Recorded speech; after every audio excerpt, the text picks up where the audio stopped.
details, the kind of investigation that has been carried, the kind of evidences that have been collected by the national investigating agencies. Because though the crime has taken place in the South Kashmir's Anantnag, in Pahalgam, which is a tourist resort, but we have seen raids in the entire Jammu Kashmir, including the Delhi and other places. When the NIA was investigating the case, they have been to each and every corner of the Jammu and Kashmir. All those people who were associated with the case, whether they provided the logistic help, they provided any kind of transportation, they provided the weapons were delivered, and how the crime scene was left. Zinat, thanks a lot. Stay with us. We also have Major Samarpal Toor with us for all the latest, for a comment, for an analysis on what exactly is happening. Major Samarpal Toor, how significant do you think? Because India highlighted from day one the role of Pakistan in this case, but these are Pakistan's state guests. We are talking about Hafiz Saeed, who is roaming freely in Pakistan under the protection of the state machinery in Pakistan. But how significant do you think is the naming of Hafiz Saeed in the supplementary charge sheet filed by NIA, sir? Major Toor. Yes. Am I audible? Yeah, audible, sir. Okay. So basically, see, there is a thorough investigation, digital signatures, Oh, it seems to be an audio issue with Major Toor here. We'll try to reconnect with Major Toor here. But this is significant. This is Hafiz Saeed, the evil man walking on earth, who is responsible for many attacks against India, and he's the LeT chief. This is Lashkar chief Hafiz Saeed, who has been named behind the Pahalgam terror attack, which killed innocent civilians. Ladies and gentlemen, big breaking news development coming in. Action against Hafiz Saeed. His name has surfaced in the supplementary charge sheet that we have, the NIA has filed. And this is the name of Hafiz Saeed behind the Pahalgam terror attack. Our correspondents continue to be with us. Major Toor was also with us. Now, Gursimran and Zinat is also with us. I would like to go across to our... Okay. Lieutenant General Sanjay Kulkarni, defense expert, joins us. Sir, we need your analysis on what exactly is happening, because this is Hafiz Saeed, who was behind the Pahalgam terror attack, and his name has surfaced in the supplementary charge sheet which has been filed by the NIA. Your comment on this, sir? I think it's a huge kind of an effort being put in by NIA to, investigate and to ensure that the supplementary charge sheet could be filed against Hafiz Saeed. But we all know what kind of a person Hafiz Saeed is. And this man, despite all the United Nations having been designated terrorist, he is a person who has even been in prison for supposedly 78 years, but is enjoying a 7-star treatment and is considered a hero in Pakistan. And we saw what happened in Operation Sindhu. Despite all of their things being demolished, so many of these people, terrorists and militants and families dead, but they all seem to be being glorified in Pakistan. The kind of people from Pakistan, their hierarchy which attended the funerals of these terrorists is indicative that these are not the people. We can do a lot against them. We can internationalize and tell that Pakistan is using terrorism as an instrument of state policy. But Pakistan, what it is, a hub of terror, will continue to shelter these heroes of Pakistan. And that's the most unfortunate part. These are the people who have been indulging in terrorism. It goes without saying. There is charge sheets, no charge sheet. These people are terrorists. They are the mastermind being supported by ISI, supported by the entire Pakistan army. And the whole of the state apparatus has been given to them, and the kind of treatment, there's an eyewash by Pakistan. Yes, we are able to tell the world that in Pahalgam and all over, these people are the ones who are involved, and they need to be taught. And that is why the Indus Water Treaty, you find how it hurts Pakistan. We have to make sure anything and everything that we do must hurt Pakistan. Pakistan must realize that the more they do all these kind of activities against India under the hate India apparatus for bleed India with 1,000 cuts, they need to be blessed. they need to be hit hard. And it's time. But yes, NIA must be complimented for all the effort they put in to at least bring to the notice of the world that these are the characters who the Pakistan government supports and glorifies. Yeah, definitely. General Kulkarni, stay with us. Major Toor is also with us. Major Toor, because I need to highlight the fact that India now has the capability, always had, that we can strike Pakistan deep inside, and we have proved this in Operation Sindoor. And Hafiz Saeed was lucky enough that he survived Operation Sindoor. But you can't be lucky always. With the proof in hand, if tomorrow India conducts another strike in Pakistan, we will come up with all the proofs that we conducted a strike, the next strike in Pakistan, because we have the evidence. Do you think these proofs that we are generating, we are accumulating, is very important in the long run? Because Pakistan will always deny in front of international media also, but we need the proofs. We need the accumulation of all the proofs, sir. This is a prelude to a high-value target drone strike. We need proofs. We have charged these terrorists and these leaders many times before, since 26/11, Pathankot attack, then Pulwama, you name it. It's not the first time that the charge sheets are coming into play. But the big question is, what is the solution to it? The UN is ineffective. So these charge sheets are being filed for whom? So I think it is time that, we take a decisive action, and it is going to be by drone strikes. I don't see any other alternative. There seems to be no alternative other than this. But yeah, sir, significant step in this case. But if you can speak about the chronology of events also, sir. General Kulkarni is also with us, I hope, sir. What do you think will be the next steps after his name has surfaced? Hafiz Saeed's name has surfaced in the supplementary charge sheet filed by the NIA. Are we looking at more actions? Because we also have the vice presidency role when we talk about the FATF. Vivek Agrawal, sir. If you're asking me, I would say, see, the USA has given how many? $10 million. And here's USA is also flirting around with Pakistan. So all these are hand in gloves. These are kind of characters who need to be just eliminated. Speak nothing. Just do it. Because they are not going to stop. You see what amount of proof we gave for Kasab, how much of crores we spent investigating, and what happened finally. They said, no, he's not ours, and you can do what we want. What has happened of that? So you find that Pakistan will never ever accept. That must be seen to begin with. We must do what we want to do and carry on. Yes, we must isolate Pakistan. Yes, we must be able to convey to the world that Pakistan is the hub of terrorism, that all these people who they intend and give 7-star treatment, whether they are arrested at home or otherwise, and the kind of protection that they're given, all of it is fake. Pakistan is using terrorism as an instrument of state policy. Where is the doubt? Pakistan is always hate India. We need to teach Pakistan a lesson at all times. There is no other alternative. We, of course, internationalize, bring it to the notice. We do all what we want to do because we believe in the rule of law, but Pakistan doesn't. Pakistan needs to be sorted out. There's no other alternative. Sort out Pakistan just for terror. And we are not against Pakistan. No, not at all. It's a country which must live and continue to exist, no problem. But for terror, don't leave Pakistan. Yeah. That's right indeed. General Sanjay Kulkarni, do stay with us. I'd like to cut across to Major Samar Partul on this as well. Major, I'd like your comments. If with this charge that has been filed against Hafiz Saeed and his role against behind the Pahalgam attack, do you think that we know that Hafiz Saeed is currently in Pakistan in some sort of a house arrest or custody in Pakistan? Do you think that he could be extradited once the charge sheet has now been filed and naming him as and his role behind the Pahalgam attack? Could he be extradited once this charge sheet has been filed? Without a doubt, no question about he being extradited.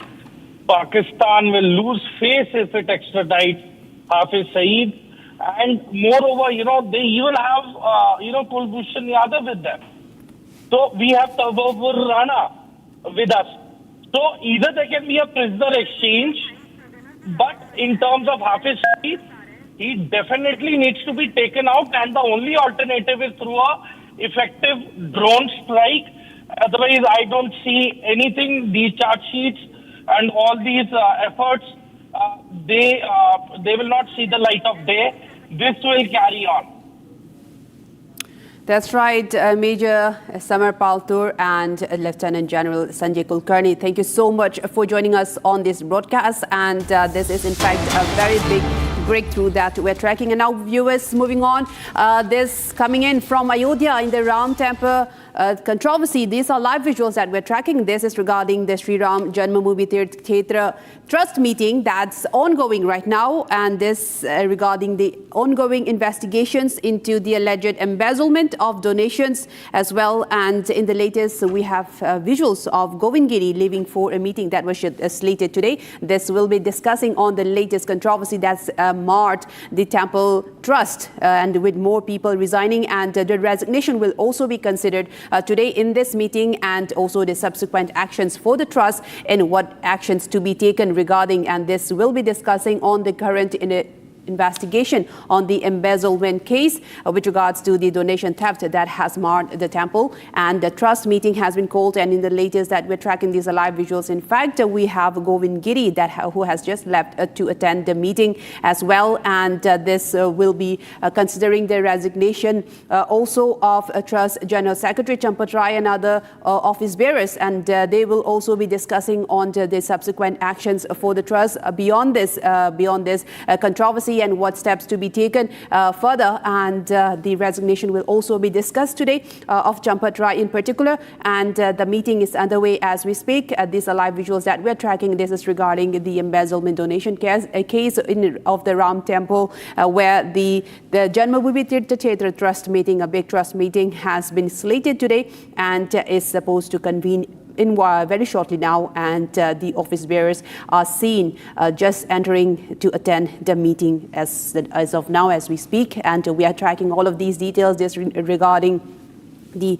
embezzlement issue, the embezzlement of the donations in the Ram Temple, and several cases continue to come out. And in the latest, we have had all the five accused who have been sent to jail have been interrogated very vigorously yesterday, and this is coming after that incident. And now a meeting has also been convened of the trust, and several office bearers are expected to attend, and they will be discussing all of the controversy that has emerged recently, and also will be considering on the resignation of Champat Rai and other office bearers on this. And we're getting reports that even Govind Giri has left for a meeting to attend the meeting of the trust meeting.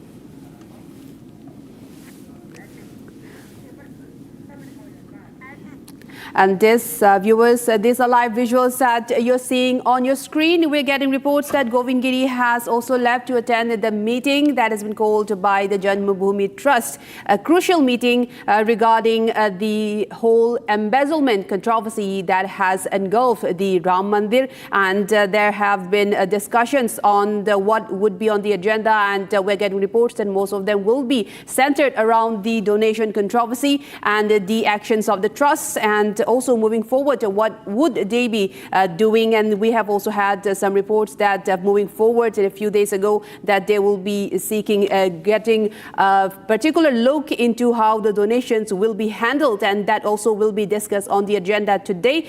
This a very key, crucial meeting of the trust of the Ram Temple. And we are also getting visuals of Govind Giri, who just left and entered to attend the meeting, a key crucial meeting of the Ram Temple controversy that has even engulfed the Ram Temple, and several political voices have also emerged speaking for and against the Ram Temple and the controversy, trying to gain political leverage on this. But also the trust remains steadfast on how to handle this controversy and the steps that they will be taking moving forward from this. And this, in fact, will give a major announcement, probably is expected as well.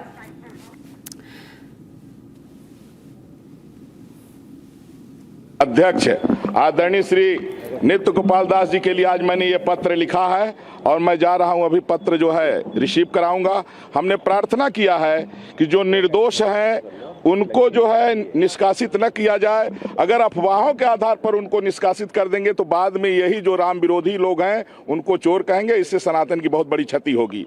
जो दोषी हैं उन पर कार्रवाई हो, लेकिन जांच में जो निर्दोष हैं, जिन लोगों ने चोरी नहीं किया है, जैसे आदरणीय श्री चंपत राय जी हैं, श्री गोपाल दाव जी हैं, इन लोगों ने एक पैसे की चोरी नहीं किया है, इसलिए ये अपने पद पर बने रहें। इसके लिए मैं निवेदन लेकर के, प्रार्थना पत्र लेकर के ट्रस्ट के अध्यक्ष आदरणीय श्री नित्य गोपाल दास जी के पास मैं पहुंच रहा हूँ।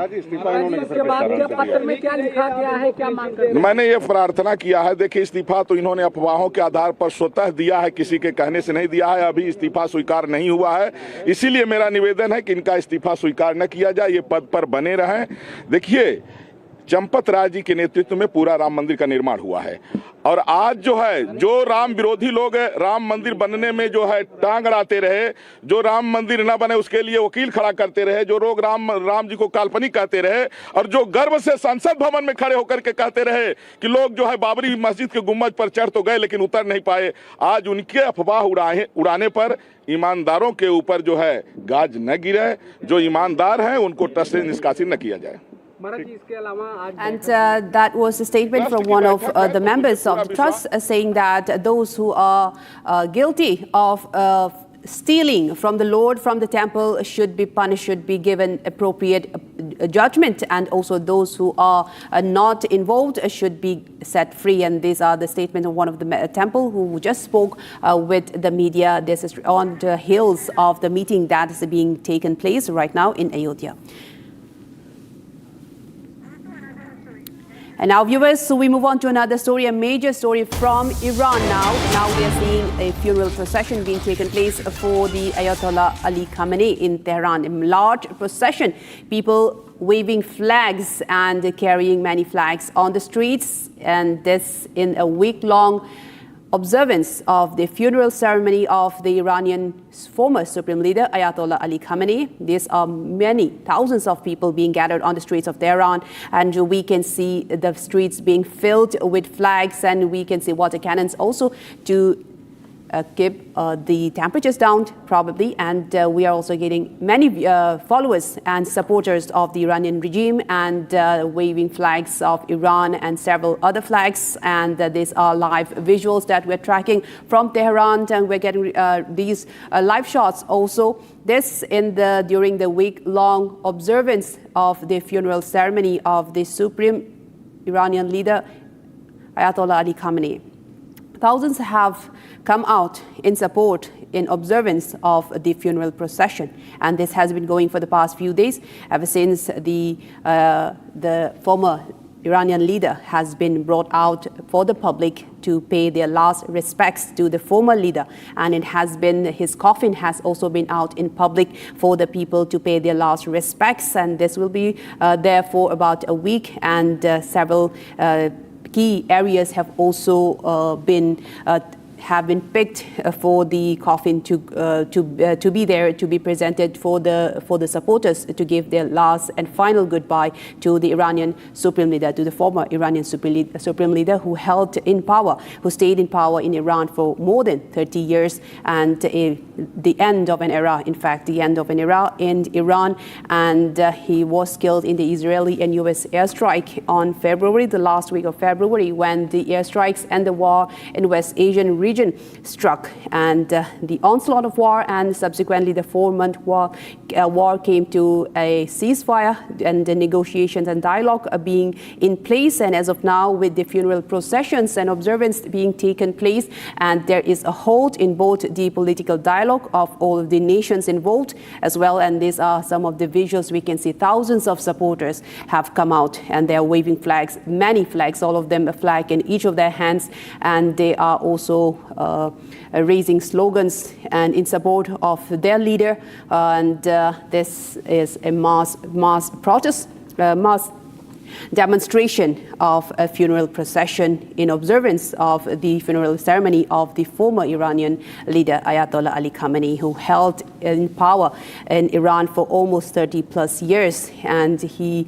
definitely reigned in power, and he held a very consolidated position in Iran as well. And he withstood several attacks also before, during his time. And unfortunately, it came to an end in February in the US-Israeli airstrikes. And now his body is being put to rest with a final goodbye from all of his supporters. And everyone has come out in Tehran. And we have seen a few days ago during the funeral ceremony, several world leaders have also arrived to pay their last respects to a former leader in Iran who definitely held sway and influence in the region, who withstood many attacks, who went through several other negotiations and wars in his time. And he's now being put to rest. And before that, he is being given for the last rites, for the final respects of his supporters. And these are some of the supporters that are coming out on the streets of Iran, in Tehran. That's the thousands of supporters coming out, and this in observance of the funeral ceremony of former Iranian Supreme Leader Ayatollah Ali Khamenei.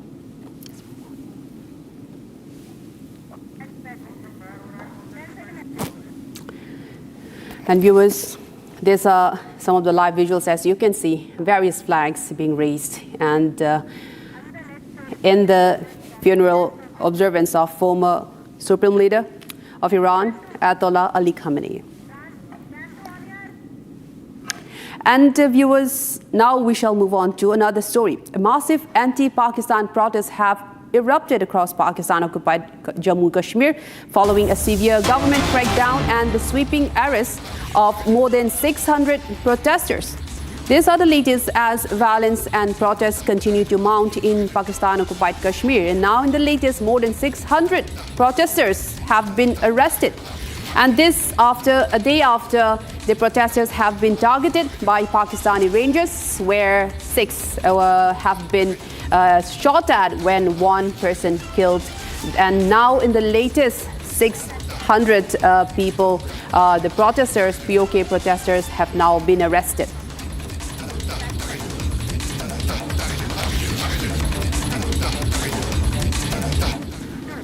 And viewers, the Pakistan-occupied Kashmir is on the edge as the Jammu and Kashmir Joint Awami Action Committee has issued a 48-hour ultimatum to Islamabad, warning of a grand and final action on July 9 if their demands are not met. What began as protests against skyrocketing electricity bills, flour shortages, inflation, and lack of basic rights has now escalated into a broader movement demanding political justice and an end of decades of neglect. The sit-in protests continue indefinitely with calls for massive mobilization on the 9th of July, including overseas Kashmiris as well. And now viewers, Republic has now accessed exclusive visuals from these intensifying protests.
And viewers, with that, we come to the end of this bulletin, but don't go anywhere. We have more stories lined up for you on the other side. Coming up after a very short break, counterintelligence Jammu team reached Samagra Shiksha office, set to collect all the documents related to the supply order of the anti-India book. Coming up next.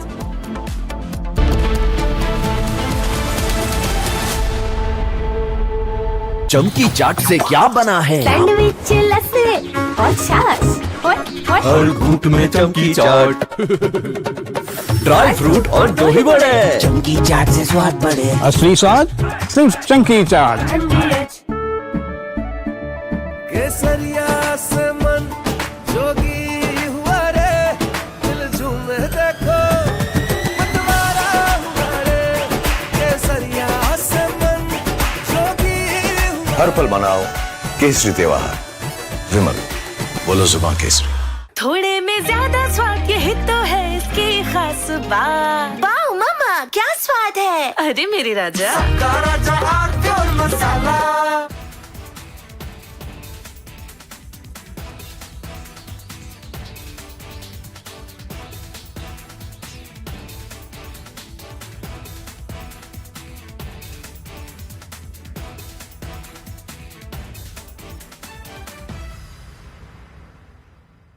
Ladies and gentlemen, I want to talk tonight about an incident where an FIR got registered against 4 people.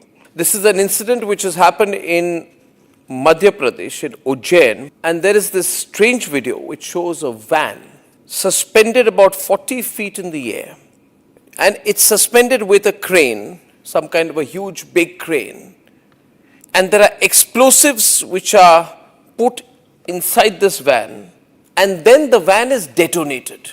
Watch this very carefully, ladies and gentlemen. This is apparently during a Muharram procession, where the organizers fill a car with explosives, lift it 40 feet in the air with explosives, put a slogan on the vehicle saying, "Le fir aage," which means, look, we are back.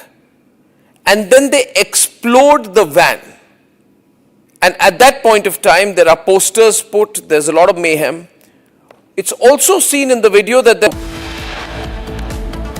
Coming up after a very short break, counterintelligence Jammu team reached Samagra Shiksha office, set to collect all the documents related to the supply order of the anti-India book. Coming up next.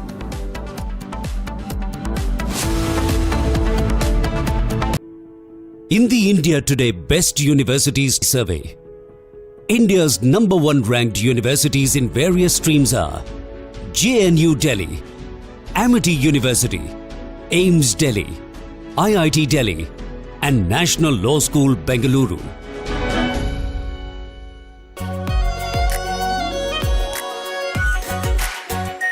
Our Pure Shahi Paneer Masala. Delicious, healthy, every day. AU savings account में मिलते हैं amazing benefits, paperless banking and higher interest, वो भी हर महीने। Money money money money every month. सोच बदलो और बैंक भी। चमकी चाट से क्या बना है? सैंडविच लस्सी और छाछ हर घूंट में चमकी चाट अब बताओ स्वाद आया? असली स्वाद सिर्फ चमकी चाट। Ladies and gentlemen, yesterday I said that Bhagwant Man's problem is that in the process of covering up one lie, he is lying a second time. So to cover 2 lies, he lies a third time and a fourth time. And now he's in a big trap. He is doing everything possible to save his job. But it's going to become more and more difficult for him. Plus, I think he has some very foolish advisors. You see, this controversy is about a younger Bhagwant Mann. He's about 52 years now, 52 or 53. And the video apparently goes back to the time he was 39 years old. This is a video he's released. Let me first show you the other video, the controversial video. This, ladies and gentlemen, is a picture of Bhagwant Mann at the age of 39. And visibly, over the last 13 years, he's aged. There's nothing wrong with that. We all age. But there's a distinct difference in facial appearance. I'd like to show you a picture of Bhagwant Mann at present, which is about 52, 53 years old. And Bhagwant Mann on the other side at the age of 39, when he was a performer. Well, he is still a performer in a way, but there's a distinct physical difference. A, he's put on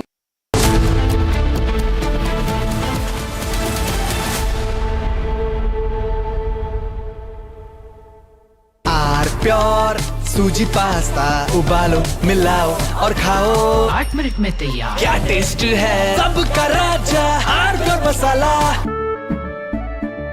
केसरिया से मन जोगी हुआ रे दिल झूमे देखो मतवारा हुआ रे केसरिया से मन जोगी हुआ हर पल मनाओ केसरी त्योहार विमल बोलो जुबान केसरी प्यास बुझाए ठंडक लाए सबको भाए जीरा से MTH का जल जीरा जीरा से जीरा से असली रिफ्रेशिंग, असली स्वाद, असली मजा।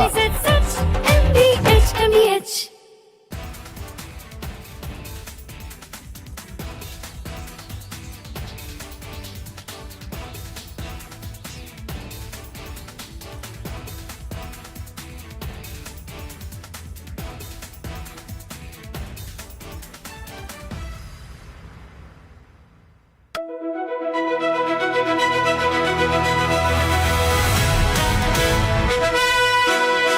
By the way, viewers, I'm driving in Delhi with Delhi wala boy Aman Gupta, who is too busy waving to his fans than talking to me.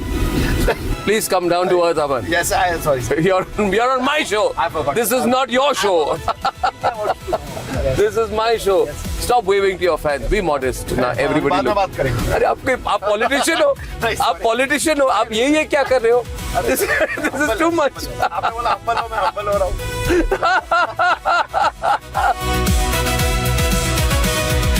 You became very famous during Balika Badhu. At that time, there was a huge amount of fame and focus. Right? There was. People must be writing about you. The paparazzi would have written about you. There were no paparazzis at that time. You're not that old. No, I mean it. There were no paparazzi. You were no paparazzi at that time. There were no paparazzis. This has happened now? There was no Viral Bayani then? Back then, it was just, you know.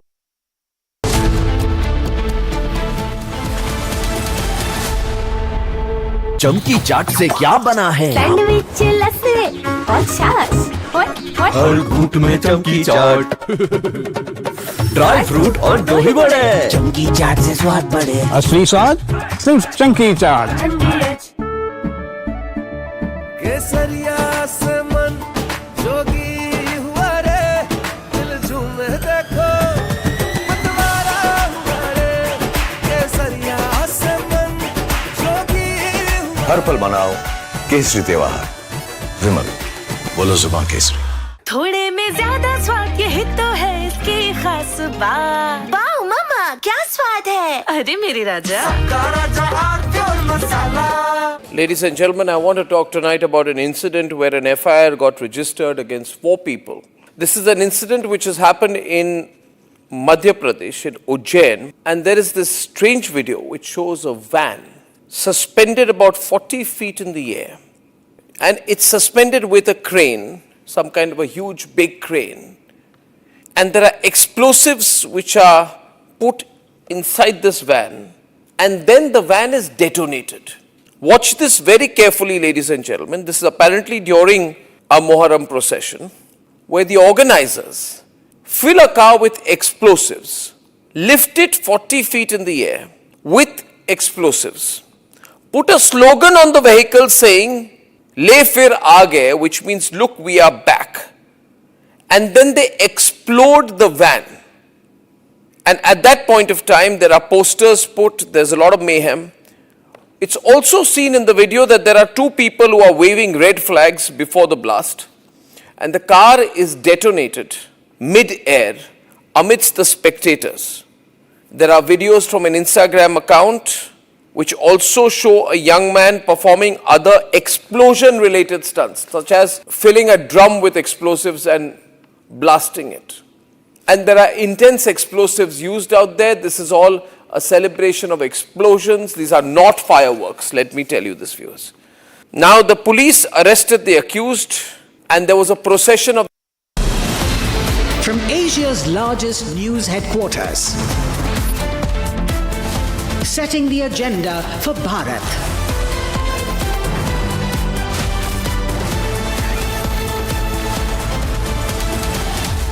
You're watching Republic.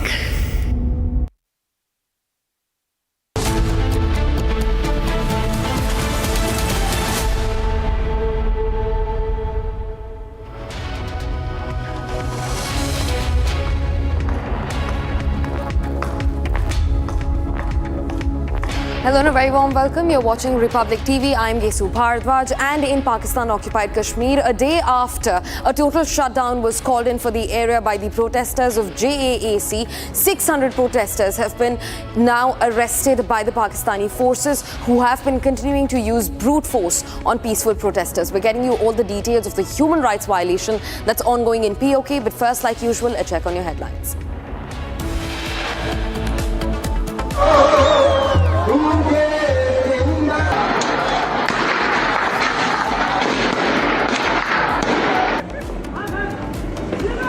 Unrest continues in Pakistan-occupied Kashmir. POK protesters issued 48-hour ultimatum to Islamabad.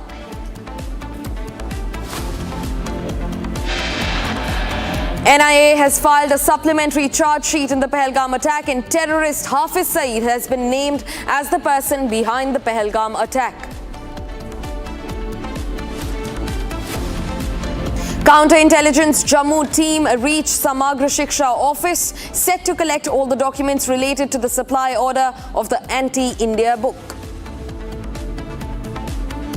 Lucknow bench of Allahabad High Court dismisses petition seeking CBI probe into the Ram Mandir donation theft case. Monsoon mayhem continues in Mumbai as crumbling civic infrastructure claims 6 more lives.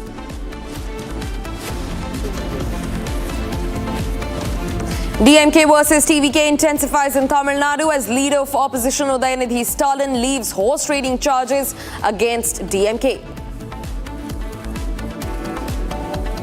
Prime Minister Modi kicks off his 3-nation tour to Indonesia, Australia and New Zealand, focus on Indo-Pacific ties.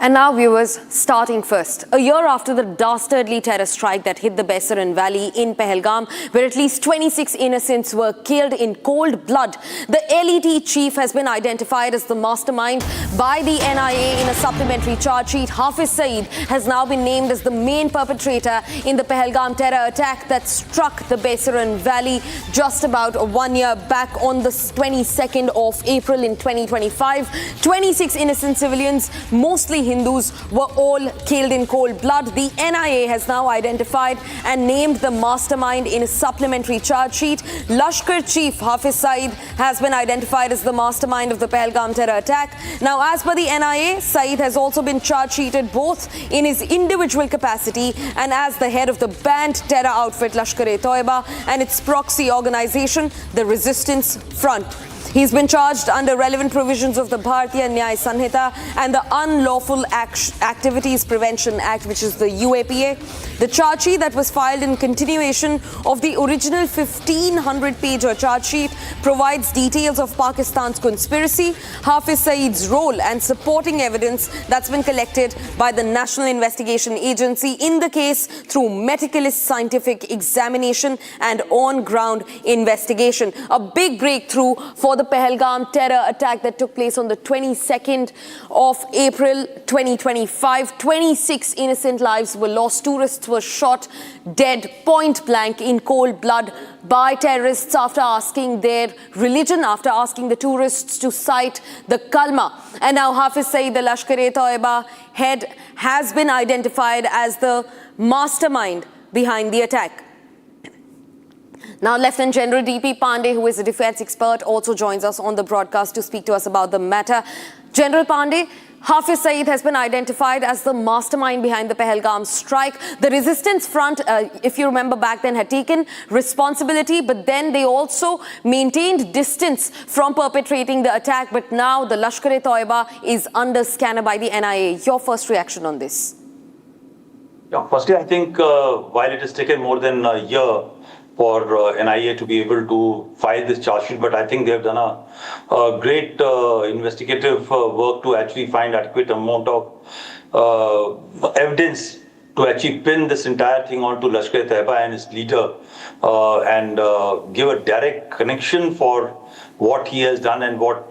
While Hafiz Saeed, when he launched, he is a co-founder of Lashkar-e-Taiba, is made no bones about his intentions about harming, carrying out terror activities against India and Indian interest. And while he has been carrying out these activities over a period of time, a number of incidents, 2005 blast, 2008 Mumbai blast, and there are so many of them which is linked to Hafiz Saeed. But in case of Pahalgam, the very, very open thing came out when their leadership, the terror leadership, shared the dais number of times along the Pakistani military and their political elements, and they openly came out after the Operation Sindoor strikes were carried out to continue with Pahalgam type of attacks. I think there could have been not much more direct evidence linking to Pahalgam terror attack to Lashkar-e-Taiba.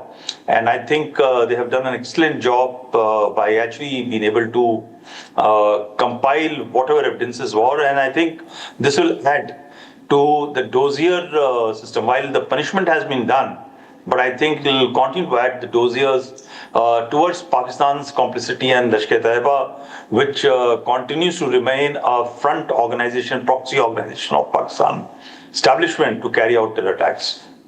Right. Major General Pandey, in fact, I also want to understand from you, back when this attack happened, the Baisaran Valley was supposed to be shut for tourists for about 2 months straight. Even then, tourists were frolicking to the valley in a huge number. And then we saw this dastardly terror strike that claimed 26 innocent lives. So I also want to ask, what are the security measures that India as a country need to make more robust, especially when it comes to cross-border terrorism? The infiltration mechanisms, what needs to change?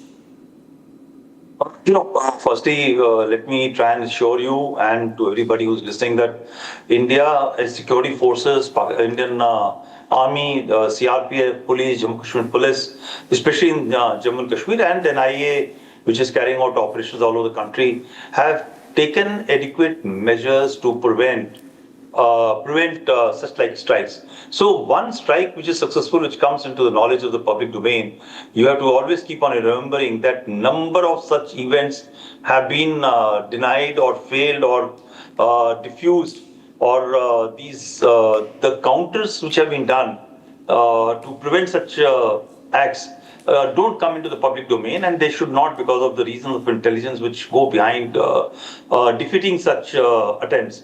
So that is one part. But yes, the issue which remains is until unless the entire public and everybody, because at every place you can't find security forces standing next to every gate, every location, every hill. It all boils down about intelligence, how good intelligence is and how quickly we come to know about it. And then, of course, there's always certain degree of local support. It is, please understand that when you look at the Israeli attack of October 7, a small country with fantastic amount of intelligence, physical infrastructure to prevent the same type of attack which has happened on October 7th on Israel could not prevent the whole Western intelligence, including the Mossad's intelligence, failed in that case, and the attack was carried out. So the attempt of security forces, especially on the defensive mechanism, always remains that you prevent such activities, and something will always slip through, and which will happen in this manner, the way we lost those very valuable civilian lives of 26 souls. The second is that preemption and also striking across as a punitive measure to punish the perpetrators is one very, very important part. And I think that continues to discipline the organization, the country which carries out or which allows is soiled to be used for such acts. So I think if you look at it in last about couple of years, we had the surgical strike which was sent across after Uri. Then we had after Pulwama, we had this Balakot strike happened, and of course after Pahalgam, you had this strike which was carried out to destroy 9 terrorist targets, including the terror headquarters at Murid Ke. So these actions ensure that certain amount of fear is put into the mind of these people and also their controllers. So this is a very, very major shift which has taken place of preemption, proactive attack, or at least once such an act has taken place to punish the hands behind, because you can't just kill every lone wolf or every psychotic terrorist who comes out. But it is also important that you continue to punish the people who are behind controlling the mastermind. So this punishment is important, and that is why if you see people like Hafiz Saeed and their leadership are virtually hiding, they come out into a certain degree of protection in public space, and thereafter they go back into hiding, and the deduction takes place. So I think those actions are on, and of course we should keep on driving the awareness campaign about such activities for the world to believe. So the pressure remains on Pakistan. Yeah. Lieutenant General Pandey, thank you for getting us a lowdown. In fact, continue being with us. We're also being joined by Major General G.D. Bakshi on the broadcast. Now, Major General Bakshi, I want to understand from you, it couldn't have happened without Pakistan being hand in glove with the Lashkar-e-Taiba, because, this is a globally designated terror outfit. Hafiz Saeed is a global declared terrorist, and he's also blacklisted in India, but he continues operations from the Pakistani soil. So it couldn't have happened without Pakistan's state-sponsored terror support. Major General Bakshi. Of course not. The simple fact is that the Pakistani state is deeply, deeply complicit with the atrocities that the terrorist tanzeems carry out. Who recruits them? Who funds them? Who trains them? Who facilitates their infiltration into India? And even once they are facilitated, their operations are tightly controlled from across the border. They keep giving them inputs, they keep giving them orders and instruction as to what to do, how to do, where to do. And like in 26/11, we found that they were monitoring our TV channels. And with the help of those TV channels, they were giving a minute-by-minute commentary to the terrorists. The helicopters are now on top, shahadat ke liye tayyar ho jao, vagera, vagera. The whole orchestra, it is Pakistan's state complicity riddled right through this entire ecosystem.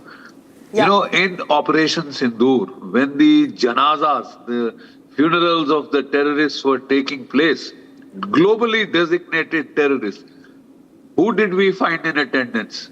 Lieutenant General, 3-star general from the Pakistan GHQ, who were laying wreaths on behalf of the army chief. Wreaths on behalf of the army chief. Major generals, Director General's police, and that Maryam Nawaz, Bibi Maryam Nawaz, Chief Minister of Punjab. They were there. Those were state funerals. So what else shows the level of complicity between the Pakistani state and the terrorist ecosystem? They are one. Ek hi dal ke chatte katte hai. And to say that Pakistan state is not involved is bordering on the ridiculous. The simple fact is that they are involved through and through. And hence any, thinking which says that let us punish the terrorists, the Pakistani state is not involved. If you are certifying this, you are firstly talking nonsense, and then you are missing the point altogether. The Pakistani state is complicit. The Pakistani state, the army, the ISI is the brains behind the entire terror attacks. The entire terror ecosystem of terror, they have to be hit. this theory that, it's just the terrorists, the bad guys, the Pakistani state actors are good guys, they are not involved, they are lily white, they are clean. They are not. Yeah. They are hand in glove, they are deeply complicit, they are the cause of it all. And next time we should not distinguish between terrorists and the Pakistan Army, ISI. Yeah. We should be very clear that they are involved, and we should hit the Pakistani state, which are the real sponsors of this terror. It is the state. Unless the state is hit, it will not be deterred. And we have to deter. I agree with General Pandey. We have to deter such action. Yeah. You can't just be reactive. You can't just do firefighting on own side of the territory. It is extremely difficult. The area is vast. It is rugged. It is mountainous. It is full of jungles. The terrorists can hide. 2-3 terrorists can hide for years. Yeah. If Major they General Bakshi minimize also... contact with the civilian population. Yes, yes. Major General Bakshi also, this is not the first time that India has bled at the hands of the Lashkar-e-Taiba. 26/11 memories are still fresh. The pain is still fresh. And of course, Pahalgam's anger has gone nowhere. In fact, it's turned into an anger that's demanding for justice and revenge. What then, procedurally makes it so difficult to bring these globally asserted terrorists to justice? Well, the simple fact is that most of them are in Pakistan. So you have to decide. Launching raids, cross-border raids can go to a certain depth if you are going on foot with your special forces. So after Uri, we had gone about 3 to 4 kilometers inside and hit them in their launch pads, their bases just near the border. So that is one level of counter-strike. The next is that we had gone about 80 kilometers inside Pakistan. The Air Force had struck Balakot, the training camp at Balakot. Yeah. The problem was it was in such a remote area that Pakistan was easily able to deny. And there was a segment of our people here who said, show us the proof, etc. Quite obviously, Pakistan will deny. And then, of course, is the next level that we had gone in Operation Sindoor. We had gone over 100 kilometers inside Bhavalpur, hit the camp with our Sukhoi BrahMos standoff cruise missiles with terrific accuracy and lethality. We had hit the Lashkar-e-Taiba headquarters in Muridke, in Lahore, and blasted it to bits. The whole bloody building is down. It is, of course, out of fear, most of them had fled these buildings. But that's what you can do to deter. And India has put Pakistan on notice that you do more of it and you will get it back in your teeth. You'll get it back in your teeth, and that is, deterrence has worked so far. There has been no mass casualty strike after Operation Sindoor. But Pakistan is building the grounds. They are trying to build up the Indus Water Treaty, and that India is they're starting propaganda that India is stopping the flow of waters, vagera, and they'll have to hit back. Quite obviously, they are in no position to fight a conventional war. So they'll hit back with what? Mass casualty terror strikes. That is what he's trying to tell you. That is what he's trying to set the stage for. Yeah. Trying to get the justification to carry out terror strikes. Yeah. Nothing in the world justifies the use of terror. If Pakistan wants the treaty which has been held in abeyance to be reopened, well, then they'll have to give us they will have to give us,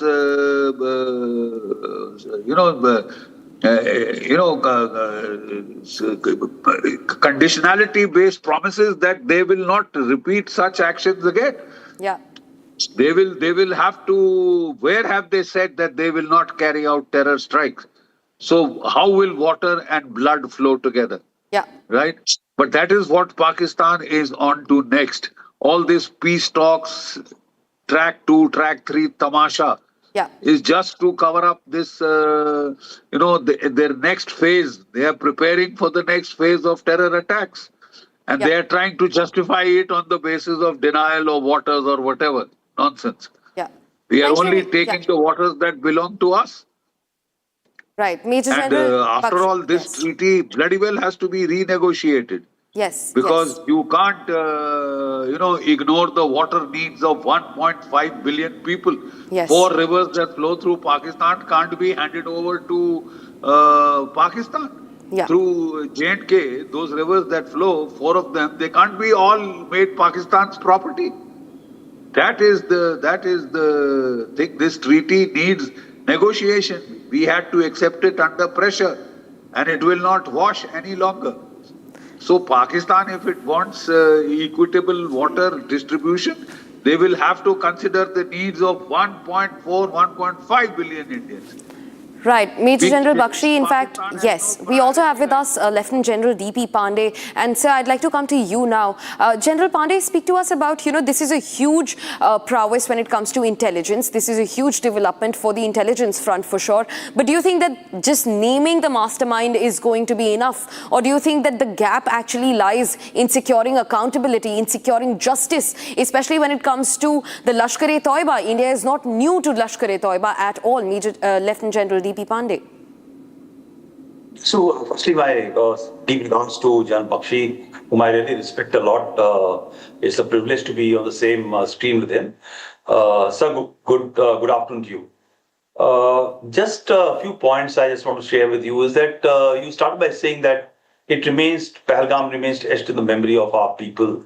That is the saddest part, somewhere Indian public and even the policy makers and so-called concerned citizens who love a man ki asha chatter system, we really forget every step, in that 1,000 cut. What Pakistan understands about our DNA or a mindset of India is that when you put that one cut and take out blood, just wait for some more time. Then time for the next cut will come because we will forget about it and start embracing. Our top leadership, presidents, prime ministers have time and again gone across to Pakistan to shake hand, to actually to hug them, and it's so sad that we just quickly forget. So that is one part. I think it's imperative to have Shatru Bodh. If you don't have Shatru Bodh, the Shatru is going to keep on coming and hitting you all the time, which we don't have. Somehow we need to start developing. The second part is the pressure, which you say this whole operation of NIA and continuing to develop a pressure in terms of IWT, which ways of India's water treaty, as General Bakshi has said, is one instrument. But getting after them through charge sheets and putting across these dossiers also is important. I must just remind you that in April 2012, the US designated Hafiz Saeed as a mastermind of 2008 terror attacks, in which we lost about nearly 200 odd people. And they placed a bounty on him of $10 million, and thereafter he has been a globally designated terrorist. So, that makes a huge dent. Then this pressure which was there, somewhere about in middle of between 2014-15, I don't remember which year, Hafiz Saeed was taken into the jail, but there was certain public outcry. The Lahore court got him out. In 2019, again he was taken into custody. But he, as per the claims of Pakistan, that he is in jail, but he continues to remain free and moving. But this pressure is imperative. This should continue. The last thing which I just want to add, or rather 2 more points very quickly. Please understand there's a great link which you don't talk about Hamas with Lashkar-e-Taiba. In just pre-Pahalgam and even after Pahalgam, there was interaction and engagement in Hamas and Lashkar-e-Taiba.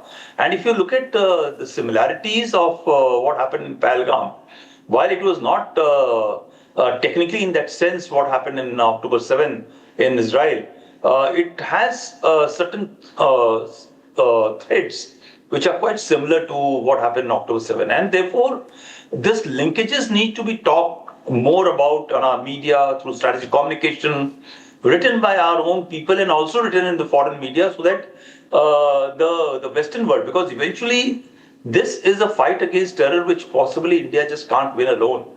And therefore we need to continue to highlight this facet time and again. The last part which I need to highlight again is, now General Bakshi talked about 3-star, 2-star generals coming and attending the janaza of terrorists and their people and coming on the stage. There is one very, very important part. But if you recall, there was a statement which was given by top leadership that next time when the attack comes off on India, it will come from the east. So which attack are they talking of? Are they talking of conventional attack, or they are talking of terror attacks? Right? There's no other attack which is going to happen.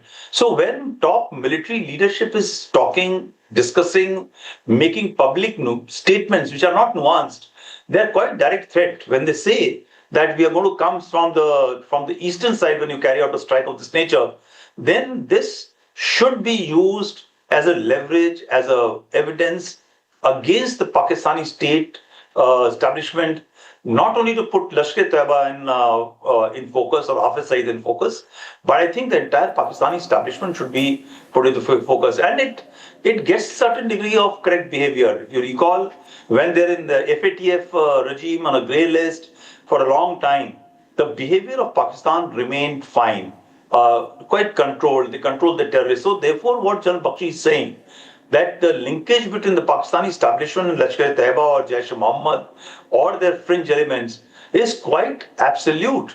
So number of times you will find the Pakistani government people going out that we are also victims of terror. They are not. They are victims of terror because they have created terror infrastructure in their country for carrying out attacks not only on India but on the region. In fact, maximum number of terror attacks which have taken place in the world, their threats, their lines land up in Pakistan, and that's an established fact. I'm not carrying out assertion. If you have time, I could have given a number of examples. The last most important example is Osama bin Laden staying just a couple of kilometers away from Ahmedabad, from the military headquarters. Everybody knew where he's staying, and the Americans had to carry out a strike deep into Pakistan to neutralize a world-known global terrorist whom they were searching all over the place. वो कहते हैं चिराग तले दिया was the thing. The chap was hiding right under the tutelage and the cover of the Pakistan establishment deep inside Pakistan. So I think we should never let go. One incident of Pahalgam adds. Unfortunately, we lose lives, but then these are places where we need to continue to focus in a very calibrated and structured manner so that the future attacks are denied onto our country.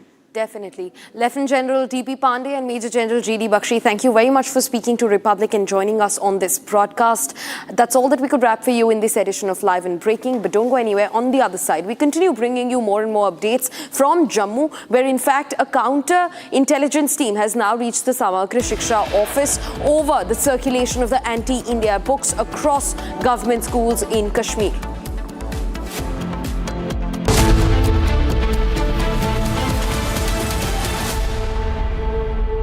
चमकी चाट से क्या बना है? Sandwich, लस्सी और छाछ। हर घूंट में चमकी चाट। अब बताओ, स्वाद आया? आया। असली स्वाद सिर्फ चमकी चाट। In the India Today Best Universities Survey, India's #1 ranked universities in various streams are JNU Delhi, Amity University, AIMS Delhi, IIT Delhi and National Law School, Bengaluru.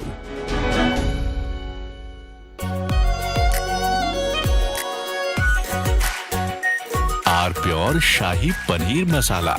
Delicious, healthy, every day.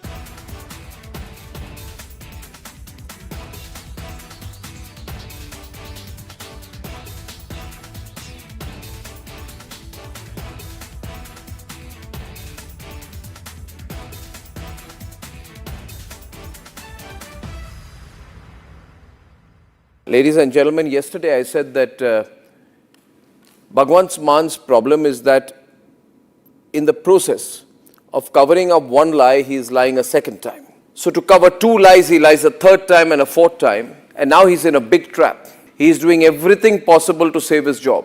but it's going to become more and more difficult for him. Plus, I think he has some very foolish advisors. You see, this controversy is about a younger Bhagwant Mann. He's about 52 years now, 52 or 53. And the video apparently goes back to the time he was 39 years old. This is a video he's released. Let me first show you the other video, the controversial video. This, ladies and gentlemen, is a picture of Bhagwant Mann at the age of 39. And visibly, over the last 13 years, he's aged. There's nothing wrong with that. We all age. But there's a distinct difference in facial appearance. I'd like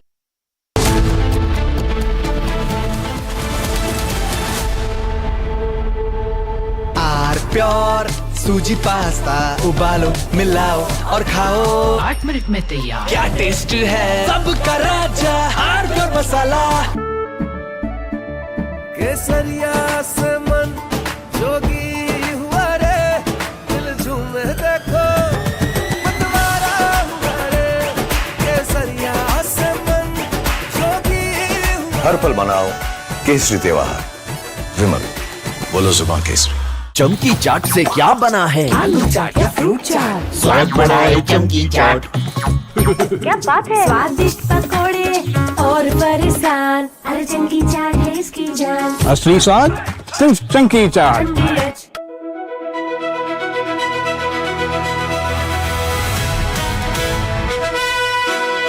By the way, viewers, I'm driving in Delhi with Delhi wala boy Aman Gupta, who is too busy waving to his fans than talking to me. Please come down to earth, Aman. Yes, I am sorry. You're on my show. This is not your show. This is my show. Stop waving to your fans. Be modest. Now everybody look. अरे आप politician हो. आप politician हो. आप ये क्या कर रहे हो? This is too much. आपने बोला humble हो, मैं humble हो रहा हूँ.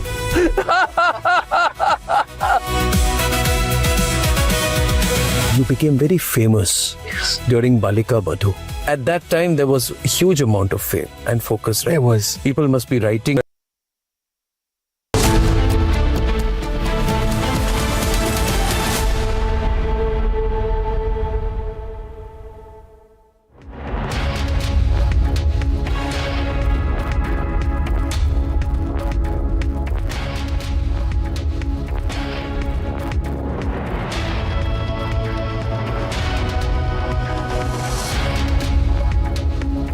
Hello viewers, a very good afternoon. You're watching Republic. I'm Chongtham Amrita, and in a major big breakthrough, the NIA has filed a charge sheet against the Pahalgam terror attack, naming Hafiz Saeed the global terrorist and founder of the TRF and the LeT behind the attack. This is a major breakthrough, and as NIA has filed the charge sheet. We're tracking all of these details and more, but first take a look at the headlines.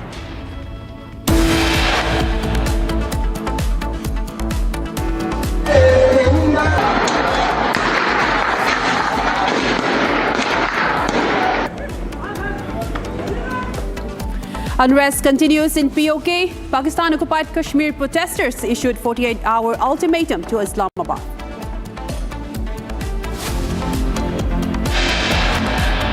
NIA has filed its supplementary charge sheet in the Pahalgam attack, and terrorist Hafiz Saeed has been named as the person behind the attack.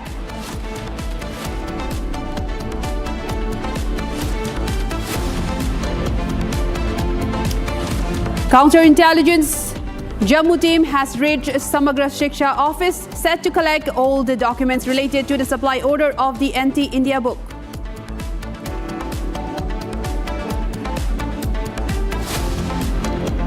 Lucknow bench of Allahabad High Court dismisses petition seeking CBI probe into Ram Mandir donation theft case.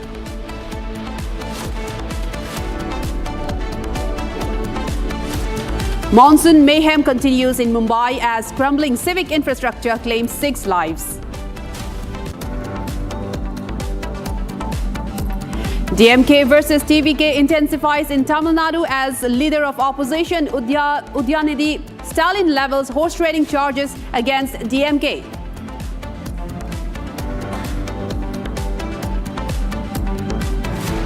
Prime Minister Modi kicks off his 3-nation tour to Indonesia, Australia and New Zealand, focus on Indo-Pacific ties.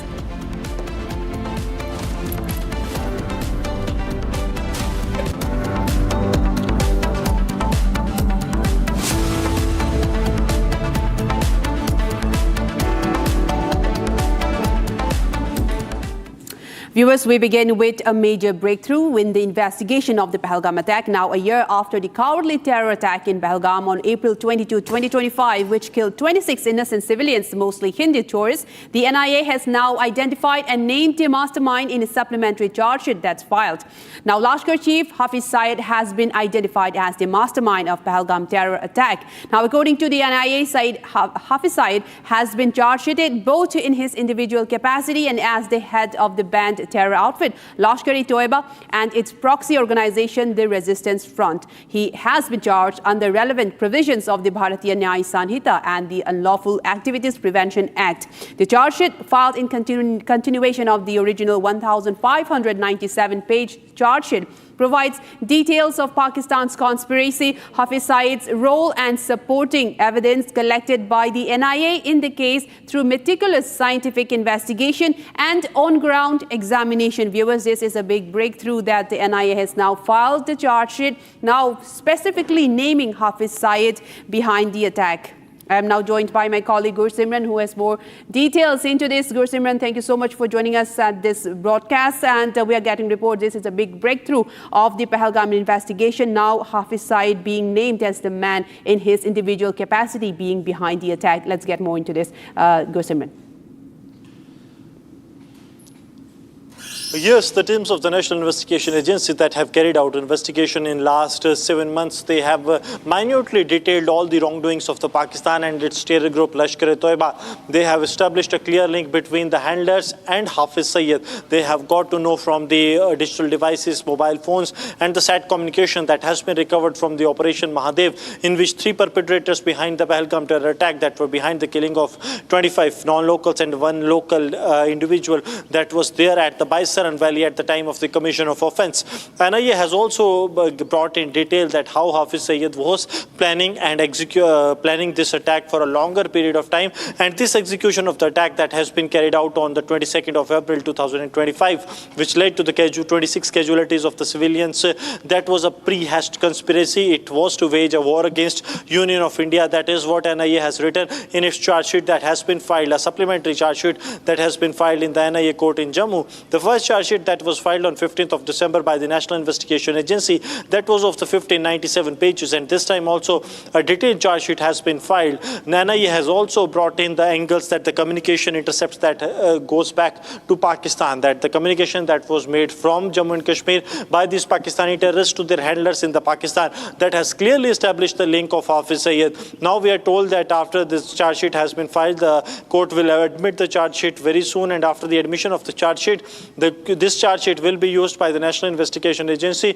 to get a letter regulatory issued against Hafiz Saeed that will be sent to Pakistan to hand over Hafiz Saeed to India to support the investigation of the ongoing Pahalgam terror attack. So now this will also expose Pakistan, because Pakistan time and again has said that they condemn the Pahalgam terror attack and they are not behind the terror attack. So if so is the case, Pakistan has to hand over Hafiz Saeed to India to show that they do not support terror. But this has been the case in 2008 attack, 2016 attack, that Pakistan never handed over any terrorists to India for the investigation. So now it has to be seen how things pan out. But for now, a major setback to Lashkar and its chief that NIA has detailed his involvement in the Pahalgam terror attack case.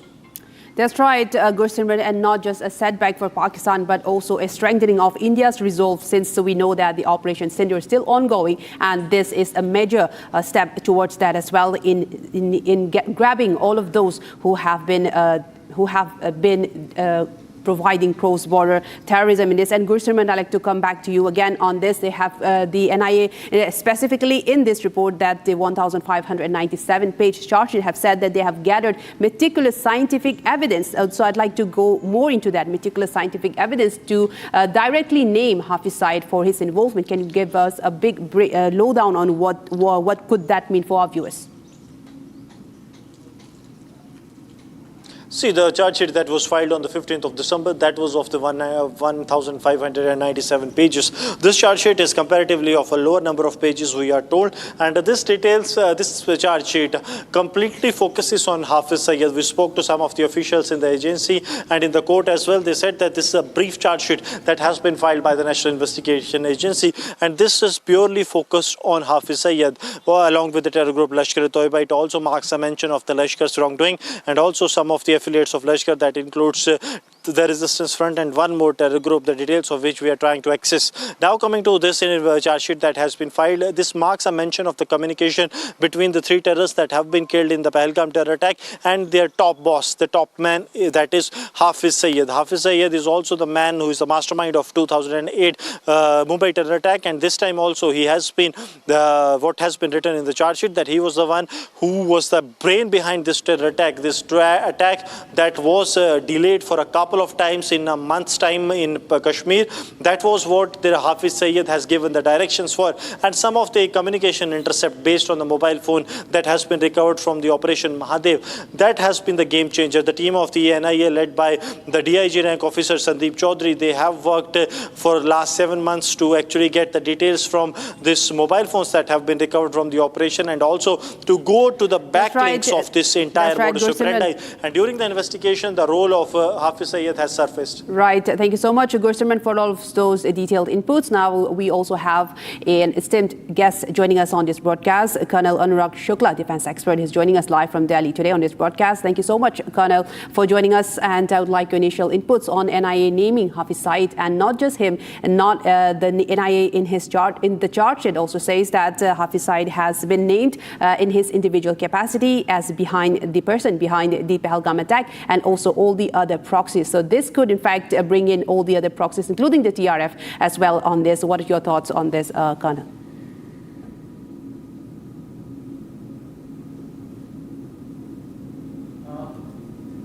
Colonel, can you hear me? Sorry, could you repeat your question? Right, Colonel, I was just trying to get to know from you that we know that the NIA charge sheet has named Hafiz Saeed as the person behind the Pahalgam terror attack, and names that there's a particular line that they have used, which Hafiz Saeed have used in his individual capacity, and also the capacity of his proxies, which mean the other front, the TRF, could also be brought under this investigation now as the investigation continues. The NIA has said that Hafiz Saeed, not just him, in his individual capacity as well as his capacity with the other proxies as well. So I'd like to know your thoughts on that, sir. Hafiz Saeed has been already declared as a terrorist by the United Nations, and so many other developed countries, they have supported the fact that he has been the one who has been masterminding the terror attack in India. So if he is generating proxies and just changing the name just to melt inside and so that he can escape the charge sheet for himself or the blaming for himself, it is not going to help. We all know from long time back that he was the one who was responsible for all the terrorist attack related to Indian and part of the Kashmir, which is happening for long 2 decades. And definitely this charge sheet has come as a official document where India is blaming and pointing out that he is the man who is behind all those terrorist attacks. So this is, we can say, one of the official document after so many documents has been given to the Pakistan as a official document, and still Pakistan has refused to accept him as a terrorist and always supporting him, protecting him from the world, and always trying to evade the topic of terrorism. But definitely this charge sheet which is coming here, it is going to be a reflection of the official document and Indian stand that yes, he is the one who is taking all the proxies to his line, and he is the one who is channelizing all the terrorist activities in India. And also, that's in fact very true, Colonel. I'd also like to know from you that with this charge sheet being filed, that India will be sending a document to Pakistan to extradite Hafiz Saeed to be tried in India for all of his criminal charges that have been that he has been waging against India, including the Pahalgam terror attack. Do you think that Pakistan would be willing to give over Hafiz Saeed, because this really means that Pakistan would be either they stand against terrorism or they are still in cahoots with terrorism, because this is a very key position for Pakistan as well. What are your thoughts on that? See, terror is a state policy of Pakistan. They are the one who is promoting it supporting it, financially supporting them, everything they are doing. And Hafiz Saeed is just a scooty. He is the one who is just a proxy of Pakistan state policy. If he goes away, another will come, somebody else will come. The policy has to change. The Pakistan has to change his relationship with India. Until unless they don't do so, he is the one or anybody else will be the one. They will keep generating one after the another. The names will only change, but the process continues. India is the victim of the terrorism generated from the Pakistan side, and that has been a long 2.5 decade story that we have been getting the militants coming to the India, and they are the one who is perpetrating the innocent civilian of our country. So we need to understand that Pakistan has to shed this policy of terror, and he has to come clean on it. He should not protect these terrorists who are the one who are supporting and financing and giving weapons to the Kashmiris and anybody else who is involved in this kind of terror activities. And also, Colonel, in the NIA charge sheet, it has been mentioned that through meticulous and scientific evidence that's been gathered through the investigation and on-ground investigation as well, that the Hafiz Saeed has been named as the man behind the Pahalgam attack. Now, with that evidence, with the NIA, the top investigating agency of the country, and now how crucial would that be for extraditing him? Because the ultimate aim of this would be trying Hafiz Saeed on Indian soil. So how strong would that evidence be for India to use that as to bring him as in Indian soil and to try him legally, and in terms of all of the charges that had been named under the UAPA as well as the BNS against Hafiz Saeed?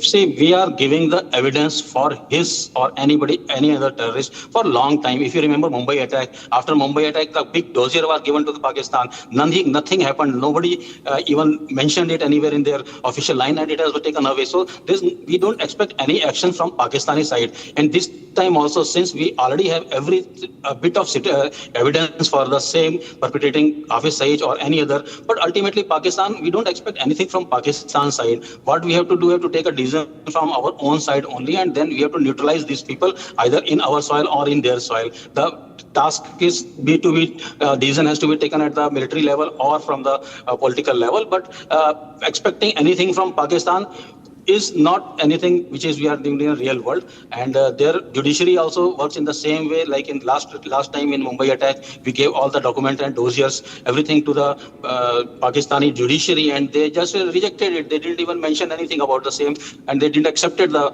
facts and all those evidence which was given. So definitely we can project this in the United States and through the world forum that see evidence are there.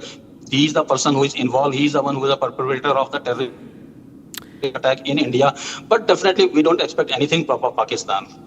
Right, and also, Colonel, this particular charge sheet that has been filed particularly and explicitly names Hafiz Saeed in connection with LeT and also the TRF. Now, with those being named, do you think, and according to you, would that be strong enough to dismantle the whole terror network that's been operating across the border and have been waging war against India?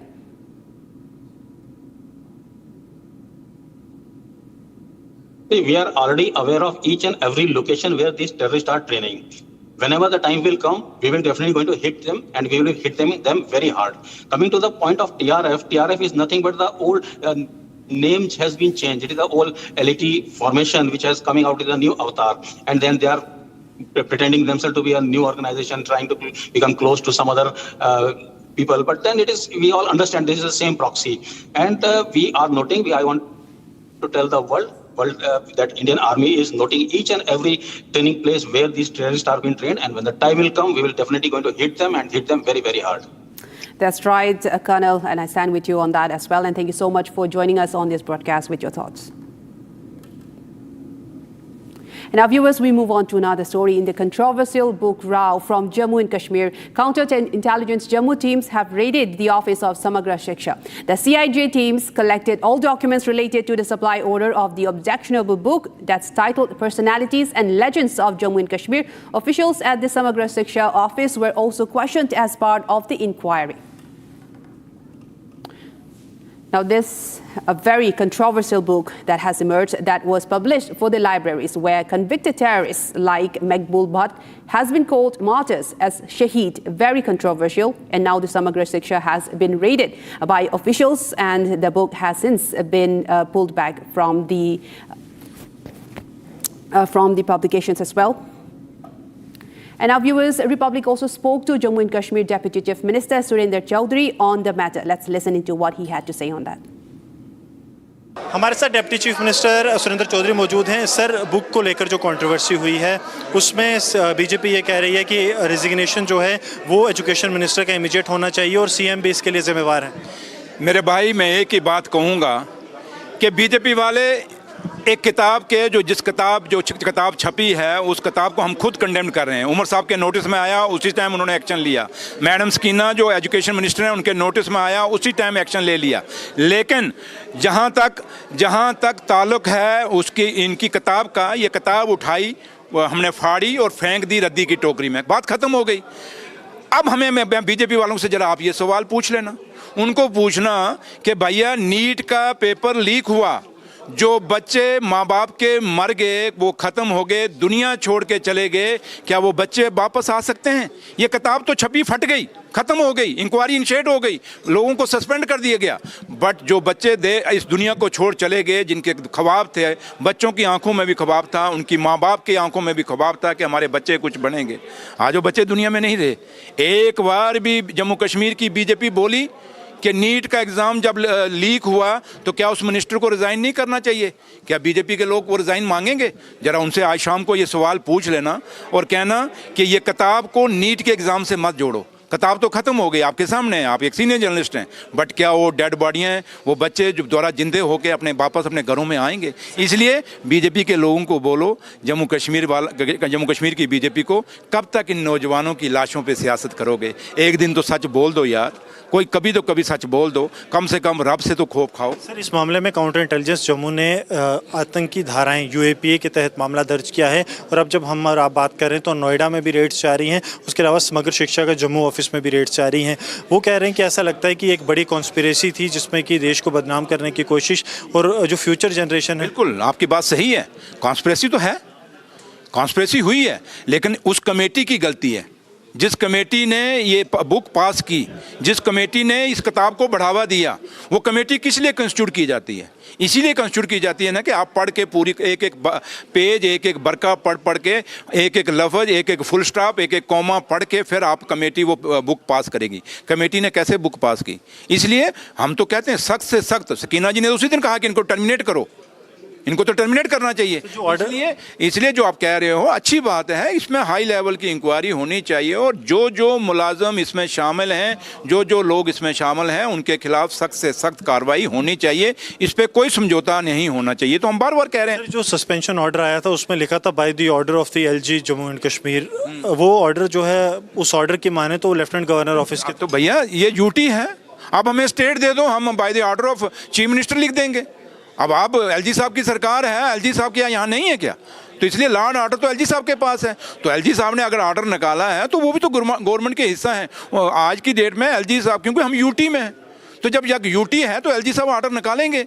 तो आप जिस दिन हमें state दे दोगे उस दिन हम खुद अपने ऑर्डर निकालेंगे। उसीलिए तो हम 12 तारीख को यहाँ जलसा कर रहे हैं, और इसीलिए तो हम 20 तारीख को जंतर मंतर पे धरना देने जा रहे हैं। यही तो स्यापा UT का मुकाने जा रहे हैं। Thank you.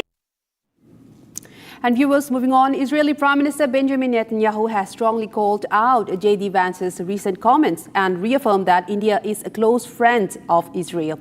In this video, we break down Netanyahu's statement, the context behind J.D. Vance's remark, and what this means for India-Israel relations amid the ongoing tensions with Iran. Now, will Donald Trump react to Netanyahu's comments? Well, how is India's position shaping up in the current geopolitical scenario? Take a look at this report. If I was in the cabinet of the Israeli government, I might not be attacking the only powerful ally that I have anywhere left in the entire world. We have some other friends, like a small country called India. It has 1.4 billion people, and boy, do we have a tremendous support there. This alliance between Israel and India, and we are going to discuss. Beautiful looking lady, she's like an angel. Actually,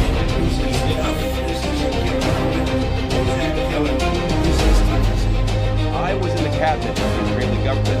I might not be attacking the only. What I will say, and this does bother me, is that you've seen people within Bibi's cabinet who have come out and attacked the deal and in some ways very personally attacked the President of the United States.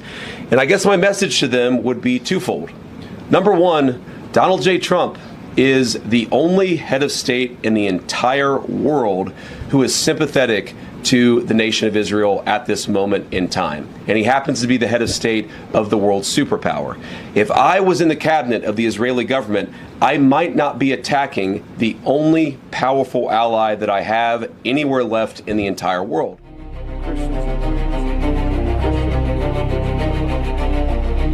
We have some other friends, like a small country called India. It has 1.4 billion people. And boy, do we have a tremendous support there. U.S. Vice President J.D. Vance and President Donald Trump are the greatest friend Israel has ever had. But it doesn't mean that I agree with everything that he says. And I have to point out this. It is fashionable on social media to have anti-Israeli, anti-Semitic material. So the relations are not quite as they appear. And we have many friends.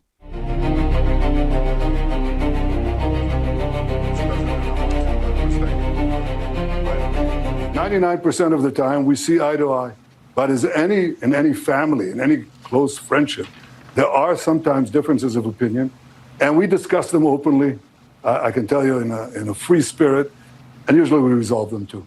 The relations are not quite as they appear, and we have many friends. And I have to tell you, we also take care of our friends, especially the Christians in the Middle East.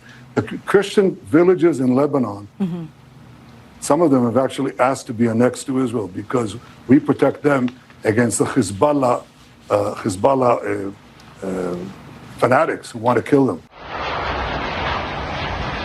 Oh my God. We're not in a permanent state of war. I myself, with President Trump, we brought forth 4 peace deals. That's what we did. It's the Abraham Accords. And I believe with the weakening of Iran, which has been achieved by our common action, our common military action, I think we're going to get more because countries would like to align with us and to protect their future.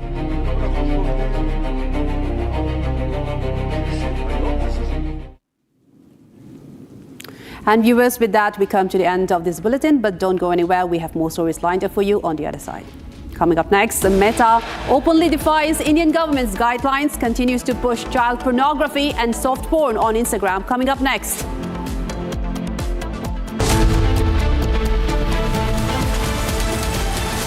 प्यास बुझाए ठंडक लाए सबको भाई जीरा से MTH का जलजीरा जीरा से जीरा से असली रिफ्रेशिंग, असली स्वाद, असली मजा।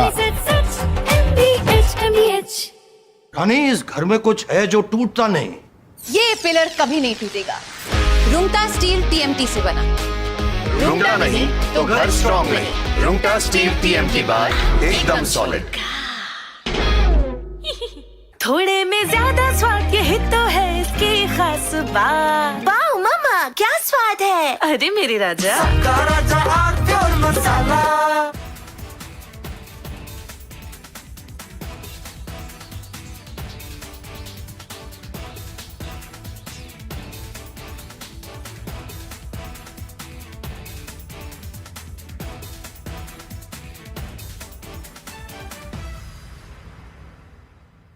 Ladies and gentlemen, I want to talk tonight about an incident where an FIR got registered against 4 people.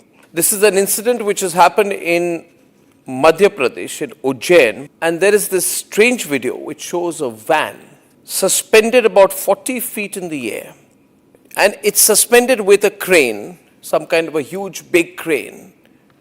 And there are explosives which are put inside this van, and then the van is detonated. Watch this very carefully, ladies and gentlemen. This is apparently during a Muharram procession where the organizers fill a car with explosives, lift it 40 feet in the air with explosives, put a slogan on the vehicle saying, "Le fir aage," which means look, we are back. And then they explode the van. And at that point of time, there are posters put, there's a lot of mayhem. It's also seen in the video that there are two people who are waving red flags before the blast. And the car is detonated mid-air amidst the spectators. There are videos from an Instagram account which also show a young man performing other explosion-related stunts, such as filling a drum with explosives and blasting it. And there are intense explosives used out there. This is all a celebration of explosions. These are not fireworks, let me tell you this, viewers.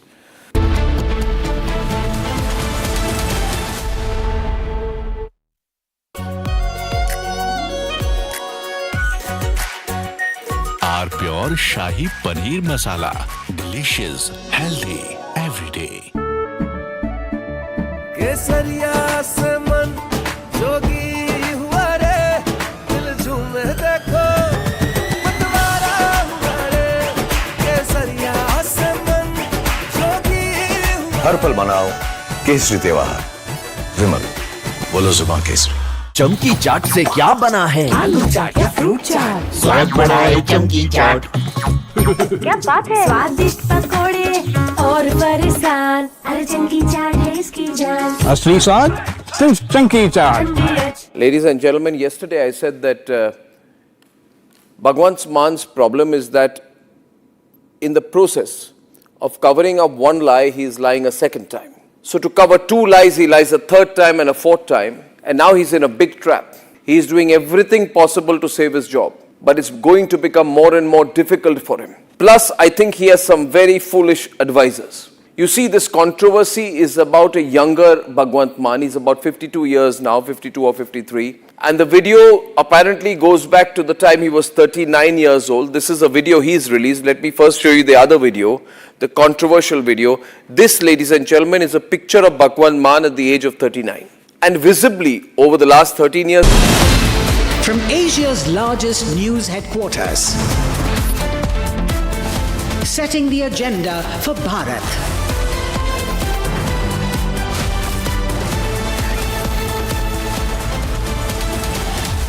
You're watching Republic.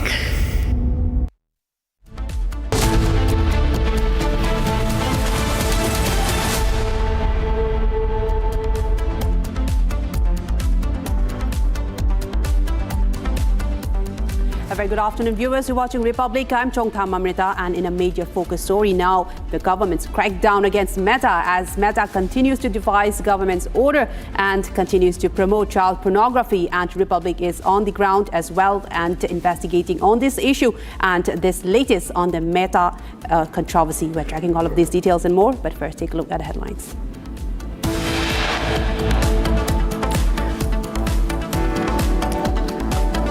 Meta promotes child sexual abuse and soft porn content on its social media platforms, Facebook and Instagram. Meta openly defies Indian government's guidelines, continues to push child pornography and soft porn on Instagram.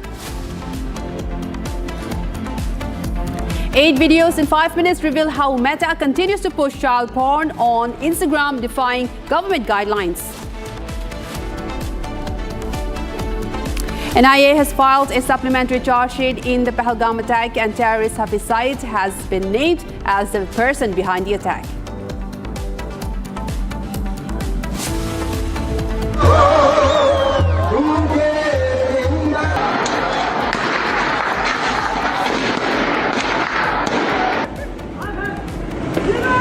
Man ki Asha gang silent, refuses to call out Pakistani Army's atrocities in Pakistan-occupied Kashmir.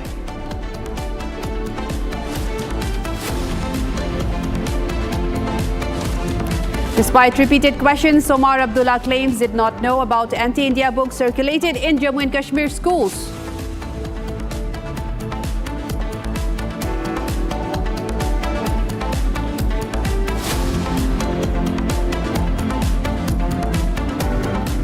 Viewers, we begin with a major focus story from the Pakistan-occupied Kashmir region as the region continues to remain on edge as the Jammu and Kashmir Joint Awami Action Committee, the JAAC, has issued a 48-hour ultimatum to Islamabad, warning of a grand and final action on July 9 if their demands are not met. Now, what began as protests against skyrocketing electricity bills, flour shortages, inflation and lack of basic rights has now escalated into a broader movement demanding political justice and an end to decades of neglect. The sit-in protest will continue indefinitely with calls for massive mobilization on the 9th of July, including overseas Kashmiris. Now, Republic has now accessed exclusive visuals from these intensifying protests.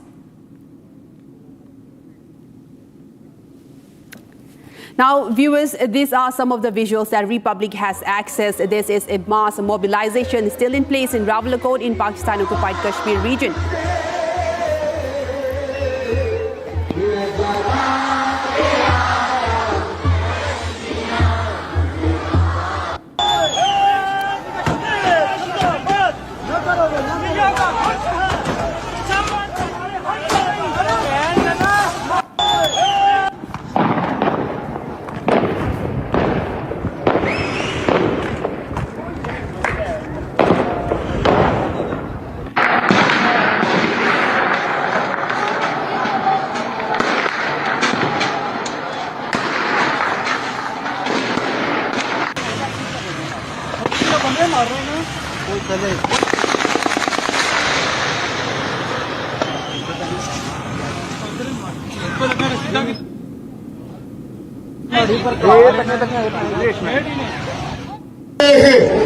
शायद 9 जुलाई के बाद आपके पास एक दिन का भी वक्त न हो, इसलिए उस ऐलान की तैयारी आज से ही हरियाणा पहुंच, हरियाणा मीरपुर डिवीजन, पीर खसोस मीरपुर डिवीजन से मेरी ये अपील है कि जिस तरह आपने तमाम तर रुकावटों को अबूर करते हुए 9 जून को लॉन्ग मार्च जो वो पुंछ की हदूद में दाखिल किया था, उसी तरह 9 जुलाई की जो अल्लाह अमल का यहाँ से ऐलान होगा, मीरपुर डिवीजन तैयार रहो।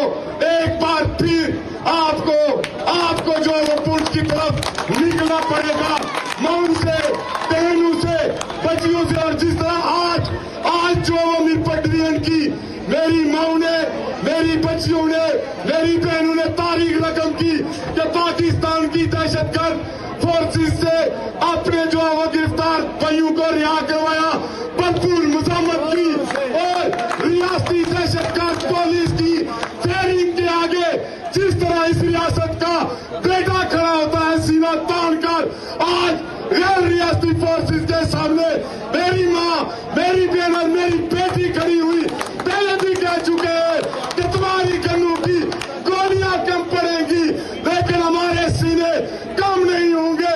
जितना जोर आजमाना है आजमा लो गोलियां बरसाकर। आपने बम गिरा कर देखा इस धरने पर, और आज देख लो कि इस पंडाल में माएं नजर आती है, बहनें नजर आती है, बच्चियां नजर आती है। ये तुम्हारी गोलियां, तुम्हारी गिरफ्तारियां, तुम्हारे बम जो है, ये हमें खौफजदा नहीं कर सकते। बहुत शुक्रिया। And viewers, moving ahead in the controversial book row from Jammu and Kashmir, counterintelligence Jammu teams have raided the office of Samagra Shiksha. The CIJ teams collected all documents related to the supply order of the objectionable book titled Personalities and Legends of J&K. Now, officials at the Samagra Shiksha office were also questioned as part of the inquiry.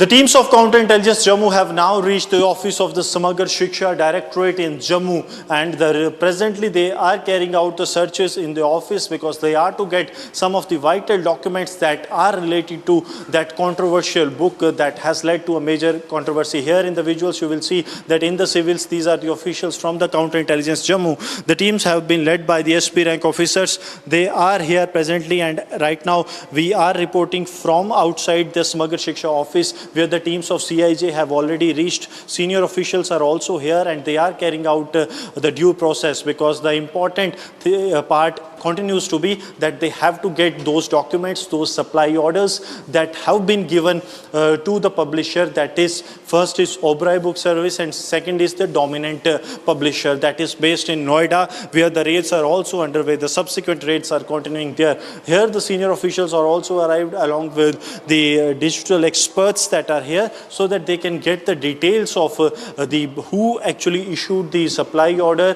what were the reasons behind this, who were the persons who were part of the committee that was to carry out the scrutiny of the books. And here inside the office of Bhavani Rakwal, the director, the project director of Samagra Shiksha Abhiyan, the raids are presently continuing. The officials are checking out for the documents, and this case is now expanding overall. This is expanding not only in Jammu and Kashmir but out from Jammu and Kashmir also. As we speak, there are many of those who are involved in this, and that is something that the CIJ is looking to nab or are looking to ensure that their wrongdoings are caught. This case has been registered under the Unlawful Activities Prevention Act Section 13, and now the action is continuing not only in Jammu and Kashmir but also in the national capital. Now, my colleague Gursimran also spoke to the Deputy Chief Minister Surinder Chaudhary on the anti-India book row. Let's listen into his statement as well. हमारे साथ deputy chief minister Surendra Chaudhary मौजूद हैं। Sir, book को लेकर जो controversy हुई है उसमें बीजेपी ये कह रही है कि रेजिग्नेशन जो है वो एजुकेशन मिनिस्टर का इमीडिएट होना चाहिए और सीएम भी इसके लिए जिम्मेवार हैं। मेरे भाई, मैं एक ही बात कहूँगा कि बीजेपी वाले एक किताब के जो किताब छपी है उस किताब को हम खुद कंडेम कर रहे हैं। उमर साहब के नोटिस में आया, उसी टाइम उन्होंने एक्शन लिया। मैडम स्कीना जो एजुकेशन मिनिस्टर हैं उनके नोटिस में आया, उसी टाइम एक्शन ले लिया। लेकिन जहाँ तक ताल्लुक है उसकी इनकी किताब का, ये किताब उठाई, हमने फाड़ी और फेंक दी रद्दी की टोकरी में, बात ख़त्म हो गई। अब हमें बीजेपी वालों से जरा आप ये सवाल पूछ लेना, उनको पूछना कि भैया नीट का पेपर लीक हुआ, जो बच्चे माँ बाप के मर गए, वो ख़त्म हो गए, दुनिया छोड़ के चले गए, क्या वो बच्चे वापस आ सकते हैं? ये किताब तो छपी, फट गई, ख़त्म हो गई, इंक्वायरी इनिशिएट हो गई, लोगों को सस्पेंड कर दिया गया। बट जो बच्चे इस दुनिया को छोड़ चले गए, जिनके ख्वाब थे, बच्चों की आंखों में भी ख्वाब था, उनकी माँ बाप की आंखों में भी ख्वाब था कि हमारे बच्चे कुछ बनेंगे, आज वो बच्चे दुनिया में नहीं रहे। एक बार भी जम्मू कश्मीर की बीजेपी बोली कि नीट का एग्ज़ाम जब लीक हुआ तो क्या उस मिनिस्टर को रिज़ाइन नहीं करना चाहिए? क्या बीजेपी के लोग वो रिज़ाइन मांगेंगे? ज़रा उनसे आज शाम को ये सवाल पूछ लेना और कहना कि ये किताब को नीट के एग्ज़ाम से मत जोड़ो। किताब तो ख़त्म हो गई, आपके सामने है, आप एक सीनियर जर्नलिस्ट हैं, बट क्या वो डेड बॉडियाँ हैं, वो बच्चे जो दोबारा जिंदे होकर अपने वापस अपने घरों में आएंगे? इसलिए बीजेपी के लोगों को बोलो, जम्मू कश्मीर की बीजेपी को, कब तक इन नौजवानों की लाशों पे सियासत करोगे? एक दिन तो सच बोल दो यार, कोई कभी तो कभी सच बोल दो, कम से कम रब से तो खौफ खाओ। सर, इस मामले में काउंटर इंटेलिजेंस जम्मू ने आतंकी धाराएं UAPA के तहत मामला दर्ज किया है, और अब जब हम और आप बात कर रहे हैं तो नोएडा में भी रेड्स जारी हैं, उसके अलावा समग्र शिक्षा का जम्मू ऑफिस में भी रेड्स जारी हैं। वो कह रहे हैं कि ऐसा लगता है कि एक बड़ी कॉन्स्पिरेसी थी जिसमें कि देश को बदनाम करने की कोशिश, और जो फ्यूचर जनरेशन है। बिल्कुल आपकी बात सही है, कॉन्स्पिरेसी तो है, कॉन्स्पिरेसी हुई है, लेकिन उस कमेटी की गलती है जिस कमेटी ने ये बुक पास की, जिस कमेटी ने इस किताब को बढ़ावा दिया। वो कमेटी किस लिए कंस्टिट्यूट की जाती है? इसीलिए कंस्टिट्यूट की जाती है ना कि आप पढ़ के पूरी एक एक पेज, एक एक बरका पढ़ के, एक एक लफ्ज़, एक एक फुल स्टॉप, एक एक कॉमा पढ़ के फिर आप कमेटी वो बुक पास करेगी। कमेटी ने कैसे बुक पास की? इसलिए हम तो कहते हैं सख्त से सख्त। सकीना जी ने उसी दिन कहा कि इनको टर्मिनेट करो, इनको तो टर्मिनेट करना चाहिए। इसलिए जो आप कह रहे हो अच्छी बात है, इसमें हाई लेवल की इंक्वायरी होनी चाहिए, और जो मुलाजम इसमें शामिल हैं, जो लोग इसमें शामिल हैं, उनके खिलाफ सख्त से सख्त कार्रवाई होनी चाहिए। इस पर कोई समझौता नहीं होना चाहिए। तो हम बार बार कह रहे हैं, जो सस्पेंशन ऑर्डर आया था उसमें लिखा था by the order of the LG Jammu and Kashmir, वो ऑर्डर जो है, उस ऑर्डर की माने तो लेफ्टिनेंट गवर्नर ऑफिस के, तो भैया ये ड्यूटी है। अब हमें स्टेट दे दो, हम by the order of chief minister लिख देंगे। अब आप LG साहब की सरकार है, LG साहब के यहाँ नहीं है क्या? तो इसलिए लॉ एंड ऑर्डर तो LG साहब के पास है। तो LG साहब ने अगर ऑर्डर निकाला है तो वो भी तो गवर्नमेंट के हिस्सा है। आज की डेट में LG साहब, क्योंकि हम UT में हैं, तो जब यह यूटी है तो एलजी साहब आर्डर निकालेंगे, तो आप जिस दिन हमें स्टेट दे दोगे उस दिन हम खुद अपने आर्डर निकालेंगे। इसीलिए तो हम 12 तारीख को यहाँ जलसा कर रहे हैं और इसीलिए तो हम 20 तारीख को जंतर मंतर पे धरना देने जा रहे हैं। यही तो स्यापा यूटी का मुकाने जा रहे हैं। Thank you. And viewers, we have a big story coming in from the business of financial markets. The Indian equity benchmarks ended on a positive note today, with the Sensex closing 0.53% higher and the Nifty crossing the 24,300 mark for the first time. Despite the broader gains, IT stocks came under pressure, led by TCS, which emerged as the top loser in the Nifty 50, slipping over 1%. Now, Asian markets presented a mixed picture. As Nikkei, Shanghai Composite and ASX ended in the red, while Hang Seng bucked the trend to close higher. In individual stock moves, HDFC Bank remained in focus after its share price rose nearly 2%, while Nykaa surged over 2% on sustained momentum, following strong revenue growth. I'm now joined by my colleague Rishita, who has more in this story, in this latest business and market developments. Rishita, thank you so much for joining us on this. I'd like your views and why. And although the market has closed on a very positive note, what could you tell us about the IT stocks remaining still at the low as of today? Well, yes, the Indian benchmark stock market indices ended Monday's trading session in green as well, whereas Nifty closed at a level of 24,421 at a 0.62% gain from the opening level, while even BSE Sensex closed in green at a level of 78,239 at 0.61% gain. Now, the key sectors that were the gainers were the auto sector that gained over 1% and the banking sector at 0.66%. Well, when we talk about the losers, we have information technology stocks that traded slightly lower, with Tata Consultancy Services falling over 1% and being the worst hit amongst the Nifty 50 constituents. Well, the IT sector companies are expected to post weak earnings for the June quarter due to limited global discretionary spending trends owing to the West Asia war. Revenue deflation also because of the artificial intelligence and margin pressure. Well, now when we get to in terms of stocks, Nykaa rose over 2%. Nykaa parent FSN e-commerce gained 2.3% after its quarterly business updates suggested sustained momentum in revenue growth.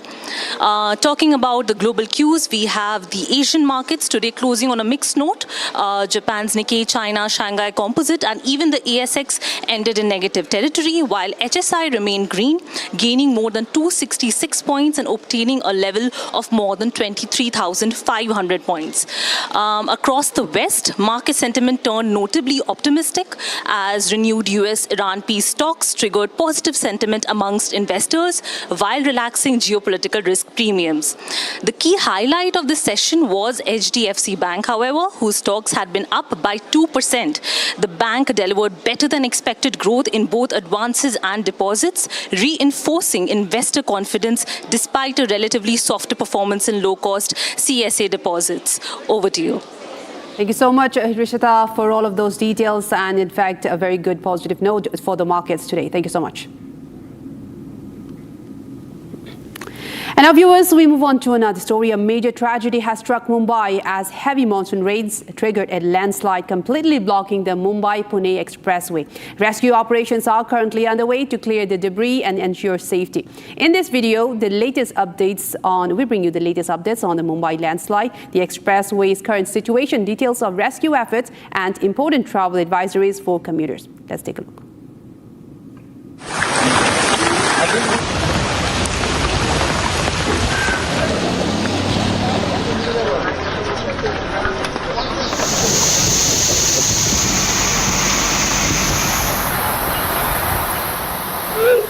Tunnel की जो exit है पुणे से मुंबई जो लेन जाती है उसका जो बड़ा टनल है हमारा, उसका जो एग्जिट है उस साइड पे लैंडस्लाइड हुआ है।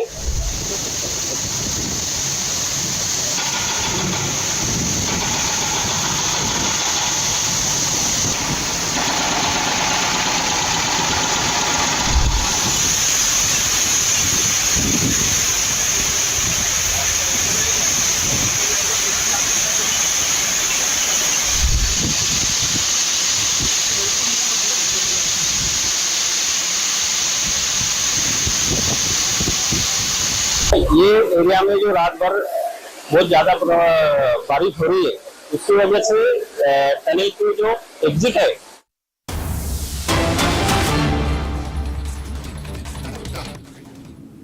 Right, that's Prime Minister Narendra Modi touching down in Jakarta in Indonesia, marking his first stop in his three-nation tour of Indonesia, Australia and New Zealand in a bid to strengthen the Indo-Pacific ties. The Prime Minister has just touched down in Indonesia, and this is, in fact, is a significant step in India's global diplomacy as well with the Indo-Pacific partners, and the Indo-Pacific partners will boost the maritime security as well, and further trade relations will be strengthened. This is a major step for the Prime Minister. This is, in fact, the Indo-Pacific ties has increasingly grown over the years, and India's, in fact, situation, India's influence over the region has also increased over the years. As the Prime Minister being given the top honors upon his arrival in Indonesia, in Jakarta, and several leaders are also there to receive him, and then alongside him, the Prime Minister of Indonesia as well, and the Prime Minister being received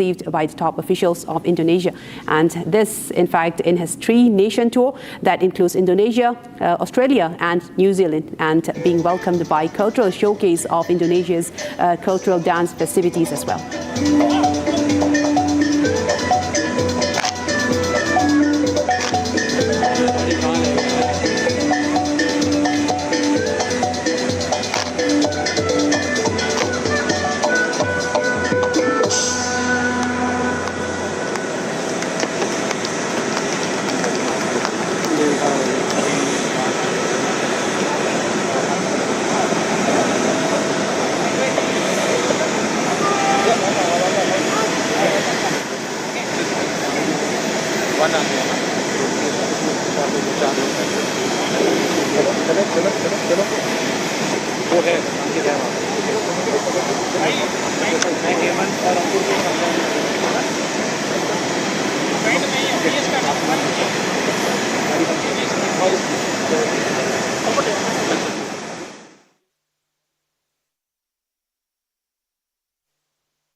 Right, that's the Indonesian president shaking hands with the Prime Minister, and this a very key visit for the Prime Minister as well, touching down in Jakarta, and several deals, including defense, will be signed, including a $450 million BrahMos supersonic missile deal as well, along with the 350 to 450 million BrahMos deal, along with other defense cooperation with Indonesia.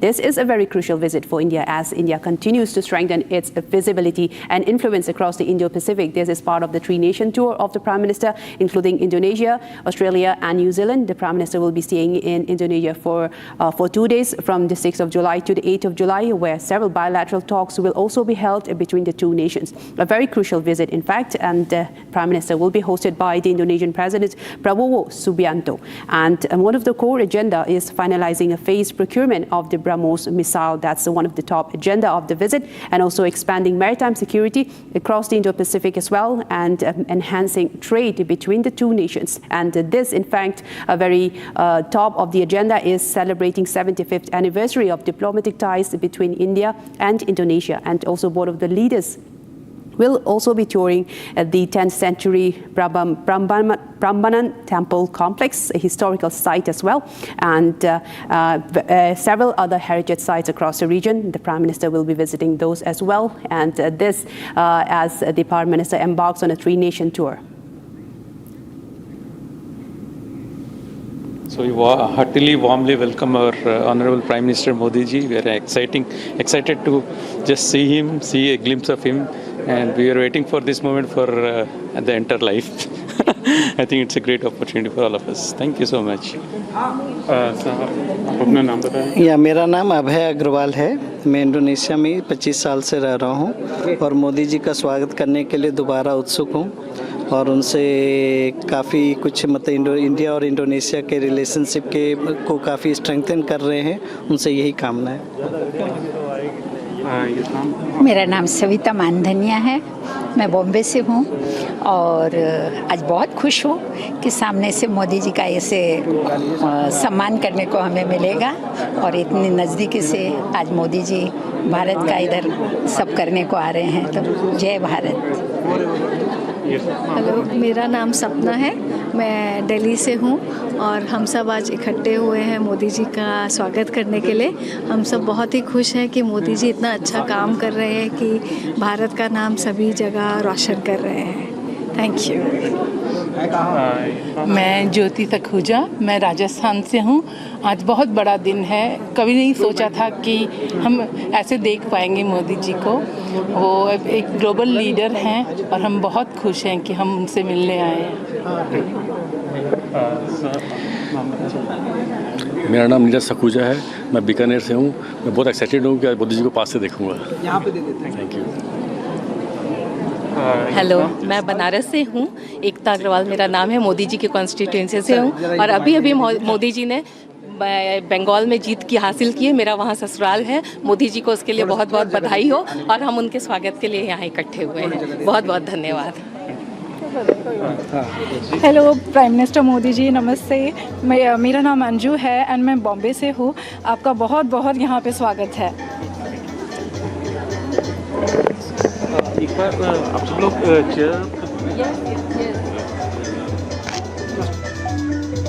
Well, that was some of the reactions from the Indian diaspora in Indonesia, welcoming the Prime Minister and sharing their excitement to meet the Prime Minister as well. And now, viewers, we move across to another breaking news that's coming in. A massive Republic impact after the Republic broke the story on the alleged SIR irregularities in Karnataka. The NDA now seeks probe and fresh voter verification. Now, BJP leaders on behalf of the NDA alliance partners have submitted a complaint to the state chief electoral officer, alleging large-scale irregularities in the ongoing special intensive revision of electoral rolls in Karnataka. As massive Republic impact viewers after Republic flagged many irregularities and also proof of rigging, of trying to rig the SIR process in Karnataka. Now the NDA has in fact filed a complaint and spoke to the state electoral officer in this regard. I'm now joined by my colleague Abhishek on this. Abhishek, this in fact a big Republic impact. Republic has flagged many irregularities regarding the SIR process being held in community halls, in marriage halls and even in mosques, and various other booth level officers carrying several booklets that may influence the voter as well. And though after that, now this action from the NDA. Tell us more into this, Abhishek. Well, it was the Republic team which broke the news stating that the special intensive revision exercise is not happening legally or in the format it is supposed to happen in the state of Karnataka, because the special intensive revision exercise was happening at the marriage halls, at masjids or the mosques as we call.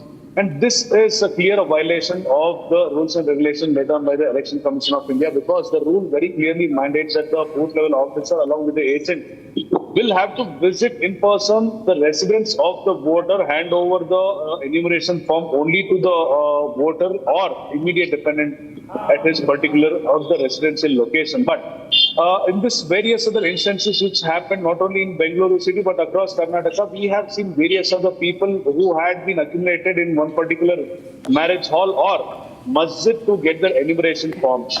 And this was a clear violation of the Election Commission of India's norms with respect to the SIR exercise. And after this, Republic reported this, and this was brought to the notice of Chief Minister D.K. Shivkumar, after which he accepted that the booth level officers along with the MLAs cannot pressurize the officials to conduct this exercise in a public place. He also accepted that the officials who had been doing this duty will be under the courts of law and they will have to face the legal stands. Right, thank you so much. On the other hand, we've also seen the BJP. Yes, in fact, thank you so much, Abhishek, for all of those details. So we'll continue to track the story and get back with you on this. And now, viewers, we're slipping into a very short commercial break, but we'll be right back with you with more stories on the other side as Republic continues to track more stories both nationally and global. Now, coming up after a very short break, Meta promotes child sexual abuse and soft porn content on its social media platforms on Facebook and Instagram. We're tracking all of this after a break. Coming up next.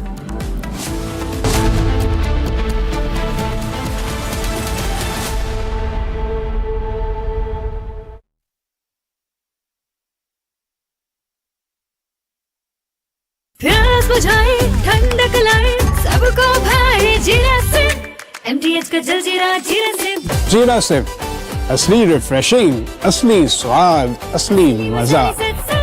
MTH केसरिया से मन जोगी हुआ रे, दिल झूमे देखो मतवारा हुआ रे। केसरिया से मन जोगी हुआ। हर पल मनाओ केसरी त्योहार। विमल, बोलो जुबान केसरी। आर प्योर सूजी पास्ता उबालो मिलाओ और खाओ 8 मिनट में तैयार। क्या टेस्ट है सबका राजा R pure masala.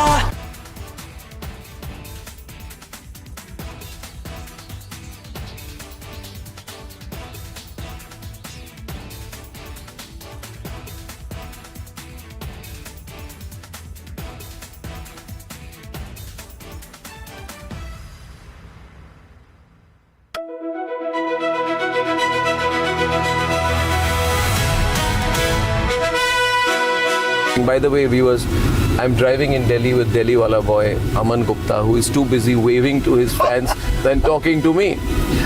Please come down to earth, Aman. Yes, I am sorry. You're on my show. I forgot. This is not your show. This is my show. Stop waving to your fans. Be modest. Now everybody. बाद में बात करेंगे। अरे आप politician हो, आप politician हो, आप ये क्या कर रहे हो? This is too much. आपने बोला हम्बल हो, मैं हम्बल हो रहा हूँ।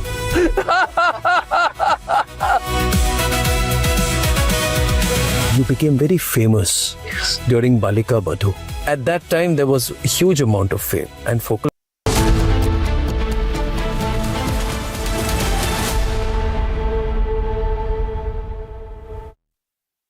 थोड़े में ज्यादा स्वाद ये हित तो है इसकी खास बात। वाओ मामा क्या स्वाद है। अरे मेरे राजा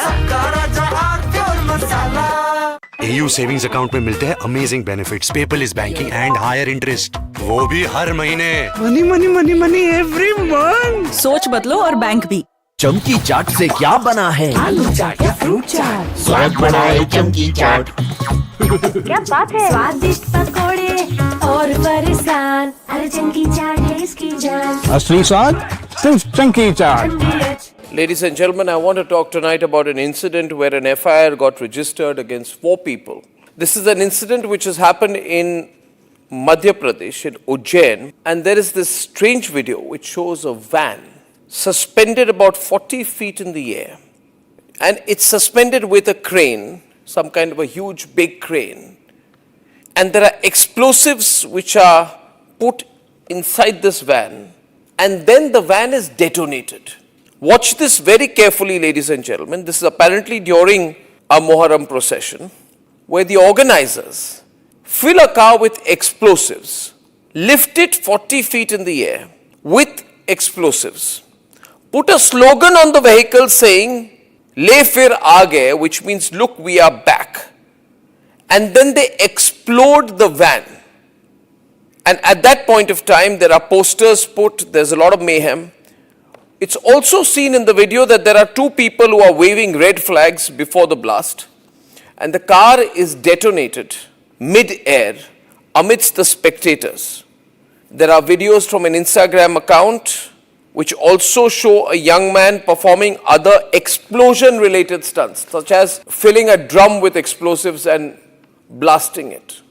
And there are intense explosives used out there. This is all a celebration of explosions. These are not fireworks, let me tell you this, viewers. Now, the police arrested the accused, and there was a procession of the accused also taken out. The accused identified as one Shoaib, Zahid Khan and Taslim. Shoaib organized the event, and Zahid and Taslim were the ones waving the flag while standing on the vehicle before the vehicle was blown up. This is what has happened. And this is the strangest and most dangerous incident that has happened, because we don't know what is the message that they were trying to send by carrying out a car explosion. Please look at these pictures with concern. A crane hoists a car 50 feet into the air and a mock terrorist attack is carried out. A hanging enacted with little purpose connecting the act to the occasion. There was an attempt at some kind of messaging. And ladies and gentlemen, remember what happened in Red Fort just 8 months back.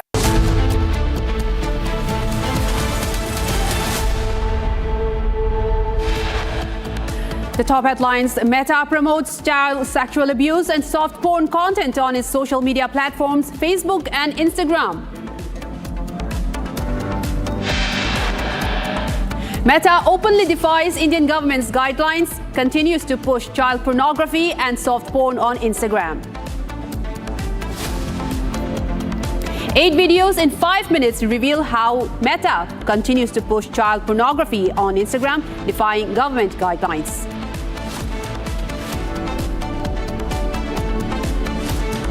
NIA has filed a supplementary charge sheet in the Pahalgam attack, and terrorist Hafiz Saeed has been named as the person behind the attack.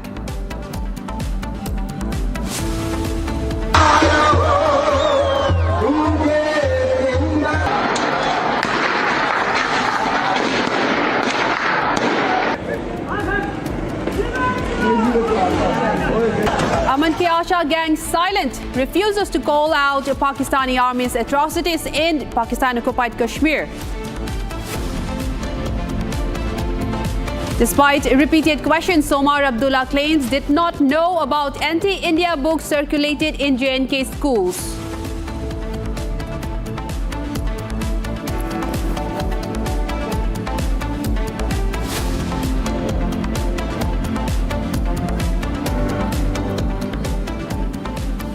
Viewers, beginning with a major breakthrough and a major story. A year after the cowardly terror attack in Pahalgam on April 22, 2025, which killed 26 innocent civilians, mostly Hindu tourists, the NIA has now identified and named the mastermind in a supplementary charge sheet that was filed.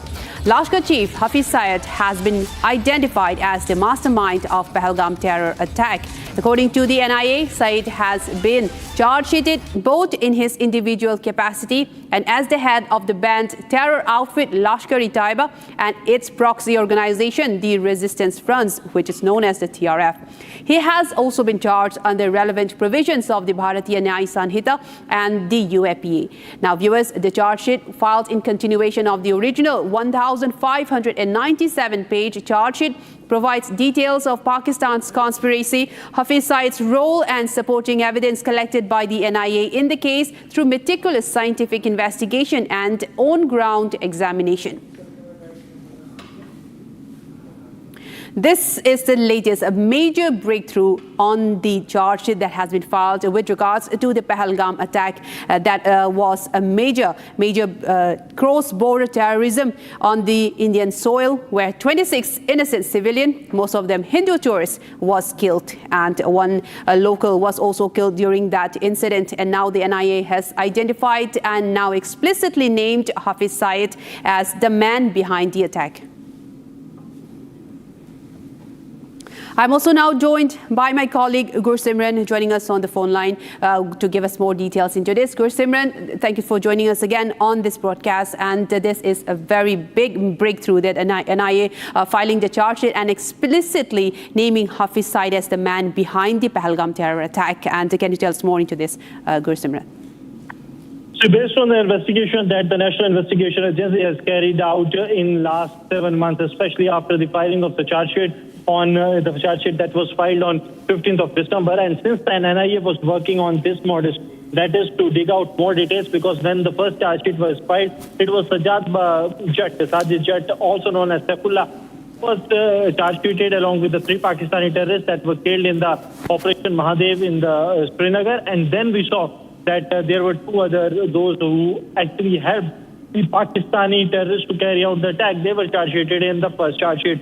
Then NIA went on to work on the second charge sheet. It took NIA 6 months and 19 days, to be very precise, to work on this angle that looks into the backward linkages of the Pakistani terrorists that carried out this attack. And during the investigation, they got hold of the mobile phone as well as some of the digital evidences. By then, the FSL reports, they also came from the FSL and from the central FSL database analysis. It came into being that they were in touch with the handlers across the border. When the database was completely scanned by the NIA, it came into being that it is none other than the Lashkar Chief Hafiz Saeed who was taking the shots. He was the one who was communicating to these terrorists that how this attack was to be carried out. Though there was some delay in carrying out execution of the attack by the terrorists on ground, but this has been a pre-hatched conspiracy that was done by the Lashkar chief Hafiz Saeed. And since then, the NIA was digging more details to it. We are told that it was in 4 months that NIA had a clear-cut clue that it is the Lashkar chief Hafiz Saeed who is directly involved in this. But then they took a couple of months more to file this supplementary charge sheet because they had 180 days time to file the charge sheet and they got some extra time also. So going by the book, they took that time and they clearly have established minute details of the involvement of the Lashkar chief along with his movement details. Everything has been minutely worked upon by the NIA and has been now submitted before the NIA court in Jammu. That clearly establishes the role of Hafiz Saeed. Now, how this is going to help? This will help NIA after the charge sheet is accepted by the court and the further trial will begin. NIA will move for the letter rogatory. That is very important. That will be sent to Pakistan to hand over Hafiz Saeed to India for the remaining trial to be executed. And then again, Pakistan will be exposed because time and again Pakistan has shielded these terrorists. Pakistan will have two options, either to get exposed or to hand over Hafiz Saeed to India. And that's the only time will tell which Pakistan will choose. But Pakistan has completely been exposed, and the call details that have been accessed by the NIA, they clearly established that it is in Pakistan where the terrorists were in contact with their top handlers. Thank you so much for all of those details, Gursimran. Indeed, a very major breakthrough, and we'll continue how it unfolds, especially with regards to the NIA that has named Hafiz Saeed as the man behind the Pahalgam attack. Now, viewers, we move on to another story now. The Pakistan-occupied Kashmir. The region is on edge as the Jammu Kashmir Joint Awami Action Committee, the JAAC, has issued a 48-hour ultimatum to Islamabad, warning of a grand and final action on July 9 if their demands are not met. What began as protests against skyrocketing electricity bills, flour shortages, inflation, and lack of basic rights has now escalated into a broader movement demanding political justice and an end to decades of neglect. The sit-in will continue indefinitely with calls for massive mobilization on July 9, including overseas Kashmiris. Now, Republic has now accessed exclusive visuals from these intensifying protests. Let's take a look.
शायद 9 जुलाई के बाद आपके पास एक दिन का भी वक्त न हो, इसलिए उस ऐलान की तैयारी आज से ही हरियाणा पूंछ, हरियाणा मीरपुर डिवीजन, पीर खसोद मीरपुर डिवीजन से मेरी ये अपील है कि जिस तरह आपने तमाम तर रुकावटों को अबूर करते हुए 9 जून को लॉन्ग मार्च जो वो पूंछ की हदूद में दाखिल किया था, उसी तरह 9 जुलाई की जो अगले अमल का यहाँ से ऐलान होगा, मीरपुर डिवीजन तैयार रहो। एक बार फिर आपको जो वो पूंछ की तरफ निकलना पड़ेगा, मां से, बहनों से, बच्चियों से। और जिस तरह आज जो वो मीरपुर डिवीजन की मेरी माओ ने, मेरी बच्चियों ने, मेरी बहनों ने तारीख रकम की कि पाकिस्तान की दहशतगर्द फोर्सेस से अपने जो वो गिरफ्तार भाइयों को रिहा करवाया, भरपूर मजम्मत की और रियासती दहशतगर्द पुलिस की शेयरिंग के आगे जिस तरह इस रियासत का बेटा खड़ा होता है सीना तान कर, आज रेल रियासती फोर्सेस के सामने मेरी माँ, मेरी बहन और मेरी बेटी खड़ी हुई पहले भी कह चुके हैं कि तुम्हारी गन्नू की गोलियां कम पड़ेंगी, लेकिन हमारे सीने कम नहीं होंगे। जितना जोर आजमाना है आजमा लो गोलियां बरसाकर। आपने बम गिरा कर देखा इस धरने पर, और आज देख लो कि इस पंडाल में माएं नजर आती है, बहनें नजर आती है, बच्चियां नजर आती है। ये तुम्हारी गोलियां, तुम्हारी गिरफ्तारियां, तुम्हारे बम जो है, ये हमें खौफजदा नहीं कर सकते। And now, viewers, we turn our attention to the Prime Minister's three-nation tour.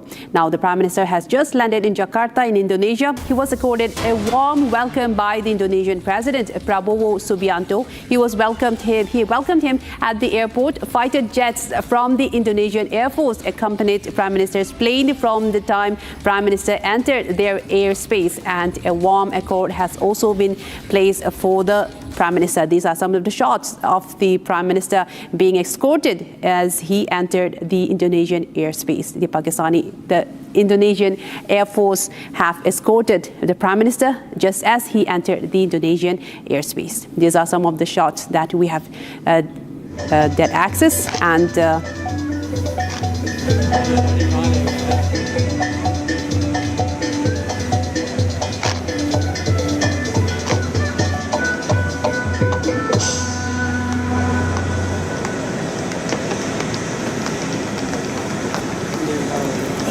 Right, I'm also joined by my colleague Chandrakala on the phone line, who has some more information on this. Chandrakala, thank you so much for joining us on this. And we'd like to know more details on the Prime Minister's visit on the three-nation tour and his first stop being Indonesia. And also India is celebrating 75 years of friendship with Indonesia as well. Can you tell us more details at India's top agenda with the India and Indonesia ties, and also the three-nation tour that the Prime Minister has embarked today?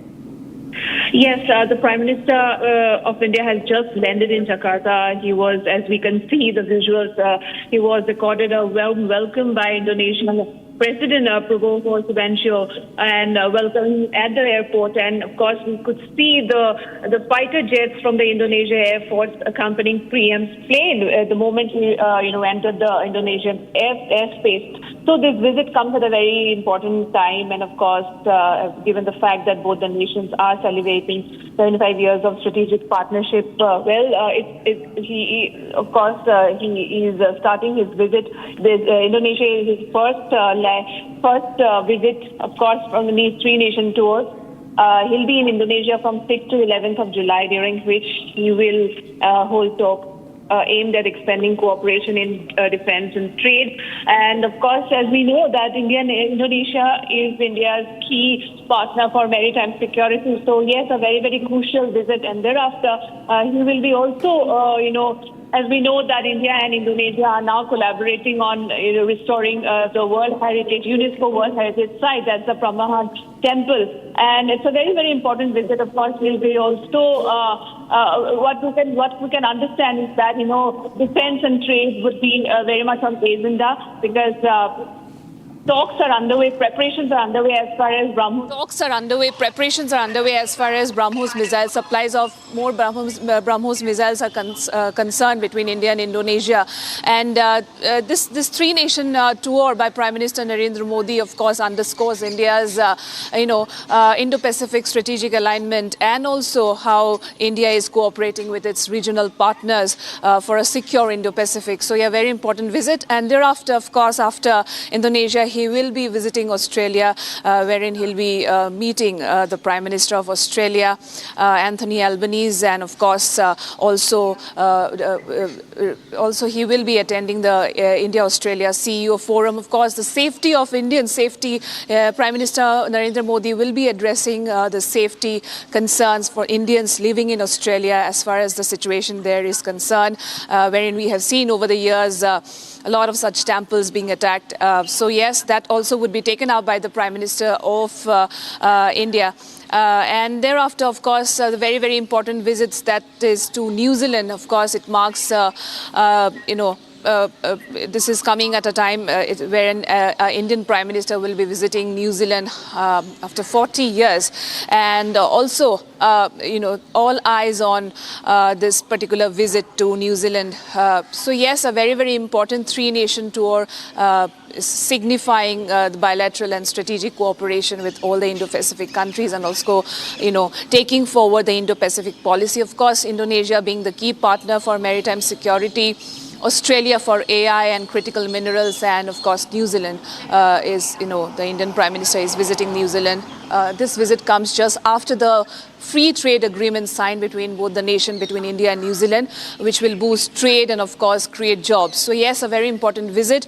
All eyes on first leg of his trip, that's to Indonesia. Tomorrow he will be receiving a ceremonial welcome in Jakarta, and thereafter bilateral engagements. That's right. And we will be updating you further with all the visits. Yeah. Right. Thank you so much, Chandrakala, for all of those details. And in fact, you've highlighted how important this visit is for India, as well as India is looking to strengthen its influence in the Indo-Pacific region. And viewers, now after that story from the Prime Minister, we move on to another major story that's happening in Mumbai. Now, a major tragedy has struck Mumbai as heavy monsoon rains triggered a landslide, completely blocking the Mumbai-Pune expressway. Now, rescue operations are currently underway to clear the debris and ensure safety. In this video, we bring you the latest updates on the Mumbai landslide, the expressway's current situation, details of the rescue efforts, and important travel advisories for commuters. Let's take a look at this report.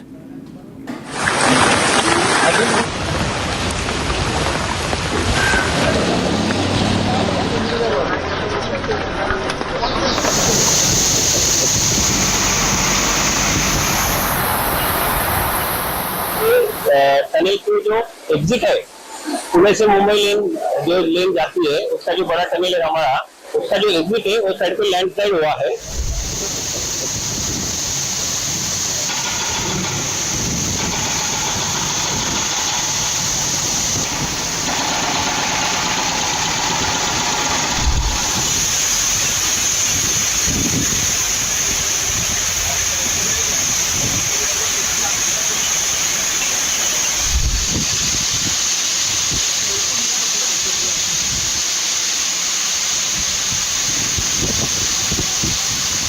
ये area में जो रात भर बहुत ज्यादा बारिश हो रही है, इसकी वजह से टनल की जो एग्जिट है पुणे से मुंबई लेन जाती है, उसका जो बड़ा टनल है हमारा, उसका जो एग्जिट है वो साइड पे लैंडस्लाइड हुआ है। तो लैंडस्लाइड की वजह से ये लेन अभी बंद कर दिया गया है। बाकी कनेक्टिंग लेन का हमारा पूरा लेन इंटैक्ट और सेफ है। सिर्फ वो लैंडस्लाइड की वजह से एग्जिट में पॉइंट में हमने काफी अभी बंद किया है और क्लियरेंस का काम चल रहा है। ये अभी अगले 4-5 घंटे के अंदर वो क्लियर हो जाएगा। Monsoon fury brought Mumbai-Pune connectivity to a standstill on Monday as torrential rain triggered landslides and floods that halted train services and forced the closure of both the Mumbai-Pune expressway and the old highway, leaving commuters stranded and disrupting travel between the two cities. At least 16 trains were cancelled, while 9 others were diverted amid heavy rain, with the India Meteorological Department (IMD) issuing an orange alert for Mumbai and a red alert for Pune. Traffic on the Pune-bound carriageway of the Khopoli-Kusgaon missing link was diverted early Monday after a landslide near the exit of Tunnel 2, while several stretches of the old highway were rendered impassable due to flooding and overflowing water. Amid forecasts of more heavy rainfall, authorities also declared a holiday on Monday for all government, private and civic-run schools and colleges in Mumbai, Pune, Thane and Palghar districts. This comes after at least 6 people were killed and several others were fear trapped after 2 to 3 shanties in a ground+3 chawl collapsed in Mumbai's Mankhod area on June 5th. The incident took place at chawl number 5 in Janta Nagar at around 8:30 PM when 3 tenements in the building collapsed amid heavy rains. 6:45 और 7:30 के बीच की घटना है। उससे पहले 3:30 बजे ये room का जो ऑनर है ना, उसको बुलाया गया था, उससे बात की गई थी, तो वो सपोर्ट देने के लिए तैयार हुआ था। और उसके बाद वो रूम में जो लोग रह रहे थे ना, तो वो रूम सब खाली कर दिए थे जो रूम गिरा है। लेकिन उसके 2 रूम छोड़ करके तीसरे रूम में 5 बच्चे और 1 लेडीज, 6 लोगों की दुर्घटनाग्रस्त मौत हो गई है सर। तो वो 6 लोग मर गए हैं और बाकी अभी काम चल रहा है। अब देखिए क्या होता है, अभी कितनी लाशें निकलती है, अभी तो ये भी पता नहीं है कि कितनी लाश उसके अंदर, इसलिए कि रोड साइड में है, रोड पे भी चलता हुआ रोड है, रोड पे भी लोग चलते हैं, तब उसमें हो सकता है कि बहुत सारे लोग कहीं दब के रहे होंगे, अभी वो पता चलना बाकी है। आपका नाम बोल दीजिए सर। मेरा नाम इश्तियाक अहमद है, मैं बिल्कुल जस्ट सामने रहता हूँ, वो जो रूम गिरा है ना उसके बिल्कुल जस्ट सामने रहता हूँ मैं सर। तो मैं अपनी आंखों से देखा हूँ, मेरे से सिर्फ 1 मीटर की दूरी पे वो रूम जब गिरा है तो मैं था, एक बचाव में। The tragic incident comes amid heavy rains in Mumbai and several other parts of the country, claiming lives, causing waterlogging and prompting authorities to intensify safety measures.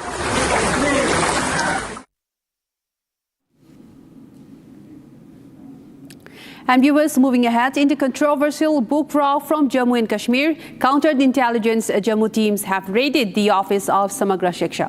The CIJ teams collected all documents related to the supply order of the objectionable book titled Personalities and Legends of J&K. Now, officials at the Samagra Shiksha office were also questioned as part of the inquiry. And now, viewers, listen into this report that was filed by my colleague Gursimran on this story. The teams of counterintelligence Jammu have now reached the office of the Samagra Shiksha Directorate in Jammu, and presently they are carrying out the searches in the office because they are to get some of the vital documents that are related to that controversial book that has led to a major controversy. Here in the visuals you will see that in the civils these are the officials from the counterintelligence Jammu. The teams have been led by the SP rank officers. They are here presently, and right now we are reporting from outside the Samagra Shiksha office, where the teams of CIJ have already reached. Senior officials are also here, and they are carrying out the due process, because the important part continues to be that they have to get those documents, those supply orders that have been given to the publisher. That is, first is Oberoi Book Service, and second is the dominant publisher that is based in Noida, where the raids are also underway. The subsequent raids are continuing there. Here the senior officials are also arrived along with the digital experts that are here, so that they can get the details of who actually issued the supply order, what were the reasons behind this, who were the persons who were part of the committee that was to carry out the scrutiny of the books. And here inside the office of Bhavani Rakwal, the director, the project director of Samagra Shiksha Abhiyan, the raids are presently continuing. The officials are checking out for the documents, and this case is now expanding overall. This is expanding not only in Jammu and Kashmir, but about from Jammu and Kashmir also. As we speak, there are many of those who are involved in this, and that is something that the CIJ is looking to nab. And now, viewers, we are taking a very short break at this moment. We'll continue to stay with more stories after this. Coming on the other side, Meta promotes child sexual abuse and soft porn content on its social media platforms, Facebook and Instagram. Coming up next after a short break.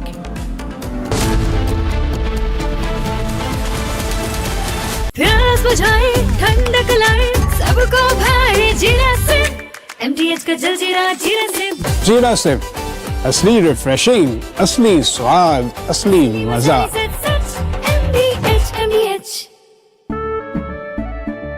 केसरिया से मन जोगी हुआ रे, दिल झूमे देखो मतवारा हुआ रे, केसरिया से मन जोगी हुआ। हर पल मनाओ केसरी त्योहार, विमल बोलो जुबान Kesari.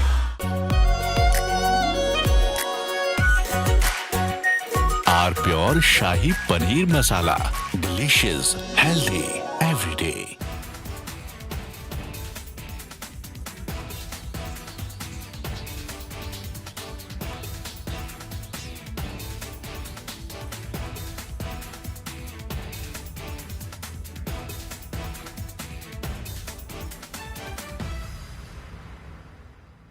Ladies and gentlemen, yesterday I said that Bhagwan Man's problem is that in the process of covering up one lie, he is lying a second time. So to cover two lies, he lies a third time and a fourth time, and now he's in a big trap. He is doing everything possible to save his job. but it's going to become more and more difficult for him. Plus, I think he has some very foolish advisors. You see, this controversy is about a younger Bhagwant Mann. He's about 52 years now, 52 or 53.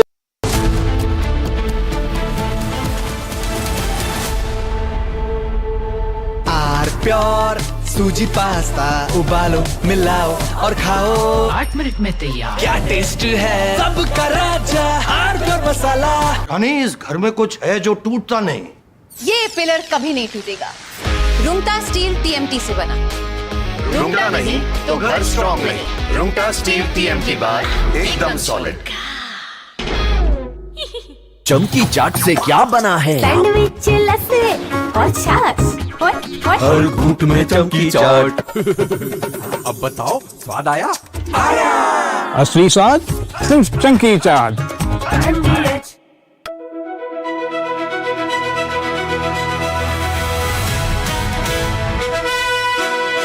By the way, viewers, I'm driving in Delhi with Delhi wala boy Aman Gupta, who is too busy waving to his fans than talking to me.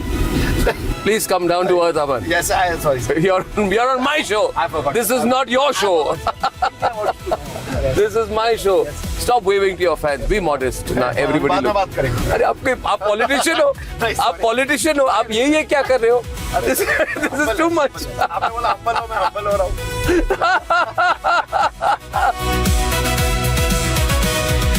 You became very famous during Balika Badhu.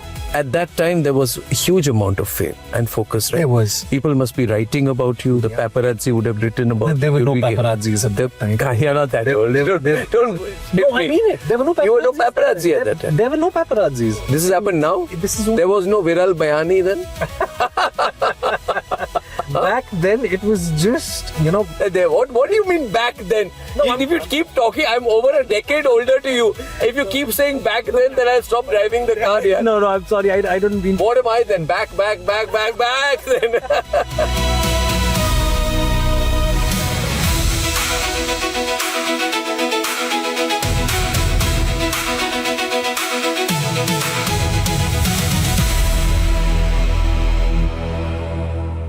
Ladies and gentlemen, yesterday I said that Bhagwant Mann's problem is that in the process of covering up one lie, he is lying a second time. So to cover two lies, he lies a third time and a fourth time. And now he's in a big trap. He is doing everything possible to save his job. But it's going to become more and more difficult for him. Plus, I think he has some very foolish advisors. You see, this controversy is about a younger Bhagwant Mann. He's about 52 years now, 52 or 53. And the video apparently goes back to the time he was 39 years old. This is a video he's released. Let me first show you the other video, the controversial video. This, ladies and gentlemen, is a picture of Bhagwant Mann at the age of 39. And visibly, over the last 13 years, he's aged. There's nothing wrong with that. We all age. But there's a distinct... From Asia's largest news headquarters, setting the agenda for Bharat.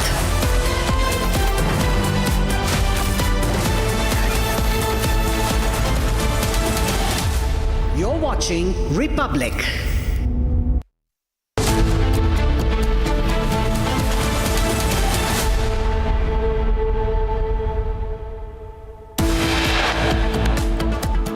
Meta promotes child sexual abuse and soft porn content on its social media platforms, Facebook and Instagram.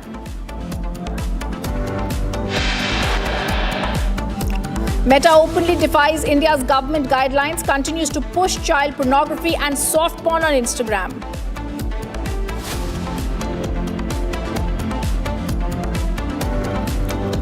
Eight videos in 5 minutes. We reveal to you how Meta continues to push child porn on Instagram, defying government guidelines.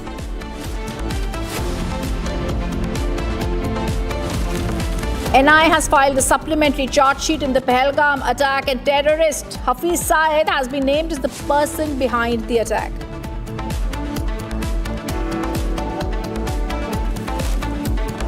Aman Ki Asha gang is silent. They refuse to call out Pakistan Army's atrocities in Pakistan-occupied Kashmir. Despite repeated questions, Umar Abdullah claims he did not know about anti-India books being circulated in Jammu and Kashmir schools.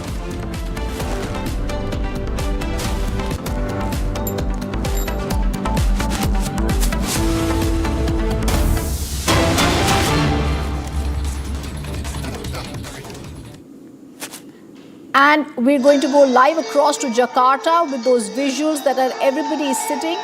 Prime Minister Modi currently in Jakarta. He's already on his three-nation tour that has started. Prime Minister Modi there being welcomed in Jakarta. As we are speaking, he lands off as he kicks off the three-nation tour to Indonesia, Australia and New Zealand. Now we're going to get you details about how he's getting a very warm welcome. His first stop is Jakarta, where he's seen bolstering ties in the Indo-Pacific region. Prime Minister Modi all set. The shadows of the epic Ramayan की उस कालजयी भव्यता को जीवंत करती है जो दुनिया की सबसे गहरी साहित्यिक और आध्यात्मिक विरासतों में से एक है। वायांकुलित यानी कि छाया कठपुतली।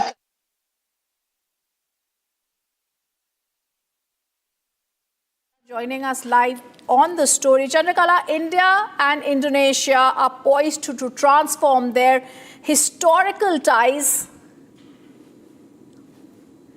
into a powerhouse strategy, because we're going to be discussing military, we're going to be discussing strategic opening up of new routes between India and Australia. This is the India-Pacific Democratic Big Alliance.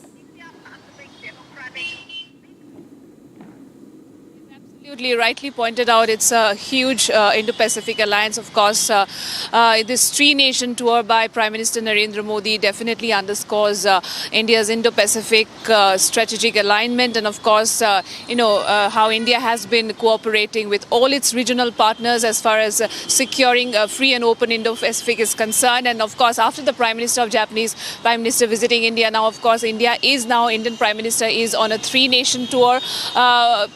This particular tour is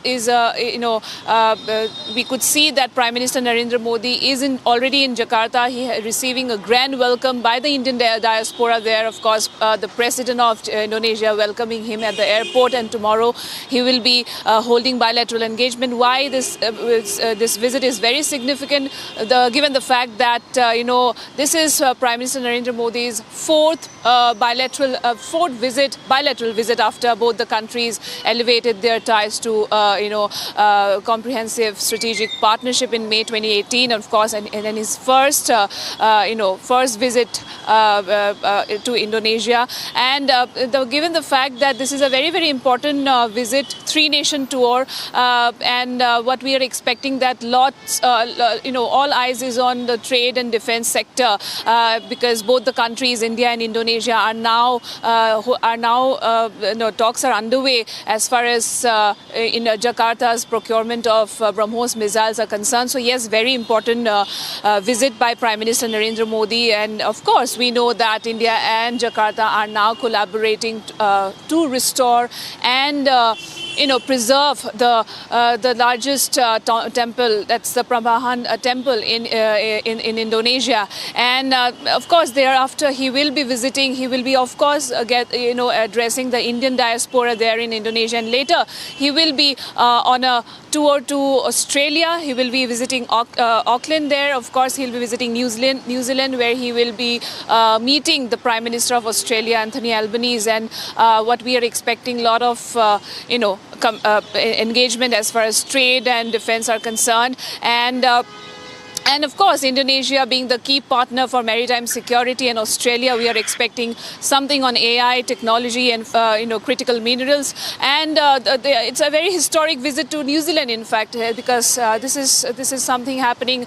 Any Indian Prime Minister visiting New Zealand after 40 years, a gap of 40 years. So a very, very important visit also come at a time wherein India and New Zealand signed a FTA in April this year, which will definitely this visit will definitely boost trade between both the nations. And of course, as far as his visit to Australia is concerned, all eyes on India-Australia CEO Forum, and also that Prime Minister Narendra Modi will be taking up. Back to you, Chandrakala, to really get a sense of how India, as the leader of the civilization, is reconnecting with its oldest maritime partner, Indonesia. We'll be taking a look at those shots coming in from Jakarta first.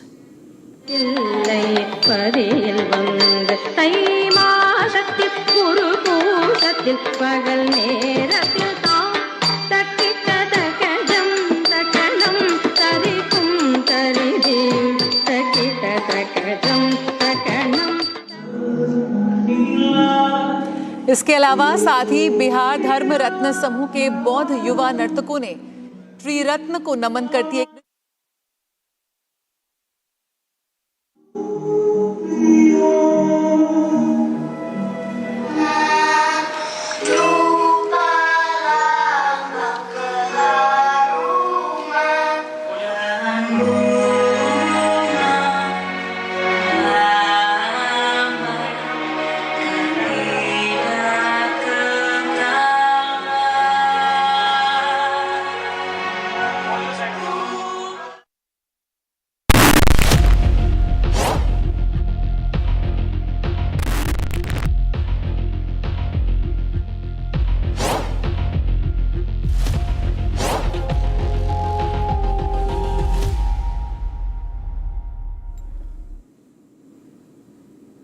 Viewers, for the last few days, Meta, the parent company of Instagram and Facebook, has run into trouble in India for hosting child sexual abuse material, CSAM. We're getting you news about our investigation. Despite being pulled up by the Indian government, Meta has not taken this controversial, abusive content down. Our Republic investigation in the last 1 week has shown some shocking, chilling facts. Some uncomfortable truths for Meta. Our investigation confirms child sexual abuse material is still online and easily accessible by users, irrespective of their age. The Republic investigation shows the algorithm at Instagram throws up the child sexual abuse material so easily that for us, 9 videos showed up in 5 minutes. Pornography and child abuse material is easily available on Meta's platforms.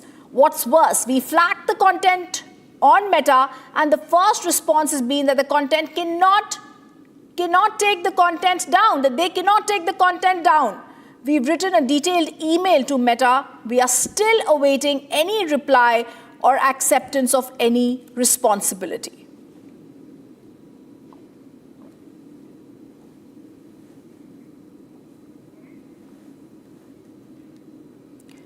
Let me go across to my colleague Niranjan joining us on the top focus story. Niranjan, this is shocking. CSAM material is available. It's chilling when one really tries to understand what is happening. We are seeing child soft porn being used. Meta has not removed it in its content. We're also shocked to see our reporters have been trying to get in touch, Niranjan. The Indian government sent a notice to Meta, and yet our investigation reveals they are refusing to remove it. Well, Rhythm, this is a week-long investigation. In fact, for the last almost 1 week, we've been trying to, find out how this works and whether child sexual abuse material or simply put child porn was available on Instagram. In fact, our teams were trying to trace how easy or difficult it is and how, because everybody uses Instagram today, Rhythm, and the government has been pulling up, Meta, and this is not the first time or we're not the only country that's pulled up Meta for hosting such content. Meta has run into trouble across the world. They've been fined in many countries across the world. It runs into hundreds of millions of dollars. Now, let me tell you what our investigation has found out, and I have Sneha and Paras with me, and our entire team here at Republic Desk, worked on this investigation to find out how easily it shows up. And let me tell you, the government of India was told by Meta that they are trying to comply, that they've taken down any such controversial content from the web, from their platform, which is Instagram and Facebook. But I can confirm to you, as of this minute, this content is available, because the last time we checked, it's 5 o'clock right now. The last time we checked, the videos were still available a few minutes back, and I have Sneha with me. Let me just ask Sneha what we found out in the course of our reporting. first of all, Rhythm, I was shocked to see the kind of videos that were showing up. As you continue to swipe, the algorithms see what kind of content a person wants, and they're just throwing up child sexual abuse material. Now, Sneha, if you can tell us a little bit about how Republic investigated and what kind of videos showed up, if you can, summarize it for our viewers. Yes, Niranjan. So what we did was, in this investigation, we went to Instagram, we searched two simple keywords, child content. And in that content, what we saw the first few videos were very cute, of very cute kids and all. But soon the videos turned into something very shocking and disturbing. They started showing videos, you can categorize them in soft porn category. Those videos were very shocking, and in one of the videos we even flagged it to Instagram, but Instagram's response to us was that this does not violate our guidelines. Okay. So you search for child content. Yes, exactly. We search for child content, Rhythm. Something as simple as child content. You're looking at the visuals. If you're watching this broadcast right now, on the left of your screen, that's the visual that showed up on the reels. You search for child content. It is as simple as child content, and the kind of videos that showed up on the reels. We have these videos with us, and I can tell you that when we reviewed the videos, it threw up some shocking images and videos, and it just kept coming. More and more such videos were being fed, and these are children, and some of them were infants in these videos. So I don't want to get detailed or graphic, Rhythm, but I can confirm to you that this amounts to what you would say is child sexual abuse material, or simply soft child porn. And I also have Paras with me. Paras, you were also able to, identify, as our teams here were able to identify some videos. What kind of videos showed up, and what did we search for? How easily is it showing up on the reels and on the feed? It was quite easy, sir. First, we got 5 different devices, and we made new Instagram IDs on all 5 different other devices. So the IP address wouldn't be the same. And we didn't even search up anything. We just followed the major famous accounts of celebrities, athletes, footballers, the sportsters. And as soon as we started swiping through the stories, all the softcore porn, child pornography, AI visuals, deepfake, they all just started showing up. Now, there are 2 parts to it, Rhythm. One is whether these were ads that were being thrown up. What Meta claimed was third party, right? Yes. They claimed in some of their responses that it was third party. And there is a second aspect to it of the ads that are showing up on the Instagram platform and on the Meta platforms. I can confirm to you that these were content pieces. Am I correct? These were content. This was content posted on Instagram. This is not a third party content, or this is not third party ads that were showing up. Some of them were content posted on Instagram. Am I correct, Sneha? Yes, absolutely. That is correct. It was the first few visuals, as I said earlier, was simply of cute videos, but then the content turned into something very graphic, very disturbing. As a girl, to be honest, I was very shocked to see all that. Okay, so 2 aspects to it, Rhythm. One, content which amounts to or classifies as child sexual abuse material, and secondly, you have ads which were also identified on the platform. So these ads are not taken down.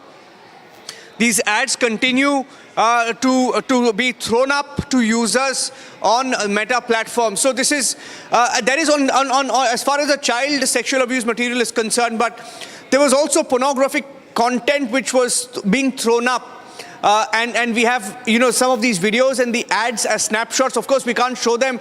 But on the screen, Rhythm, you're looking at that video which is blurred. Those are actual videos that are blurred by Republic because we cannot show them to our viewers. Yes. But we are even showing this much to tell you how easily this content is, being thrown up for users, people on Instagram, and I think most across ages. If this kind of content is being thrown up, it tells you that Meta is openly defying the government. Yes. And this is and second aspect, Rhythm, when we flagged it, we reported it, we flagged the content, and the first snapshot that came up, maybe we can show that as well. They refused to act. The first I don't know whether that was an automated response but a response came in. It was a proper response. We reported that video, the disturbing video. We reported it to Meta, and the response was that this content does not, defy their guidelines, and they will not take it down. That was the proper response they gave us. Shocking. So they said, yeah. Shocking that this response has come to us, and that's the breaking too that Niranjan and our team are doing, viewers. The Indian government also sent a notice to Meta. Republic flagged in our investigation, but Meta has clearly stated that we are not, they are refusing to take it down.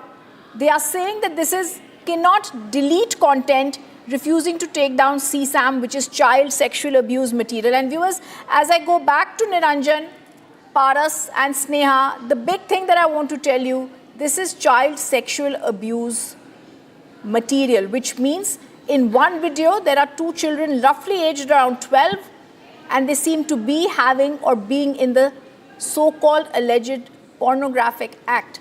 And the second video, there is a video of a man with a child, and there is wrong, horrible child sexual abuse behavior. There are many such videos, but this automated response, Niranjan, that has been received by Sneha and our team, it clearly shows there is a defiance from Meta. They are pushing back, but the ads still continue to be there. Well, that's correct. Rhythm, this was, this is not from last week. This is from today.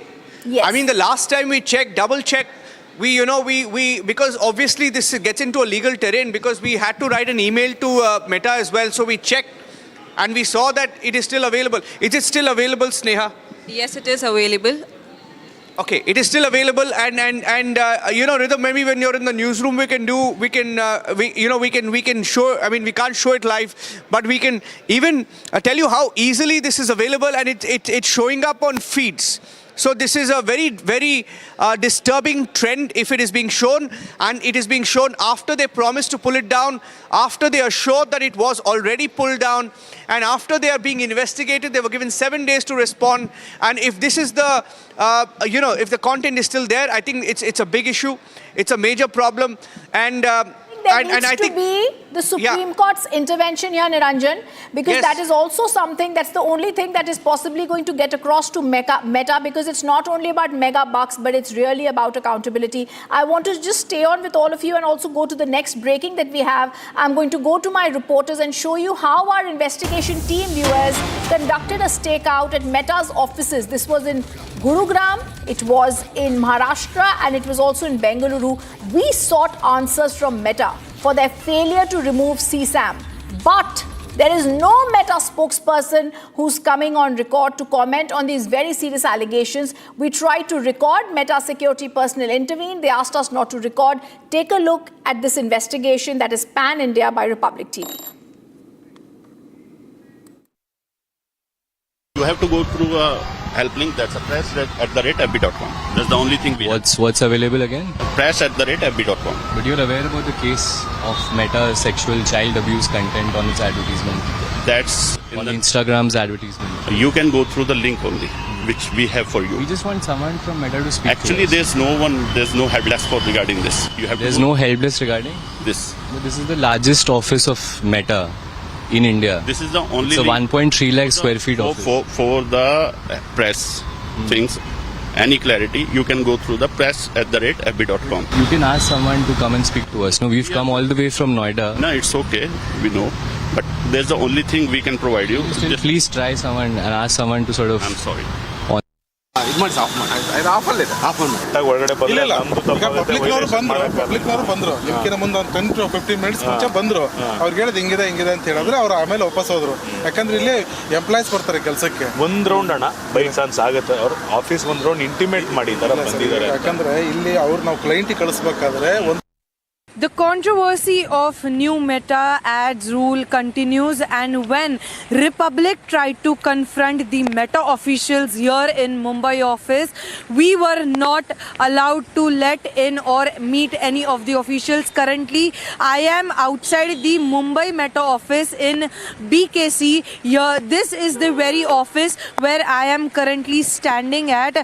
So we went in, and when we tried to confront the Meta office, or rather we tried to meet the Meta employees, the answer we received was there are no authorized person to talk to you over the issue that you are currently addressing. This is the very office where Republic tried to go inside the office, but the answer that was received was there are no authorized person here because the only security team of Meta is operational from here. So according to what experience here we got is that when we entered this very building, the receptionist asked us whether you have an appointment or no, but there was no appointment scheduled. So I asked that whether I can have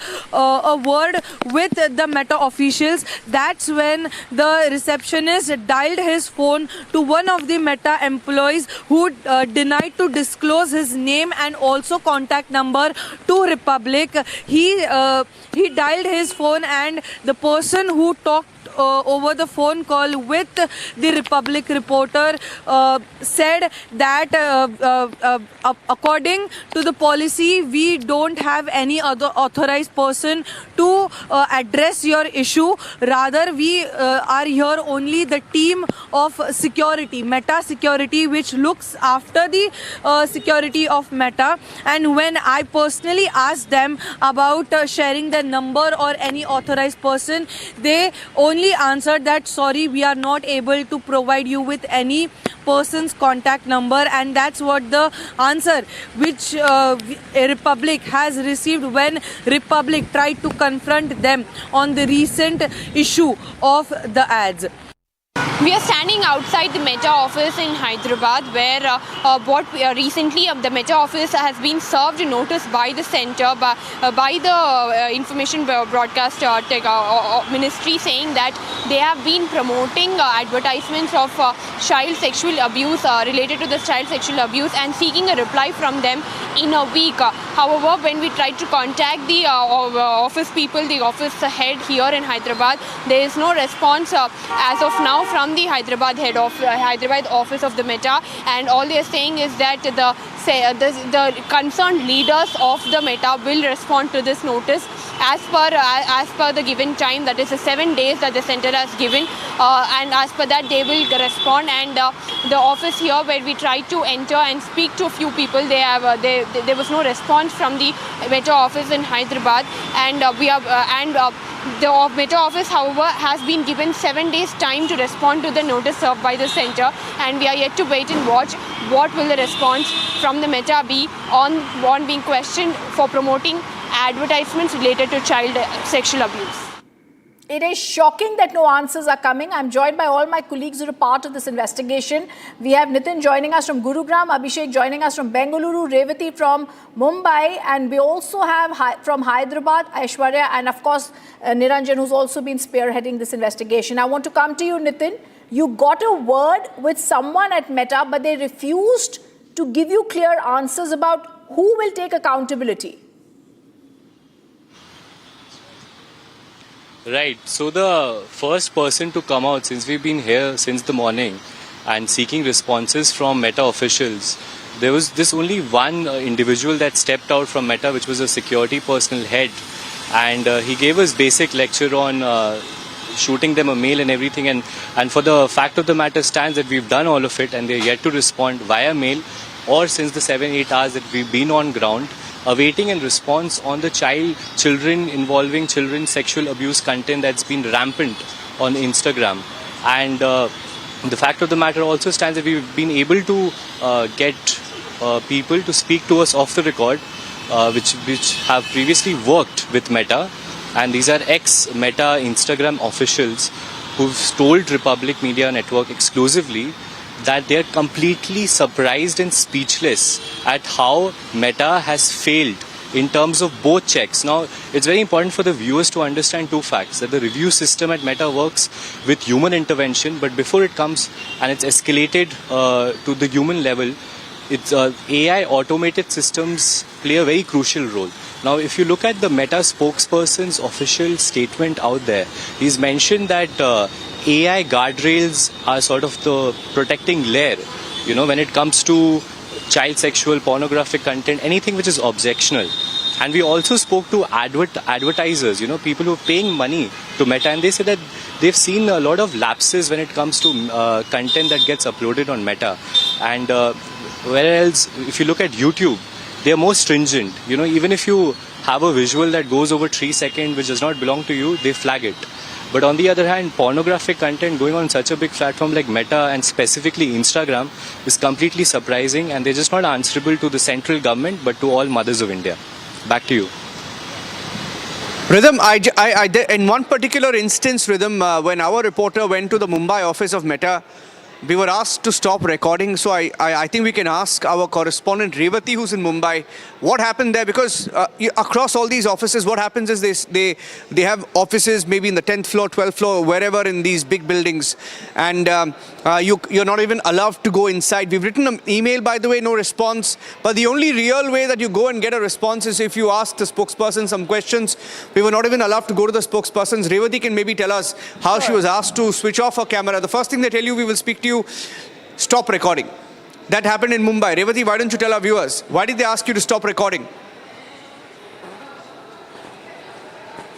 Right, as you rightly mentioned, it is not just at the reception. Currently, I am standing outside the Meta office itself, and mind you, it's been 5 to 10 minutes. Even here, the security comes and says you are not allowed to shoot, whereas I am standing on a public road. Yet the security says if you have camera, you are not allowed. And talking about when I wasn't carrying my camera and boom, then I went inside, and when I had a word at reception, the person at reception called the respective person of Meta, and he said that I am not comfortable in sharing the number, rather it is not their policy. And the most important thing is that the receptionist called from his own mobile phone, so we were not able to record anything whatever we had a word. But yes, the person on the phone call said that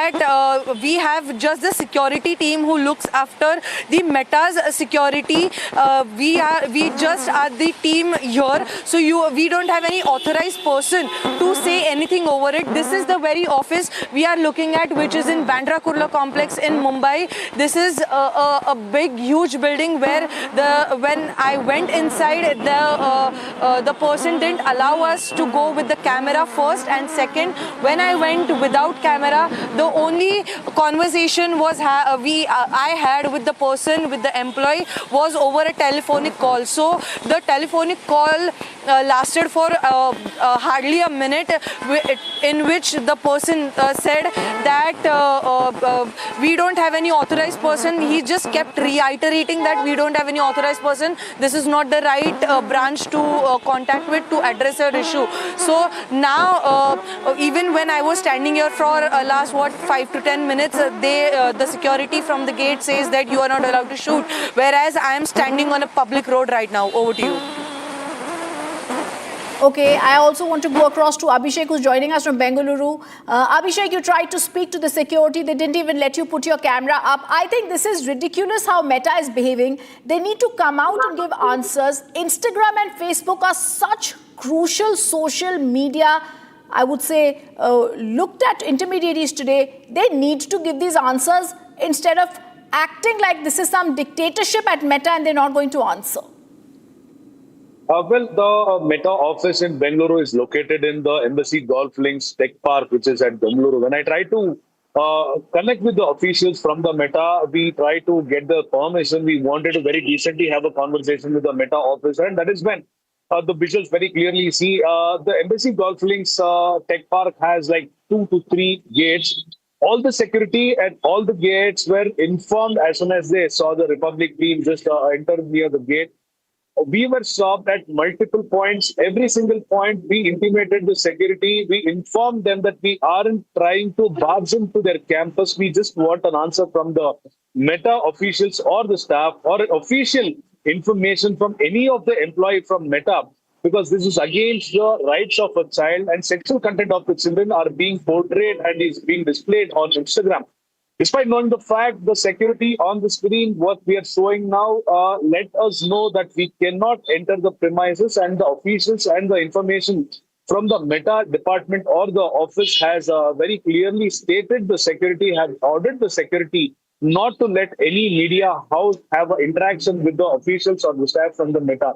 So at multiple points, we try to sneak into the office of Meta, but every single point, at least 3 to 5 security persons were deployed. And off the record, when we tried to strike a conversation with the employees who worked in that particular tech park, even they mentioned the fact that the number of security after spotting a media vehicle had been doubled or tripled is what the employees of the record in the tech park mentioned. So this is very clearly indicating that Meta doesn't want to answer to the question which has been placed in front of them by the Republic team.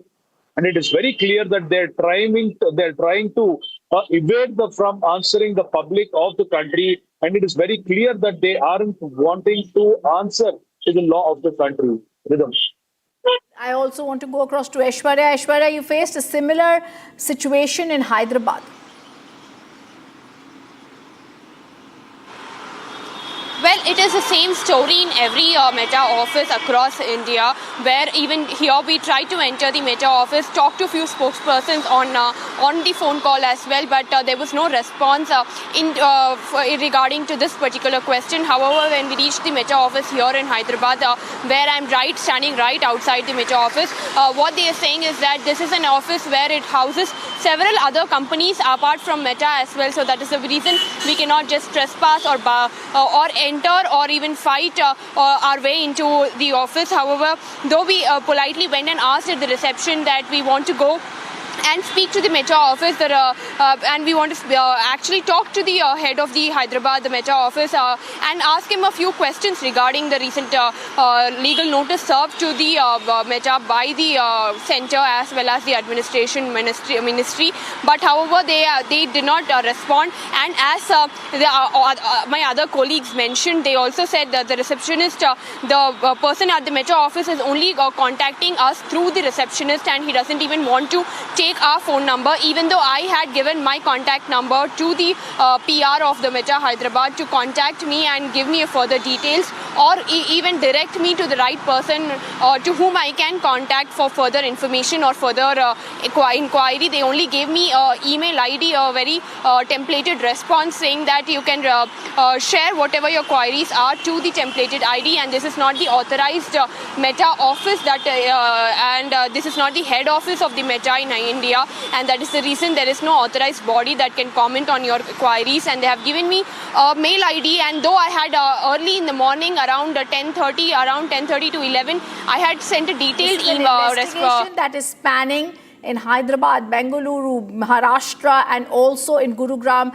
in the NCR, and yet there are no answers. I want to go to the next breaking news. I want my team to stay with us, our colleagues to stay with us, because Republic also sent an email containing a detailed 10-question questionnaire to Meta regarding the CSAM material.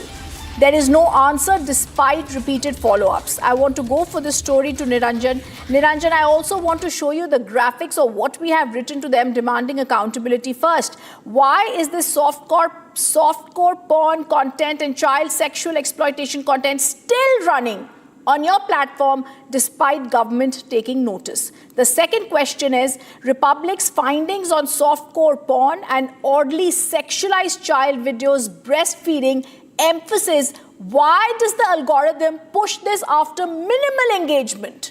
And then we ask Meta, is Meta profiting from engagement-driven recommendations that is involving minors? I want to go to Niranjan, because Niranjan, that is what Meta needs to answer in these chilling facts that have come out. 9 videos in a few hours. This is 1 week later, after the government has taken notice of the child sexual abuse material on Instagram and Facebook and Meta's other intermediaries, and yet Meta has taken no action. Even today, just a few hours back, when we was in our investigation, we were trying to see what has happened. Even now, we are seeing the same content. This is the biggest question that, Niranjan, we're asking Republic in our email. is Meta profiting from engagement-driven recommendations that is involving minors? Rhythm, we wrote an email to them before airing the story, and we are awaiting a response from Meta. There is no response from Meta yet, but we asked them at least 10 questions, including why, despite the government's orders, such child abuse material is not being brought down, whether they are profiteering from the child abuse material that is being loaded, and third, can they really claim their third-party excuse? Because when you look at the details of the videos, some of these videos are also posted on the platforms at Meta, so they're not really third-party. They are first-party content that is uploaded on Meta, the platform. So and we asked them questions on whether they have given platform to child abuse material. And apart from that, I'm just taking you through the different questions that we have asked that they have refused to answer to right now. We have written to their offices in all of these cities, including the press offices in Gurugram, in India, in Hyderabad, in Mumbai. These are their main, contact persons. We've asked them whether the Meta team will be appearing before the Ministry of Electronic and Information Technology, that's METI, whether they have the authority to make policy changes or will their role be limited to answering questions alone. We've asked them whether Meta will commit to publishing quarterly India-specific transparency reports covering advertising and CSAM or child sexual abuse content, whether this appears to be this is Meta's second government notice in India in just a week, and how they would describe the current state of compliance across products, whether it is lacking as seen clearly because it's still available today. We've asked them also about following the $375 million jury verdict against Meta in New Mexico, specifically regarding child exploitation and platform safety. How do they now assess whether these issues reflect a broader global compliance issue? Because you remember that grilling of Mark Zuckerberg by the US Senate, and I think we have that video. You can play that video as well. He was grilled by the US Senate for exactly the same reason. So across the world, Meta is a serial offender when it comes to sexual abuse, child sexual abuse material, and that is why this becomes all the more important. I think you have that clip. You can maybe play that clip to give people an idea about how this is not an India-specific issue. It's a global issue. But in India, they're taking more chances than they would anywhere else. And Niranjan, let's play out that sequence, which you're absolutely right. Zuckerberg needs to answer. They need to be answered, these questions. Let's play out that sequence that Niranjan is indicating.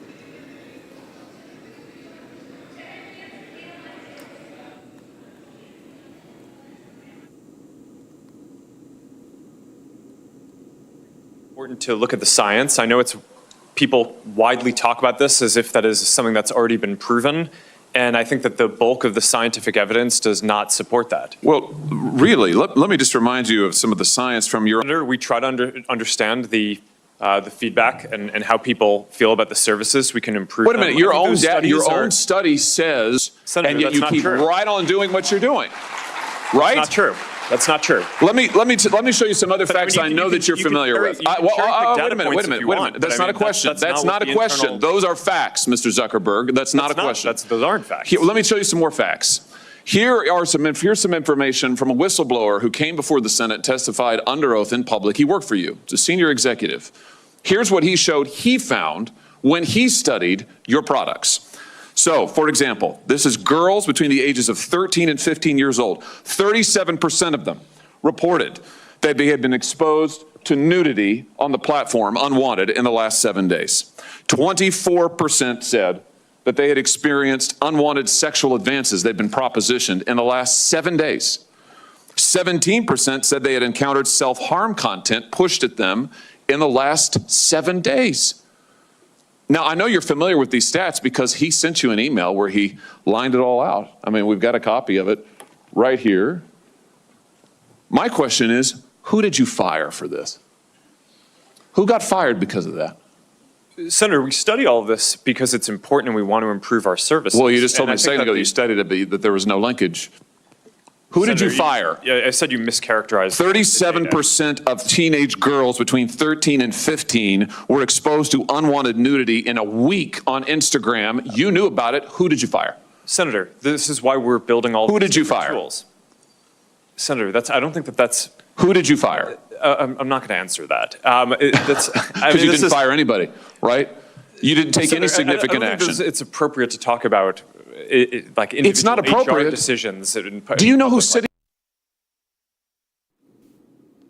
I'm continuing with our reporters who continue to be there, and no one has been fired for any disturbing visuals. Nikhil, no, Nitin, no one has been fired, Abhishek, at Instagram, and there is child sexual exploitation material that we are seeing. There are concerns in India about it, the paid advertisements, Revati. You tried to speak to someone at Meta, but they don't want to answer. They want to just put out an iron window, almost like a Chinese iron ladder. And even when you tried to speak with them, Aishwarya, there were no answers. But Nikhil, Nitin, I want to ask you, there were questions being put by you. You've done your research on this subject. What is the kind of, how soon can we expect, number one, some accountability from Instagram, from Meta? And number two, how soon can we have an on-air response on our investigation from them? Exactly. Republic has left no stone unturned when it comes to seeking a response from Meta, be it on WhatsApp, which was the username feature that was in question by the central government earlier, and now this case. So Meta's security seems to only work when it comes to pushing journalists off and not answering questions. And when we are looking for prompt responses on factual content, such as 12-year-old girls being part of child sexual abuse content on platforms and on the redirecting URLs, it basically shows that they didn't care.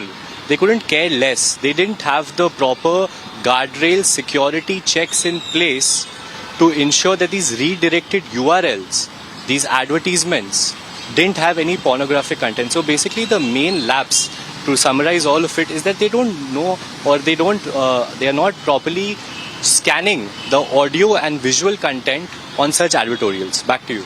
I also want to ask Abhishek the same question. Abhishek, the way they are behaving, it's almost like there's a barrier. They believe, like the Iron Curtain, that they have this so-called physical barrier where you're not being allowed to even question, where there is very importantly global significance coming to this, because Zuckerberg has not been answering. There have been questions that have been raised to him earlier. Today also this has gone to him, but Zuckerberg seems to not care enough to give out any reply to try and change the algorithm. When we try to enter the Embassy Golf Links premises where the Bengaluru's Meta office is located, it is very clear that the intention of the Meta was to make sure that they kept us out of the campus, they kept us out of their campus, they kept us out of any reach to the Meta office completely. I could clearly say this because not one, not two, at least 20 to 30 security personnel rushed towards us to make sure that we don't record things, we don't record the buildings, we don't get an idea of where the Meta office is located. Only thing that was evident was the Meta trying to keep the media away because they didn't have an answer with respect to what is happening on the Meta's platform as of now. And it isn't just evident that Meta is trying to avoid, but it is very clear that the Meta didn't have a press relation officer at the Bengaluru office. They have two offices in Bengaluru, one in Damluru and the second one in Indiranagar. And both of these offices have no press relation officer. No one would want to pick the calls. No one will be answerable. No one is going to get in touch with you. It is very clear mandation by the set by Meta that when things go wrong, there will be no one to answer from the Meta, and people will have to face any kind of situation because of all the things that Meta might be doing. On the other hand, we shouldn't also forget the fact that Meta has clearly and just to jog the memories of Mark Zuckerberg and others, I want to even play out what he tried to tell the senator, which we just played out a short while ago. This was a key Senate hearing, and the White House was there.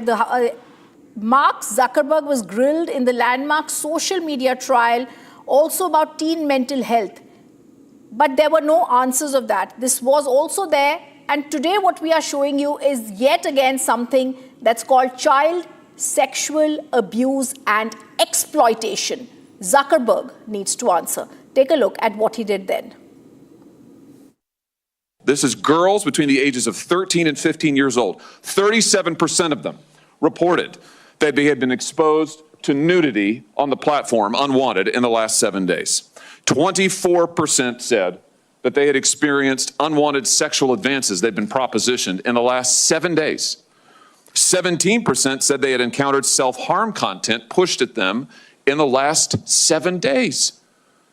Now, I know you're familiar with these stats because he sent you an email where he lined it all out. I mean, we've got a copy of it right here. My question is, who did you fire for this? Who got fired because of that? Senator, we study all of this because it's important and we want to improve our services. Well, you just told me a second ago you studied it, but there was no linkage. Who did you fire? I said you mischaracterized. 37% of teenage girls between 13 and 15 were exposed to unwanted nudity in a week on Instagram. You knew about it. Who did you fire? Senator, this is why we're building all Who did you fire? Tools. Senator, I don't think that's... Who did you fire? I'm not going to answer that. Because you didn't fire anybody. Instagram also displayed the following warning screen to individuals who were searching for child abuse material. These results may contain images of child sexual abuse. And then you gave users two choices: get resources or see results anyway. Mr. Zuckerberg, what the hell were you thinking? All right, Senator. The basic science behind that is that when people are searching for something that is problematic, it's often helpful to, rather than just blocking it, to help direct them towards something that could be helpful for getting them to get help. In what, I understand get resources. In what sane universe is there a link for see results anyway? Well, because we might be wrong. We try to trigger this warning, or we tried to, when we think that there's any chance that the results. Okay, you might be wrong. Let me ask you, how many times was this warning screen displayed? I don't know, but the you don't know. Why don't you know? A potential pedophile clicking on "I'd like to see child porn." What did you do next when that happened? Senator, I think that an important piece of context here is that any context that we think is child sexual Mr. Zuckerberg, abuse, that's called a question. What did you do next when someone clicked, "You may be getting child sexual abuse images," and they click "see results anyway"? What was your next step? You said you might be wrong. Did anyone examine, was it in fact child sexual abuse material? Did anyone report that user? Did anyone go and try to protect that child? What did you do next? Senator, we take down anything that we think is sexual abuse material on the service, and we do. Did anyone verify whether it was in fact child sexual abuse material? Senator, I don't know if every single search result we're following up on, but did you report the people who wanted it? Senator, do you want me to answer your question? Yeah, I want you to answer the question I'm asking. Did you report the people who click see results anyway? That's probably one of the factors that we use in reporting. And in general, I mean, we've reported more people and done more reports like this to NCMEC, the National Center of Missing and Exploited Children, than any other company in the industry. We proactively go out of our way across our services to do this, and have made, I think it's more than 26 million reports, which is more than the whole rest of the industry combined. It's a shame, but we're not stopping here. As Meta, that's the body that holds Instagram and Facebook, refuses to answer us. Nitin is with us. Nitin is at the largest office of Meta in India, and they need to answer. They need to answer as to why the child pornographic, exploitative, abusive content has not been removed. It's a Republic investigation. We've showed you what we've uncovered even today. Viewers, I thank you for joining us. Nitin and my colleagues and my other team, thank you for joining us. But we're not going to stop. Mark Zuckerberg should get this. Thank you for joining us. चमकी चाट से क्या बना है? Sandwich लस्सी और छाछ हर घूंट में चमकी चाट ड्राई फ्रूट और दही बड़े चमकी चाट से स्वाद बढ़े असली स्वाद सिर्फ चमकी चाट। हनी, इस घर में कुछ है जो टूटता नहीं।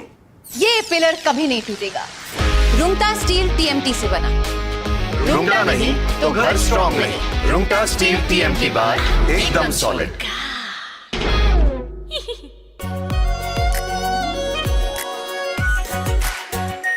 Are pure shahi paneer masala, delicious, healthy every day.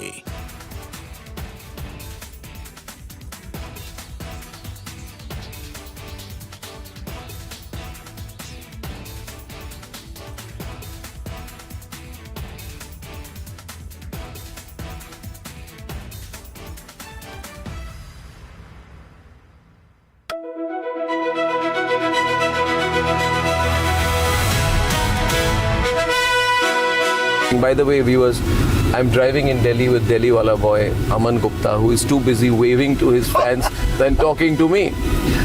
Please come down to earth, Aman. Yes, I am sorry. You're on my show. I forgot. This is not your show.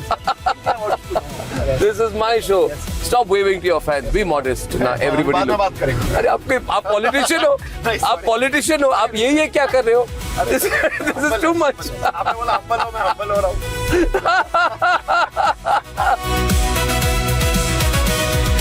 You became very famous during Balika Badhu. At that time, there was a huge amount of fame and focus, right? There was. People must be writing about you. The paparazzi would have written about you. There were no paparazzis at that time. You're not that old. Don't No, I mean it. There were no paparazzi. You were no paparazzi at that time. There were no paparazzis. This has happened now? This is There was no Viral Bayani then?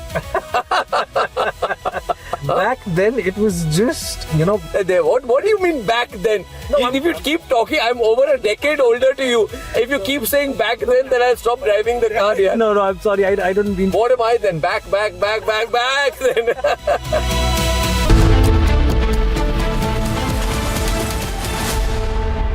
थोड़े में ज्यादा स्वाद यही तो है इसकी खास बात। वाओ मामा, क्या स्वाद है? अरे मेरे राजा, राजा और मसाला,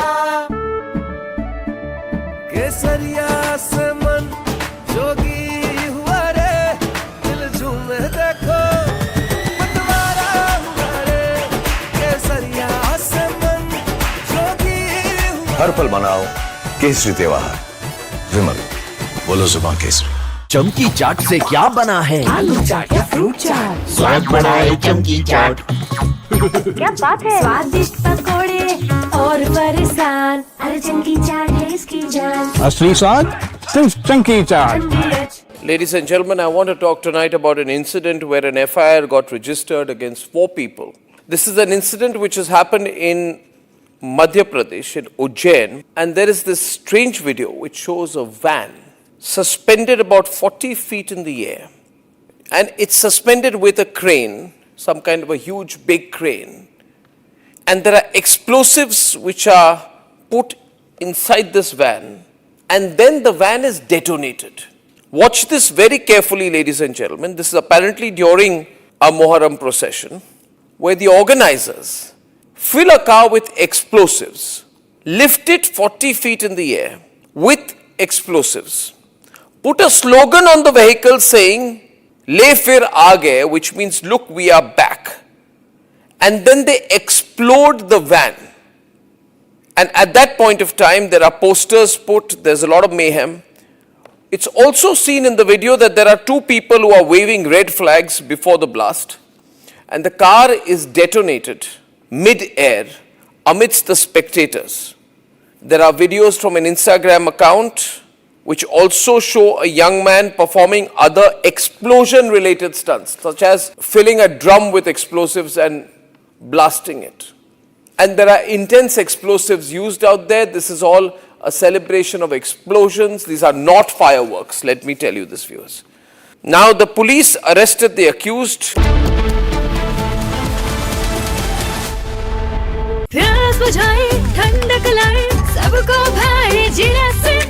MTH का जलजीरा जीरा सिप। जीरा सिप, असली रिफ्रेशिंग, असली स्वाद, असली मजा। AU करंट अकाउंट के साथ मिलता है free UPI QR overdraft facility और एक ही ऐप से बैंक के सारे काम। AU सोच बदलो और बैंक भी। आर प्योर सूजी पास्ता उबालो मिलाओ और खाओ 8 मिनट में तैयार। क्या टेस्ट है सबका राजा आर प्योर मसाला।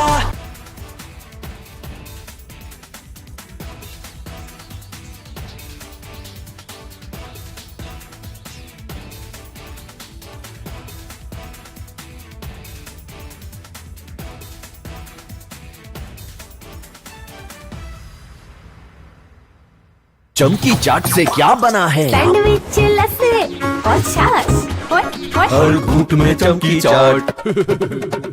ड्राई फ्रूट और दही बड़े, चमकी चाट से स्वाद बढ़े। असली स्वाद सिर्फ chunky chaat. Ladies and gentlemen, yesterday I said that Bhagwant Man's problem is that in the process of covering up one lie, he is lying a second time. So to cover two lies, he lies a third time and a fourth time. And now he's in a big trap. He is doing everything possible to save his job. But it's going to become more and more difficult for him. Plus, I think he has some very foolish advisors. You see, this controversy is about a younger Bhagwant Mann. He's about 52 years now, 52 or 53. And the video apparently goes back to the time he was 39 years old. This is a video he's released. Let me first show you the other video, the controversial video. This, ladies and gentlemen, is a picture of Bhagwant Mann at the age of 39. And visibly, over the last 13 years, he's aged. There's nothing wrong with that. We all age. But there's a distinct difference in facial appearance. I'd like to show you a picture of Bhagwant Mann at present, which is about 52, 53 years old. And Bhagwant Mann on the other side at the age of 39, when he was a performer. Well, he is still a performer in a way. But there's a distinct physical difference. A, he's put on a lot of weight. His face is much more puffy. He's old. चमकी चाट से क्या बना है? आलू चाट या fruit चाट, स्वाद बढ़ाए चमकी चाट। क्या बात है? स्वादिष्ट पकोड़े और फरसान, अरे चमकी चाट है इसकी जान। असली स्वाद सिर्फ चंकी चाट। केसरिया से मन जोगी हुआ रे, दिल झूमे देखो मतवारा हुआ रे। केसरिया से मन जोगी हुआ। हर पल मनाओ केसरी त्योहार। विमल, बोलो जुबां Kesari.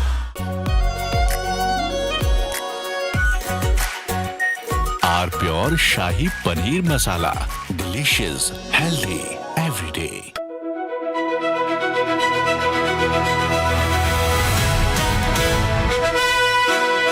By the way, viewers, I'm driving in Delhi with Delhi wala boy Aman Gupta, who is too busy waving to his fans than talking to me. Please come down to earth, Aman. Yes, I am sorry. You're on my show. I forgot. This is not your show. This is my show. Stop waving to your fans. Be modest. Now everybody look. अरे आप politician हो. आप politician हो. आप ये क्या कर रहे हो? This is too much. आपने बोला humble हो, मैं humble हो रहा हूँ.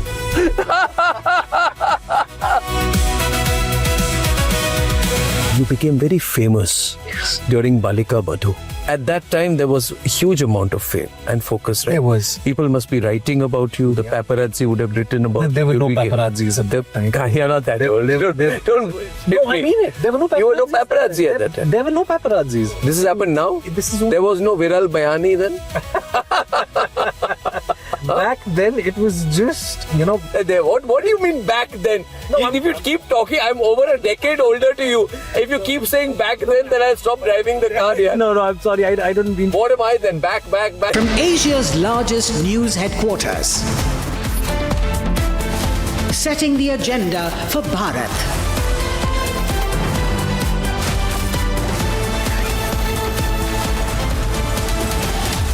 You're watching Republic.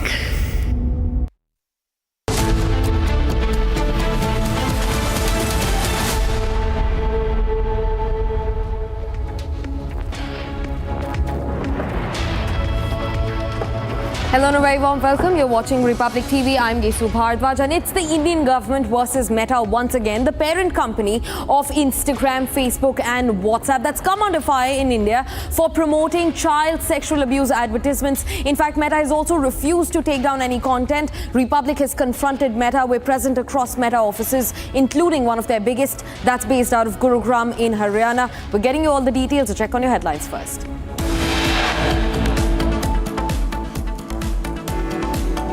Meta promotes child sexual abuse and soft porn content on its social media platforms Facebook and Instagram. Meta openly defies Indian government's guidelines, continues to push child pornography and soft porn on Instagram. 9 videos in 5 minutes reveal how Meta continues to push child porn on Instagram, defying government guidelines.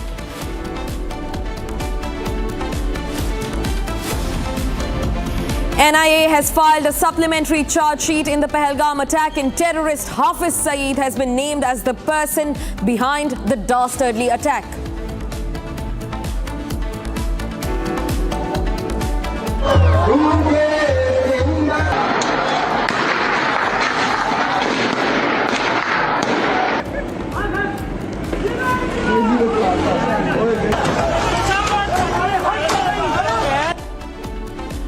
Aman Ki Asha gang silent refuses to call out Pakistan Army's atrocities in Pakistan-occupied Kashmir.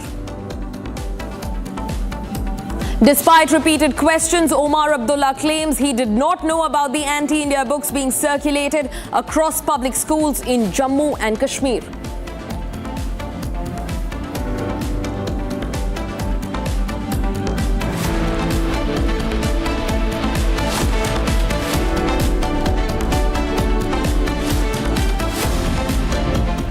And viewers, starting first. For the last few days, Meta, the parent company of Facebook and Instagram, has run into massive trouble in India for hosting child sexual abuse material. Now, despite being pulled up by the central government, Meta has not taken this controversial content down. A Republic investigation in the last 1 week shows some uncomfortable truths for Meta. Our investigation confirms that the child sexual abuse material is still online and easily accessible by users, irrespective of their age bracket. The Republic investigation shows that the algorithm at Instagram throws up the child sexual abuse material so easily that for us, 9 videos showed up in just 5 minutes. Pornography and child sexual abuse material is easily available on Meta's platforms, and what's worse is that we flagged the content on Meta, and the first response has been that the content cannot be taken down. We have also written a detailed questionnaire to Meta and are awaiting responses from the parent company of both Facebook, Instagram, and even WhatsApp. Meta under fire in India once again over promoting child sexual abuse material.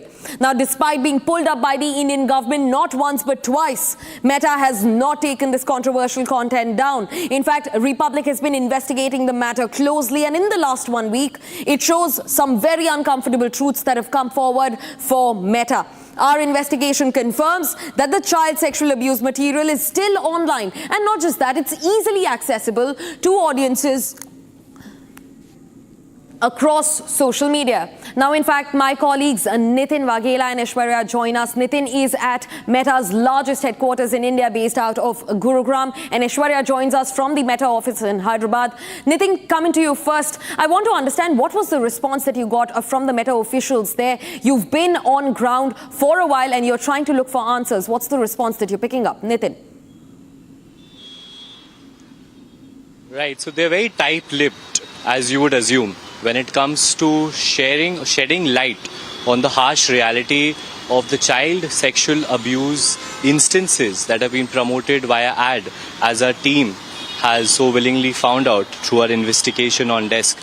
And meanwhile, we've been trying to get an official response via mail. We've left no stone unturned, as I said earlier, and we're still trying to get an official response from Meta. Meanwhile, I was going through the community guidelines of Meta when it comes to its advertorials, and it clearly mentioned 4 or 5 simple points.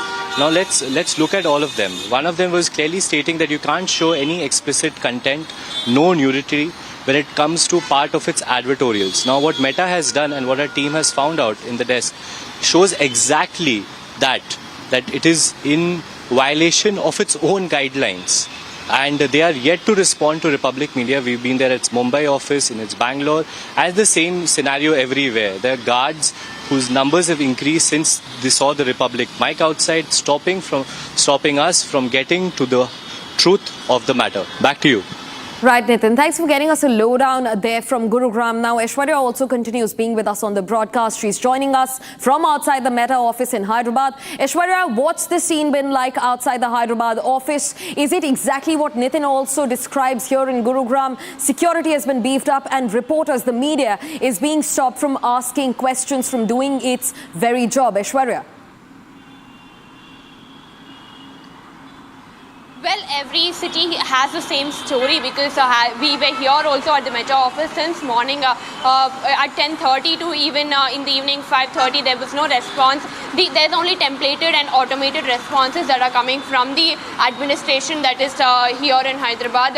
What they are saying is that they will give a mail ID to whom I can contact or to whom I can give a detailed mail, to whom I can give a detailed mail, after which they have to wait for a response. However, there is no response, though I have mailed them in the morning at 10:30. After that, though I had tried to contact the PR or the media person here in Hyderabad to have a conversation or help me connect with the heads of the Hyderabad, all he has to say is, I need to take an appointment, come in a very professional way, and cannot barge into the office and ask for a contact number. Though I told him that I can just come and talk and have a conversation and ask questions as an inquiry regarding the legal notice served to the Meta.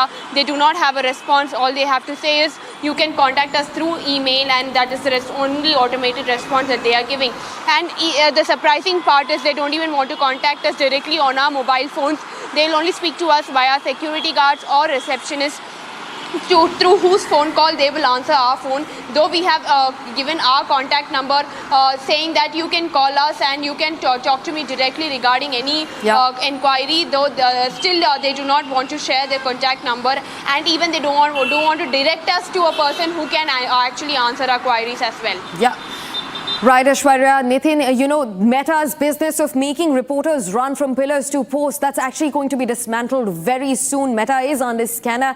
But for now, we're also getting in some more breaking development. Continue being with us. You know, viewers, the Indian government had sent a notice to Meta ordering it to remove ads that are promoting sexual content. Republic investigated how the Meta social media platforms, including Facebook and Instagram, are defying their own guidelines and promoting child sexual abuse. Our team investigated the issue, researched on the advertisements that Instagram was promoting, and the details are nothing short of shocking.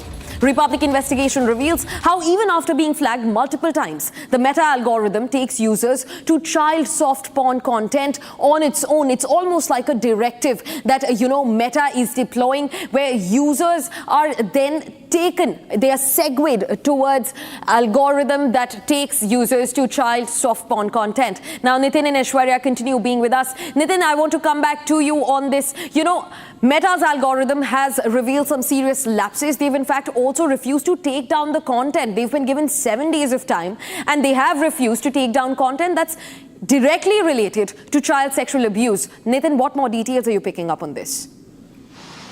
Exactly.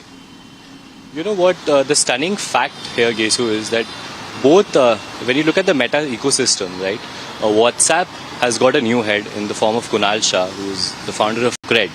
And that also, there's a center has flagged a problem with WhatsApp's latest feature, which is the username feature. And beyond that, when you look at the entire Meta ecosystem, now Arun Srinivas, which is a very new entrant and who's leading Meta in India, is also answerable, but it doesn't look like they're very serious. They're taking the questions of the media quite seriously, you know, and that's why we've been here since morning investigating, leaving no stone unturned, and keep asking the right harsh questions. They would rather have soft questions that are answered in a social gathering somewhere in a 5-star hotel, but they're avoiding the harsh questions that reporters from Republic Media Network are asking on ground since the incident has come to light. Back to you. Right, Nitin. Thanks for getting us those details. Aishwarya, shortly coming to you as well. We're also getting in some more breaking development right now. Now, Republic's investigative team conducted a stakeout at Meta's offices, seeking answers over the platform's failures to take down ads that are related to child sexual abuse. Now, no response has come forth. No Meta spokesperson was willing to respond or even comment on these very serious allegations. When Republic, in fact, tried to record, Meta security personnel intervened and asked us to not record. They asked our reporters to leave the office premises and not get in, not demand accountability, not ask questions. So Meta, in between a major controversy, directs media to not seek answers. Now, Aishwarya also continues being with us from Hyderabad. Aishwarya, speak to us about the experience that you've had. You've tried to ask some pertinent questions, and security has been beefed up. You've been faced with more more and more barricades, more and more security personnel asking you to not record, not use your cameras, and not ask the questions that actually matter, and place the baton of accountability into the hands of Meta, the parent company for Facebook and Instagram. Well, absolutely. Like, we are being denied any answers. We are being denied even access to reach to them, to reach to the concerned persons who we can contact. The security guards, the receptionists are acting as barriers so that we cannot reach up to the heads who are answerable to us. Though we tried every way possible, through spokespersons, through media, PRs, through the company heads, through employees, trying to reach them through LinkedIn, through social media as well, through email IDs as well. But then all the ways that we are trying to reach them are being stopped, and they are trying to only give us one answer, that we are not the authorized person to answer. But however, when we ask them to reach us, lead us up to or direct us to the authorized person, they do not have an answer. They do not even want to share a contact number that we can call, that we can reach to for an answer. All they have to give us is a very generic email ID, which we had shared our questions, our inquiries to in the morning, but even after 5 to 6 hours, we still do not have a response. Not only me, people at the desk at the Republic office and all the other reporters in the other cities as well have also shared the same feeling, and also have shared the same email ID, and they have sent the same questions to the same email ID as well. So even though despite giving us, bombarding them with email IDs, questioning them constantly at their offices, at their through phone calls, through contacts, through email IDs, still there's no responsibility and there's still no accountability, and we are still waiting for a response from the story, from the time that the story has broke out until now. We have been constantly on it, trying to reach them for an answer, but all we have is a templated answer that they have given to the media. Right, Aishwarya. In fact, Nitin, Aishwarya, continue being with us. We'll also quickly dip into what our reporters have been through since morning. They are spread across the board. They are in Bengaluru, Hyderabad, Gurugram. They are standing outside Meta offices, demanding answers and seeking accountability from the social media giant. But here's exactly how the sequence of events unfolded across cities. The template remains the same. Take a look. You have to go through a help link, that's a press@fb.com. That's the only thing we have. What's available again? Press@fb.com. But you're aware about the case of Meta sexual child abuse content on its advertisement? That's on Instagram's advertisement. You can go through the link only, which we have for you. We just want someone from Meta to speak Actually, to us. there's no help desk for regarding this. You have There's no help desk regarding? This. But this is the largest office of Meta in India. This is the only. It's a 1.3 lakh square feet office. For the press things, any clarity, you can go through the press@fb.com. You can ask someone to come and speak to us. No, we've come all the way from Noida. No, it's okay. We know. But there's the only thing we can provide you. Please try someone and ask someone to sort of. I'm sorry. On this. I'm really sorry. We have only this thing, this link. You can go through this link and raise your queries on that link. Some senior in the office, right? I'm sorry. There's no senior official in the office. Further inquiries, you can go to that link only. Which link are you? FB.com. But we are here in front of FB.com. Press@fb.com. It is a child sexual abuse. You understand, 12 children below the age of 12 years old have been caught in a sexual advertorial on Instagram's platform. You understand the seriousness of the matter, sir? Sir, I'm assuming you also have children, so do a lot of us. For your all queries, you can go through that link only. You'll find your answers on that. This is what Meta has told you to tell us? We have, for the press, we have this link only. Okay. But then there is press that gets invited to the office. Which? There is media that gets invited to the office, right? No, we haven't seen anyone. Since the office is opened, you're saying no media person is coming. Actually, if you go through the link, your query will be clear there only. Because the concerned person will give you answer. Enter the place and speak to someone from Meta. Because we don't have your, like... We have our card, we have a... No, you have card. National Media Organization, Republic is someone, even the Prime Minister of the country. No, it's okay, but the invitation code do you have? Someone invite you here right now. What invitation? The central government has sent a notice to your company, sir. No, sir. फिर concerned व्यक्ति आपसे बात करेंगे ना. आप तो please किसी को बुलाइए ना concerned व्यक्ति. I'm sure there is someone who's willing to speak. आपको press@fb.com. The Meta head जाना is पड़ेगा. The Meta India head. Press@fb.com. Meta India head is not in the Press@fb.com. Thank you. ಇದು ಮಾಡಿ ಆಫ್ ಮಾಡಿ ಆಫಲ್ಲಿ of ಮಾಡಿ ಒಳಗಡೆ ಪಬ್ಲಿಕ್ನವರು ಬಂದ್ರು ನಿಮ್ಕಿನ ಮುಂದೆ ಒಂದು 10 to 15 minutes ಮುಂಚೆ ಬಂದ್ರು ಅವ್ರಿಗೆ ಹೇಳಿದ್ ಹಿಂಗಿದೆ ಅಂತ ಹೇಳಿದ್ರೆ ಅವ್ರು ಆಮೇಲೆ ವಾಪಸ್ ಹೋದ್ರು. ಯಾಕಂದ್ರೆ ಇಲ್ಲಿ ಎಂಪ್ಲಾಯ್ಸ್ ಬರ್ತಾರೆ ಕೆಲಸಕ್ಕೆ. ಒಂದ್ ರೌಂಡ್ ಅಣ್ಣ ಬೈ ಚಾನ್ಸ್ ಆಗುತ್ತೆ ಅವ್ರ ಆಫೀಸ್ ಒಂದ್ ರೌಂಡ್ ಇಂಟಿಮೇಟ್ ಮಾಡಿ ತರ ಬಂದಿದ್ದಾರೆ. ಯಾಕಂದ್ರೆ ಇಲ್ಲಿ ಅವ್ರು ನಾವು client ಕಳಿಸ್ಬೇಕಾದ್ರೆ The controversy of new Meta ads rule continues, and when Republic tried to confront the Meta officials here in Mumbai office, we were not allowed to let in or meet any of the officials. Currently, I am outside the Mumbai Meta office in BKC. Here, this is the very office where I am currently standing at.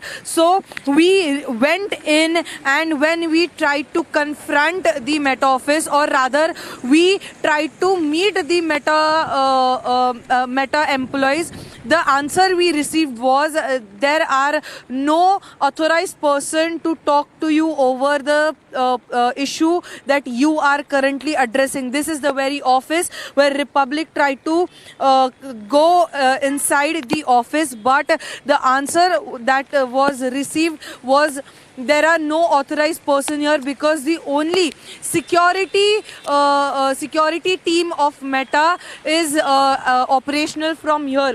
So according to what experience here we got is that when we entered this very building, the receptionist asked us whether you have an appointment or no, but there was no appointment scheduled. So I asked that whether I can have a word with the Meta officials. That's when the receptionist dialed his phone to one of the Meta employees who denied to disclose his name and also contact number to Republic.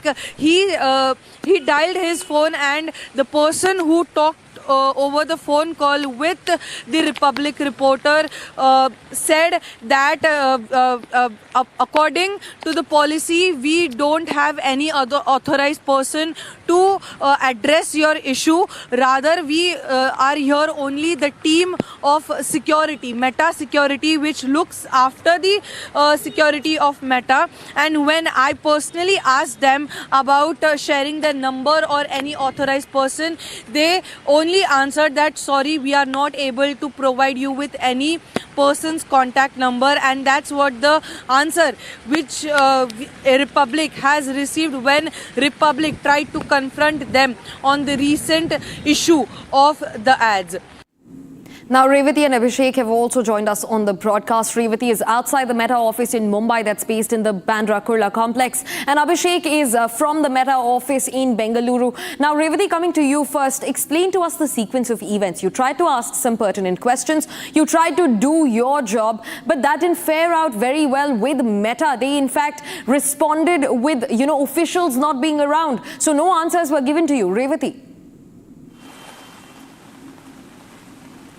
Right, as you rightly mentioned, and my experience is not any different than my other colleagues in different parts of India. So the experience here in Mumbai is the same. When I tried to enter the complex, first without camera, they let me in, and as I mentioned earlier that first they didn't let me go to the office where exactly the office is of Meta, and then later the receptionist dialed from his cell phone to some of the Meta employee, and then the employee said that this is not the right person or not the right department for your query to be solved. This is not the authorized person. And later when I tried to enter the complex with the camera, of course the entry was denied.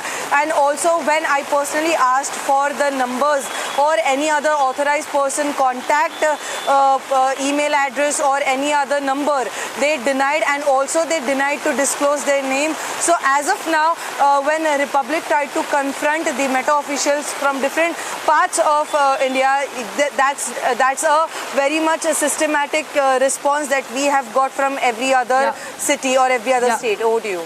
Right, Revati, thanks for getting that in. Now, Abhishek, quickly coming in, to see what your response was like. And I think from all the sequences that we've seen, you've actually been faced with the most hardline response. We could see the security guards getting into a full-blown scuffle with you and not allowing you entry.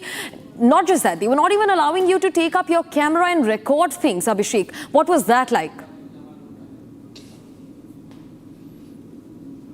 Well, the Meta office is located in the Embassy Golf Links in Bengaluru, and it is very clear from the visuals that have been shot on our camera, because we weren't allowed to shoot the visuals. The security, not one or two, but at least 20 to 30 of them surrounded us. They wanted us to keep the camera within the office vehicle, and also they demanded no videos be shot of any of the buildings, any of the persons, any of the conversation be recorded.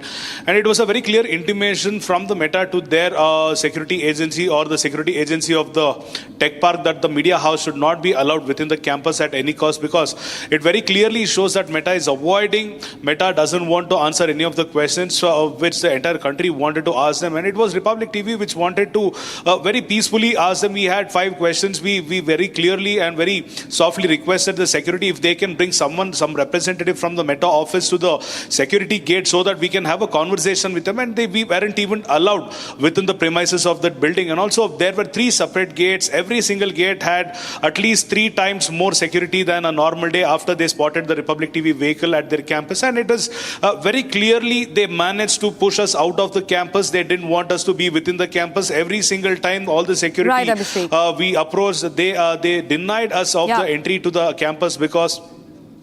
Right.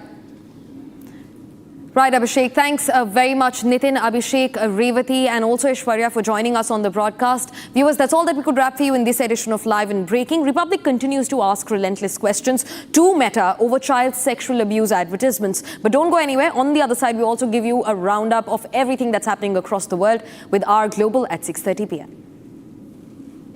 India steps up as a leader in the Indo-Pacific. We get you details of Prime Minister Modi's 3-nation tour. We're also going to tell you what sparked global outrage with Donald Trump having now interfered in FIFA. All that and much more on Republic Global at 6:30 p.m.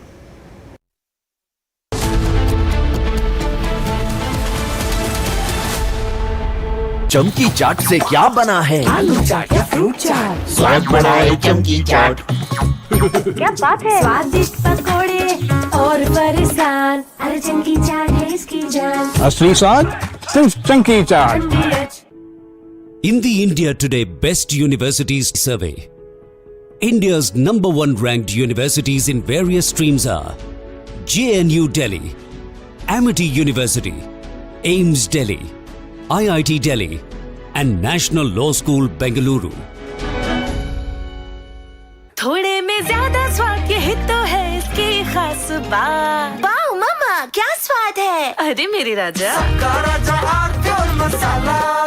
AU savings account में मिलते हैं amazing benefits, paperless banking and higher interest, वो भी हर महीने। Money money money money every month. सोच बदलो और बैंक भी। प्यास बुझाए, ठंडक लाए, सबको भाए जीरा से।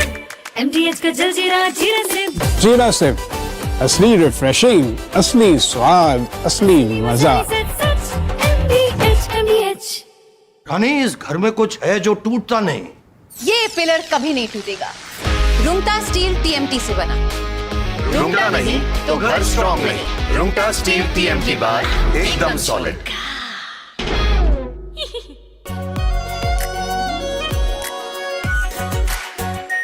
Are pure shahi paneer masala, delicious, healthy everyday. चमकी चाट से क्या बना है? सैंडविच, लस्सी और छाछ और हर घूंट में चमकी चाट। ड्राई फ्रूट और दही बड़े, चमकी चाट से स्वाद बढ़े। असली स्वाद सिर्फ चमकी चाट।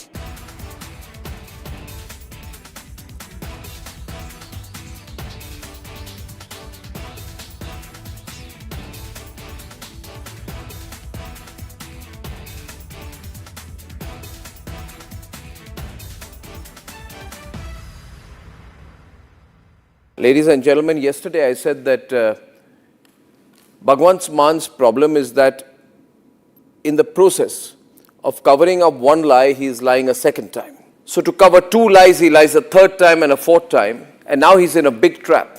He is doing everything possible to save his job, but it's going to become more and more difficult for him. Plus, I think he has some very foolish advisors. You see, this controversy is about a younger Bhagwant Mann. He's about 52 years now, 52 or 53. And the video apparently goes back to the time he was 39 years old. This is a video he's released. Let me first show you the other video, the controversial video. This, ladies and gentlemen, is a picture of Bhagwant Mann at the age of 39. And visibly, over the last 13 years, he's aged. There's nothing wrong with that. We all age. But there's a distinct difference in facial appearance. I'd like to show you a picture of Bhagwant Mann at present, which is about 52, 53 years old. And Bhagwant Mann on the other side at the age of 39, when he was a performer. Well, he is still a performer in a way. But there's a distinct physical difference. A, he's put on a lot of weight. His face is much more puffy. He's older. He's wearing a turban. He was not wearing a turban at that time. Not always, at least. Not always photographed with a turban. And so there's a distinct difference. So if you see the picture of the younger Bhagwant Mann, you'd actually have a blink and miss moment. Is this the same guy, you'd say? We all age. But some people, their appearance changes distinctly between 12 to 13 years. They're almost unrecognizable. And Bhagwant Mann is, fortunately or unfortunately, among those people. Now, what Bhagwant Mann is trying to say is, the guy you see in the pictures, in the sacrilege video, is not me. And he's banking on the fact that he looks different now. Now look at the picture on the left-hand side, the younger Bhagwant Mann. And look at the pictures on the right-hand side, which is the sacrilege video of 2014, 13 years back. Pure सूजी pasta उबालो मिलाओ और खाओ 8 minute में तैयार क्या taste है सबका राजा pure masala AU current account के साथ मिलता है free UPI QR overdraft facility और एक ही ऐप से बैंक के सारे काम। AU सोच बदलो और बैंक भी। चमकी चाट से क्या बना है सैंडविच लस्सी और छाछ हर घूंट में चमकी चाट अब बताओ स्वाद आया असली स्वाद सिर्फ चंकी चाट। केसरिया से मन जोगी हुआ रे दिल झूमे देखो मतवारा हुआ रे केसरिया से मन जोगी हुआ। हर पल मनाओ केसरी त्योहार। विमल बोलो जुबान केसरी। थोड़े में ज्यादा स्वाद यही तो है इसकी खास बात। वाओ मामा क्या स्वाद है। अरे मेरे राजा रानी इस घर में कुछ है जो टूटता नहीं। ये पिलर कभी नहीं टूटेगा। रुंगटा स्टील TMT से बना। रुंगटा नहीं तो घर स्ट्रॉन्ग नहीं। रुंगटा स्टील TMT बार एकदम सॉलिड। प्यास बुझाए ठंडक लाए सबको भाए जीरा से MTH का जलजीरा जीरा से। जीरा से असली रिफ्रेशिंग, असली स्वाद, असली मजा। MTH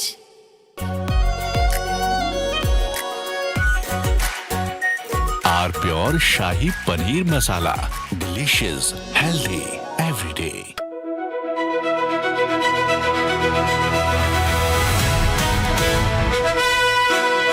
By the way, viewers, I'm driving in Delhi with Delhi wala boy Aman Gupta, who is too busy waving to his fans than talking to me. Please come down to earth, Aman. Yes, I am sorry. You're on my show. This is not your show. This is my show. Stop waving to your fans. Be modest. Now everybody look.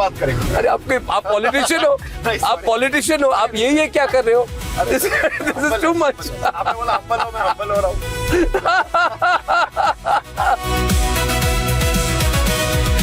You became very famous during Balika Badhu. At that time, there was a huge amount of fame and focus. Right? There was. People must be writing about.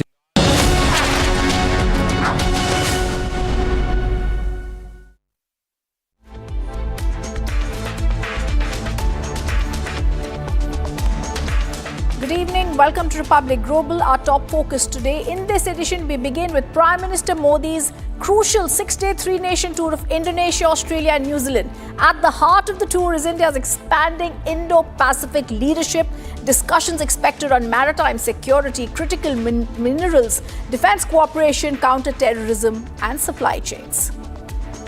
We next turn to the FIFA World Cup, where a decision involving US striker Valerian Balogun has sparked a major controversy. Reports are suggesting President Donald Trump personally intervened after Balogun's suspension, and they have triggered questions over political influence in global sport and FIFA's decision. After that, we head to Ukraine, where Russia has launched another missile and drone assault on Kyiv. The overnight attack has caused casualties. We're going to get you details on that. And finally, we focus on southern Europe, where devastating wildfires have continued to spread across Spain, France, Portugal and Greece. There have been thousands who've been evacuated as firefighters battle multiple blazes. Let's begin with the headlines first.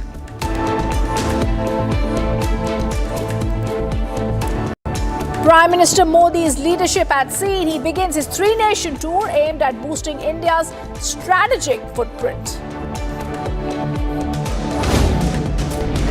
Maritime security, defence and trade to dominate Prime Minister Modi's diplomatic agenda. Questions are raised after FIFA lifts Balogun's suspension following Trump's intervention. Russia launches fresh missiles and drone barrage on Ukraine's capital. There's a deadly wildfire that's raging across southern Europe as extreme heat fuels a fresh climate disaster.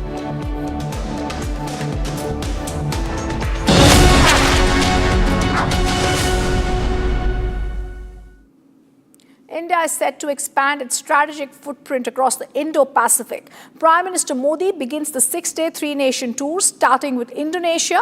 Seen as a key pillar of India's Indo-Pacific strategy, Indonesia will host crucial discussions on maritime security. The Prime Minister will then travel to Australia, which has increasingly identified India as a top-tier security partner in the region. The final leg will take him to New Zealand, marking the first visit of an Indian Prime Minister in nearly 4 decades. Take a look at what India hopes to achieve from this important diplomatic outreach and how India poises itself as the leader in this Indo-Pacific space. Prime Minister Narendra Modi has begun a 6-day, three-nation diplomatic tour covering Indonesia, Australia and New Zealand. The visit is aimed at strengthening India's Act East policy, advancing Mahasagar vision and deepening engagement across the Indo-Pacific region. The first leg of the tour takes the Prime Minister to Indonesia, where he will hold talks with President Prabowo Subianto, underlying the importance both nations attach to the bilateral relationship. Defence cooperation, maritime security, trade and critical minerals are expected to dominate the discussions between the two sides. Indonesia's vast reserves of nickel, copper, bauxite and tin are likely to feature prominently as India seeks to secure critical mineral supply chains. The two countries are also expected to explore stronger digital connectivity, including progress on UPI QRS payment linkages. From Indonesia, the Prime Minister will travel to Australia for talks with Prime Minister Anthony Albanese. The leaders are expected to review the India-Australia Comprehensive Strategic Partnership and discuss regional security challenges. The final leg of the tour will take the Prime Minister to the New Zealand, marking the first visit by an Indian Prime Minister to the country in nearly 4 decades, where both sides are expected to focus on expanding economic cooperation, strengthening trade ties, following progress on the India-New Zealand Free Trade Agreement. Across all 3 nations, India's focus will remain on strengthening strategic partnerships, enhancing maritime cooperation, and building resilient economic linkages in the Indo-Pacific. Prime Minister's three-nation tour is expected to reinforce India's role as a key Indo-Pacific stakeholder and trusted strategic partner. Joining us live is Rajiv Bhatia, former Indian diplomat. Very welcome to our show, sir. This is India's tour. It's India's strongest signal yet, Mr. Bhatia, that the strategic center of gravity is shifting eastwards from the Indian Ocean to the wider Indo-Pacific. How are you looking as India taking on this space as a leader of the Indo-Pacific, Mr. Bhatia? No, I think this is very much the trend. I think there is a vision behind this three-nation tour. And we have to remember that this tour is taking place in the backdrop of the unfinished war in Ukraine and the recently concluded or perhaps not concluded conflict in the Gulf. Clearly, Indian foreign policy makers have drawn certain lessons. And I think one of the lessons is that Indo-Pacific, which is our shared home, is where we must trigger action so that our collective interests are protected. How will that be done? I think very clearly in the three countries that PM is visiting, the basic central theme or central focus is to create, encourage, and strengthen the rules-based maritime order.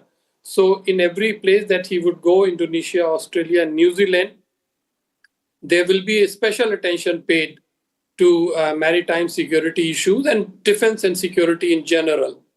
Then the second dimension very much is the bilateral relations, and this is a great occasion for us to develop completely, a set of bilateral links where things have been discussed, but they have not moved forward very much.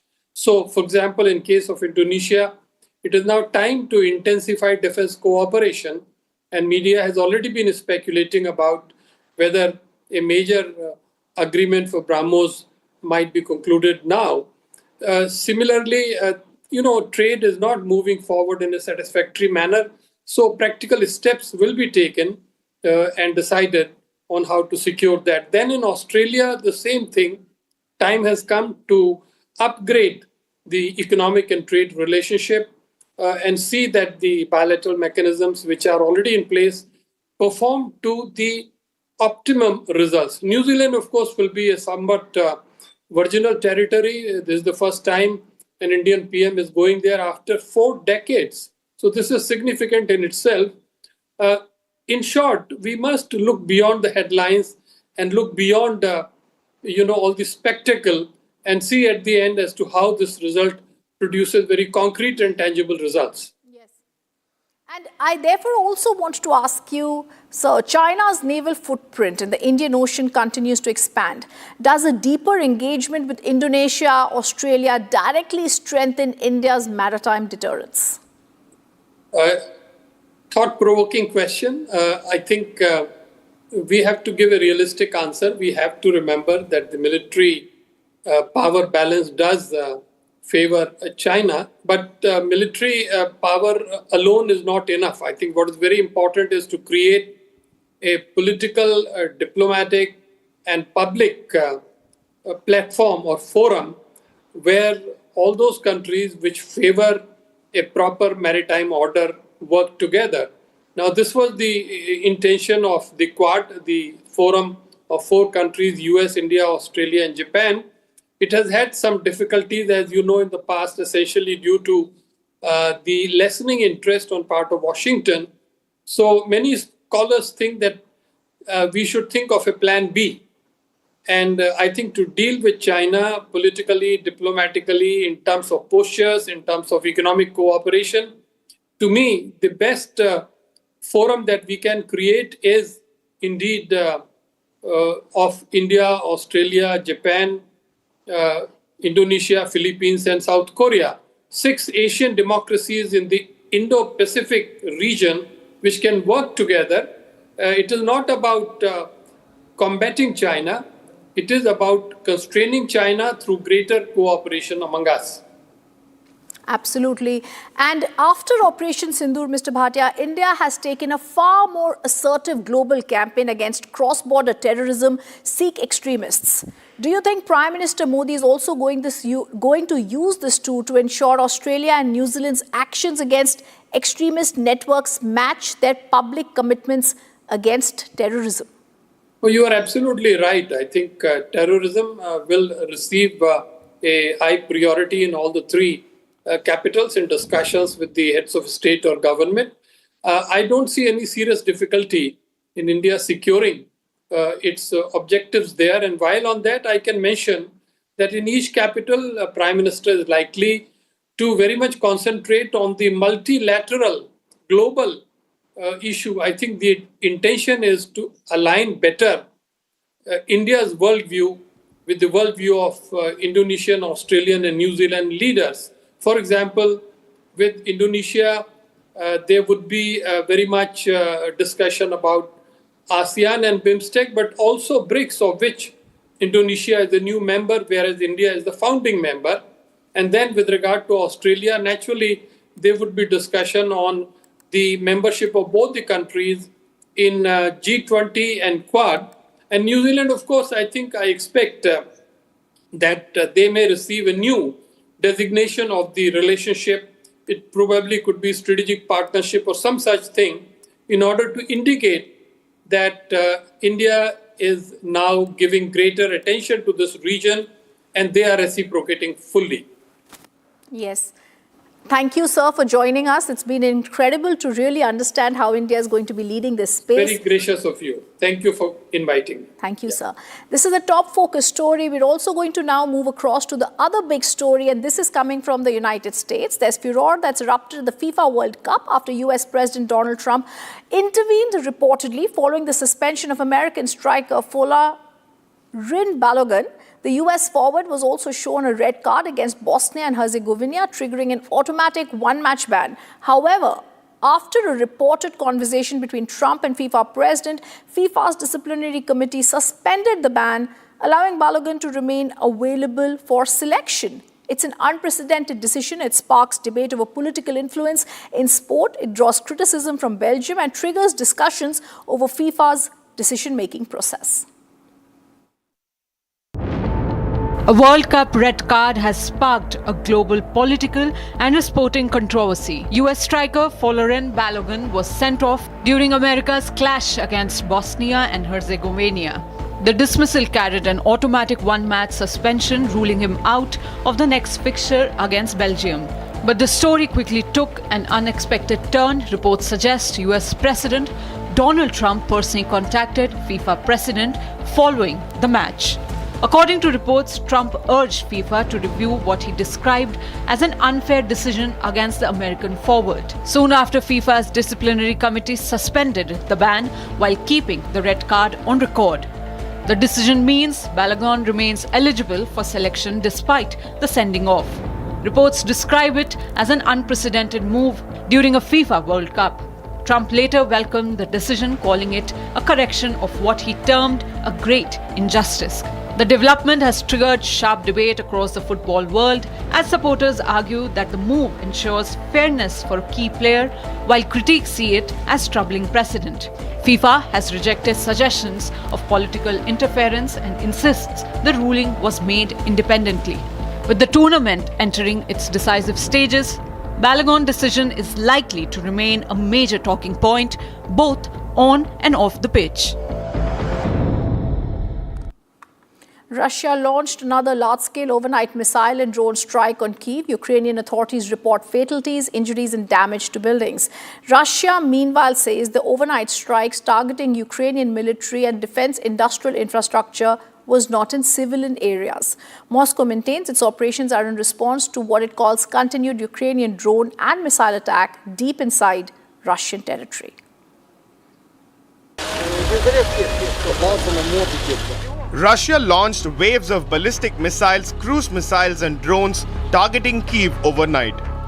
Officials said multiple people were killed, dozens were injured and several residential buildings sustained damage. У нас сгорело там точно с 3-го по 1-й этаж все. И мы на 19-м этаже живем. И у нас полностью вылетели окна. Все окна вылетели в доме, и полностью весь дом был в дыму. То есть мы спускались, мы не могли даже спуститься через аварийную лестницу, потому что там не было окон, там было все в дыму.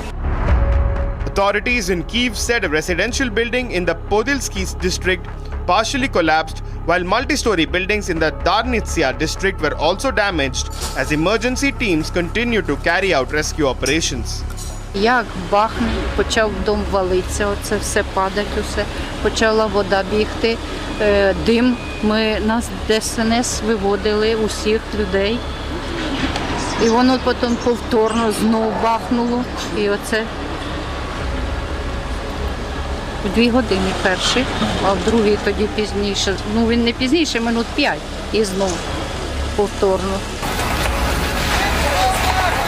Air raid alerts remained in effect for several hours as explosions were reported across the Ukrainian capital during the overnight attack. Зібралися спати, а потім тривогу об'явили. Я взяла дитину і кажу, пішли в укриття. Вона каже, я не піду.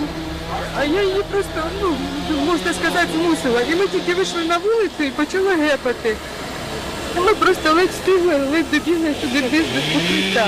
І воно просто так стало гепати, що там в укритті просто стало сипати на голову. А потім нам сказали, що наш будинок прилетів, у нас не буде дожити. І прийшло дивитися під будинком. The strike came days after another major Russian attack on Kyiv and followed Ukrainian President Volodymyr Zelensky's statement that another large-scale strike was expected. Ще одне, є знов дані розвідки про те, що росіяни готують новий масований удар. Це в дусі Путіна одразу після Дня Незалежності Америки і перед самітом НАТО в Анкарі. Росія хоче додати зла і вбити людей. Будь ласка, бережіть себе, зважайте на сигнали повітряної тривоги. Russia has repeatedly stated its military operations are aimed at degrading Ukraine's military capabilities and strategic infrastructure as retaliation to repeated Ukrainian strikes on Russia. Moscow also claims Kyiv continues its drone and missile attacks on Russian territory, including strikes on energy and oil infrastructure. Both Russia and Ukraine have continued to carry out long-range attacks beyond the front lines, with each side trying to target the other country's critical infrastructure. The conflict remains active on multiple fronts, with no immediate breakthrough in diplomatic efforts to end the war. And Iran bids a farewell to its late Supreme Leader Khamenei. Tehran conveyed a special message of gratitude to India. The Iranian embassy thanked the government, the people, describing India's participation in the funeral as a powerful expression of mutual respect, saying Iran would never forget this gesture of friendship, compassion, and heartfelt respect.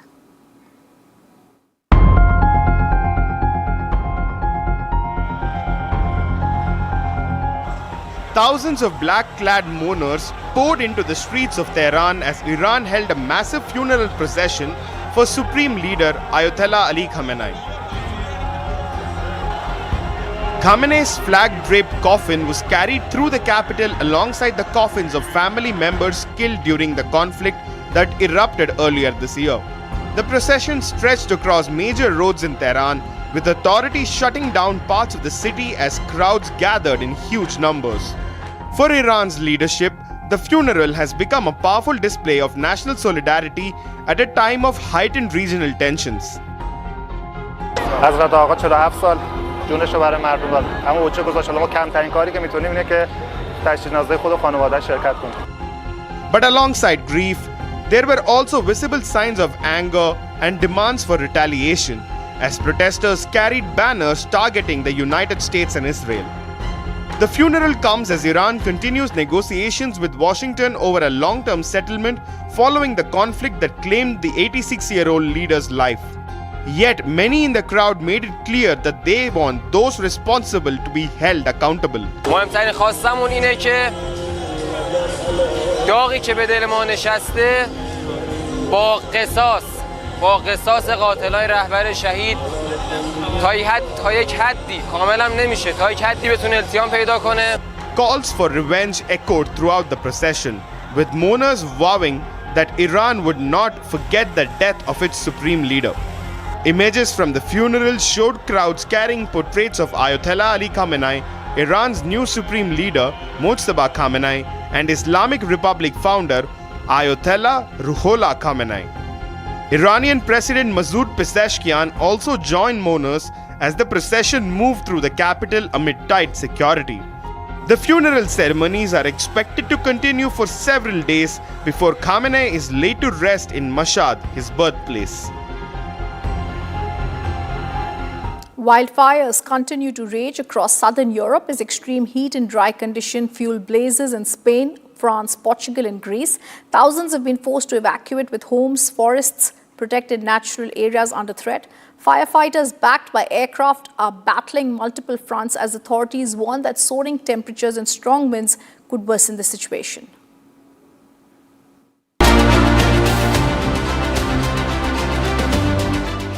A wave of wildfires is sweeping across southern Europe, with Spain, France, Portugal and Greece battling fast-moving blaze amid scorching temperatures.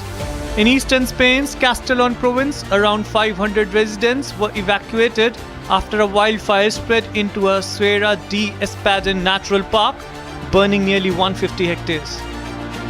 Authorities deployed firefighting aircraft and ground crews as a fresh heat wave threatened to fuel the flames and hamper containment efforts.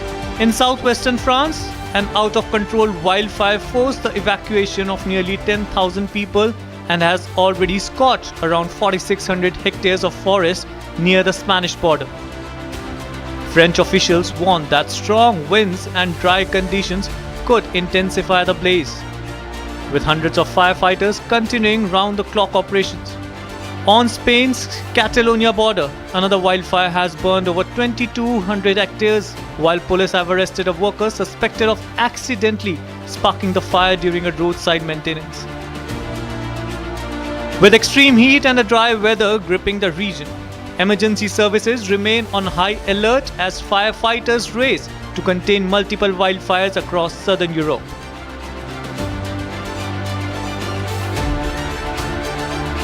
Thank you for joining us on Republic Global. On the other side of a very short break, my colleague Niranjan gets you the bigger Republic investigation on Meta, Instagram, Facebook's defiance and refusal to shut down child abuse, exploitation messages and material on their sites. Stay tuned for that.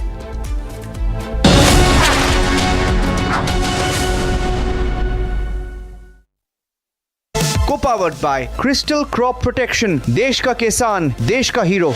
Are pure सूजी pasta उबालो मिलाओ और खाओ 8 minute में तैयार. क्या taste है सबका राजा R pure masala. In the India Today Best Universities Survey, India's #1 ranked universities in various streams are JNU Delhi, Amity University, AIMS Delhi, IIT Delhi and National Law School Bengaluru. चमकी चाट से क्या बना है? आलू चाट या फ्रूट चाट? स्वाद बढ़ाए चमकी चाट. क्या बात है? स्वादिष्ट पकोड़े और फरसान, अरे चमकी चाट है इसकी जान. असली स्वाद सिर्फ chunky chaat. AU savings account में मिलते हैं amazing benefits, paperless banking and higher interest, वो भी हर महीने. Money money money money every month. सोच बदलो और बैंक भी. थोड़े में ज्यादा स्वाद, यही तो है इसकी खास बात. वाओ मामा क्या स्वाद है, अरे मेरे राजा. प्यास बुझाए ठंडक लाए सबको भाई जीरा से. MTH का जलजीरा जीरा से. जीरा से असली रिफ्रेशिंग, असली स्वाद, असली मजा. रानी इस घर में कुछ है जो टूटता नहीं. ये पिलर कभी नहीं टूटेगा. रुंगटा स्टील TMT से बना. रुंगटा नहीं तो घर स्ट्रॉन्ग नहीं. रुंगटा स्टील TMT बार एकदम सॉलिड.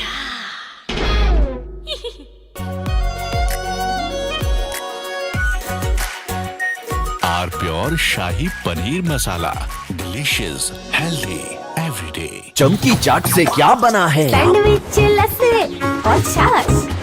हर घूंट में चमकी चाट.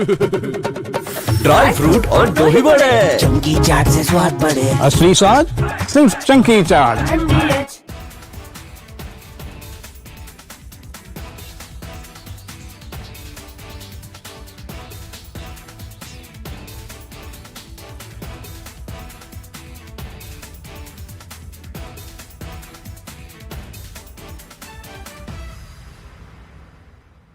Ladies and gentlemen, yesterday I said that Bhagwan Man's problem is that in the process of covering up one lie, he is lying a second time. So to cover 2 lies, he lies a third time and a fourth time. And now he's in a big trap. He is doing everything possible to save his job. But it's going to become more and more difficult for him. Plus, I think he has some very foolish advisors. You see, this controversy is about a younger Bhagwant Mann. He's about 52 years now, 52 or 53. And the video apparently goes back to the time he was 39 years old. This is a video he's released. Let me first show you the other video.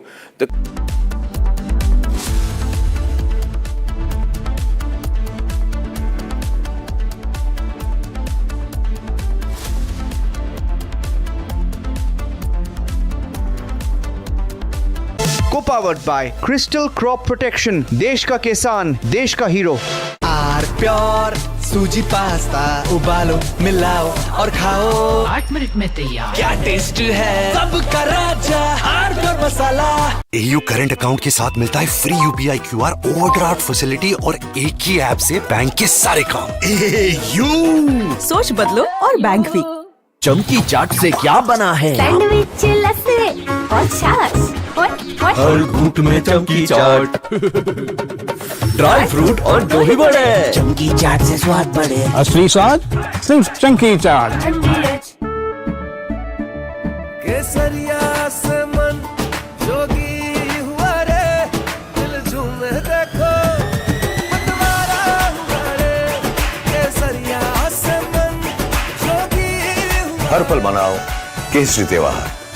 विमल बोलो जुबान केसरी। थोड़े में ज्यादा स्वाद, यही तो है इसकी खास बात। वाओ मामा क्या स्वाद है, अरे मेरे राजा। AU करंट अकाउंट के साथ मिलता है free UPI QR overdraft facility और एक ही ऐप से बैंक के सारे काम। AU सोच बदलो और बैंक भी। चमकी चाट से क्या बना है? आलू चाट या फ्रूट चाट। स्वाद बढ़ाए चमकी चाट। क्या बात है, स्वादिष्ट पकोड़े और फरसान, अरे चमकी चाट है इसकी जान। असली स्वाद सिर्फ चमकी चाट। अनीस घर में कुछ है जो टूटता नहीं। ये पिलर कभी नहीं टूटेगा। रुंगटा स्टील TMT से बना। रुंगटा नहीं तो घर स्ट्रॉन्ग नहीं। रुंगटा स्टील TMT बार एकदम solid.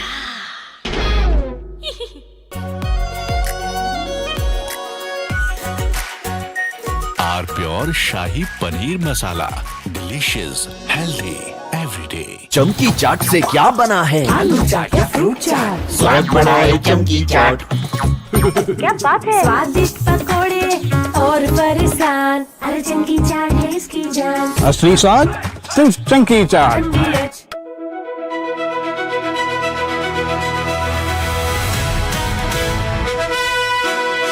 By the way, viewers, I'm driving in Delhi with Delhi wala boy Aman Gupta, who is too busy waving to his fans than talking to me. Please come down to earth, Aman. Yes, I am sorry. You're on my show. I forgot. This is not your show. This is my show. Stop waving to your fans. Be modest. Now everybody. बाद में बात करेंगे। अरे आप politician हो, आप politician हो, आप ये क्या कर रहे हो? This is too much. आपने बोला हम्बल हो, मैं हम्बल हो रहा हूँ।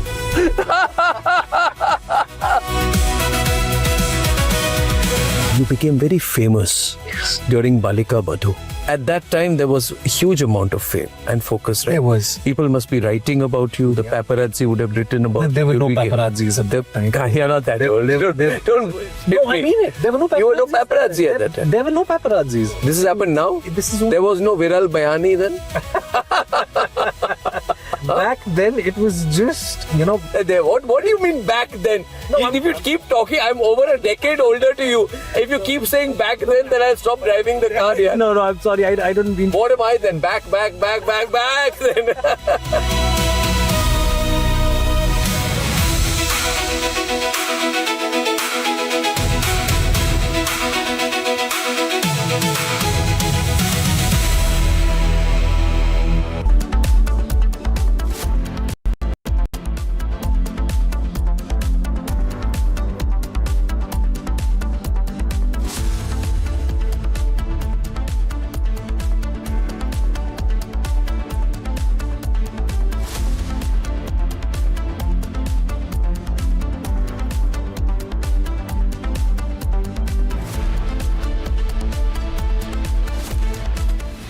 From Asia's largest news headquarters,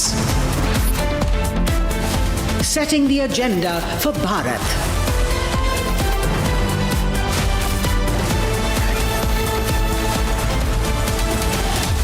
You're watching Republic.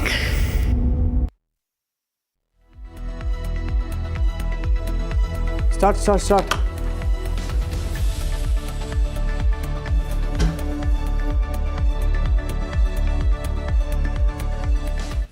From Asia's largest news headquarters, setting the agenda for Bharat.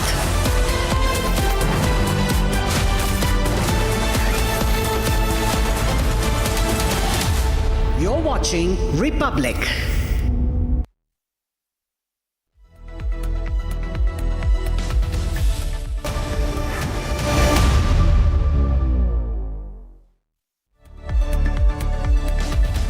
Thank you for joining us on This Is Exclusive, ladies and gentlemen. We here at Republic TV have been investigating the Meta child abuse scandal. Meta has run into trouble across the world for being a platform for child sexual abuse content.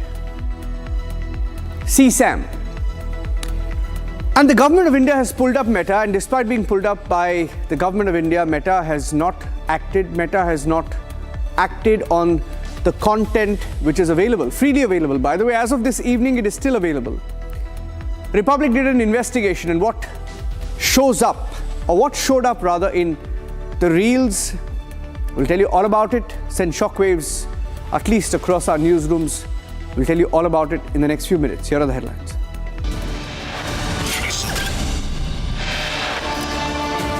Meta continues to promote child sexual abuse and soft porn content on its social media platforms, Facebook, Instagram.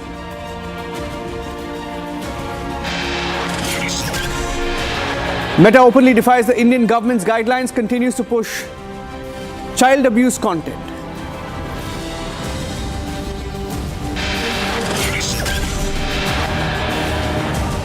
At least 9 videos in 5 minutes. We will tell you how the algorithms continue to push child abusive content on Meta.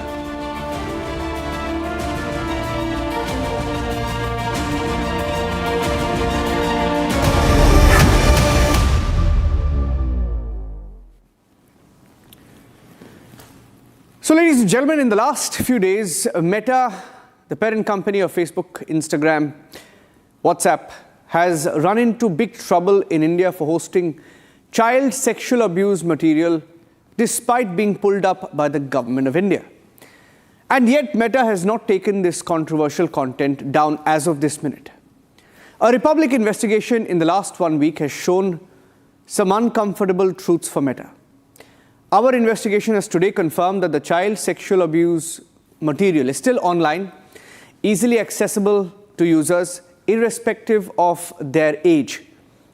The Republic investigation also shows that the algorithm at Instagram and Meta is throwing up the child sexual abuse material so easily that for us today, just this evening, 9 videos showed up in 5 minutes. Not just child abuse, pornography, and even child sexual abuse. There is a lot of pornographic content and child sexual abuse material that is easily available on Meta's platforms. What's even worse is that we flagged this content on Meta, and the first response that we got was that the content cannot be taken down. And this is not third-party content, it is content hosted on Instagram. We have also written a very detailed questionnaire to Meta. We are awaiting responses. As of this minute, there is no response that's come in from Meta to the 10-point questionnaire sent by Republic TV.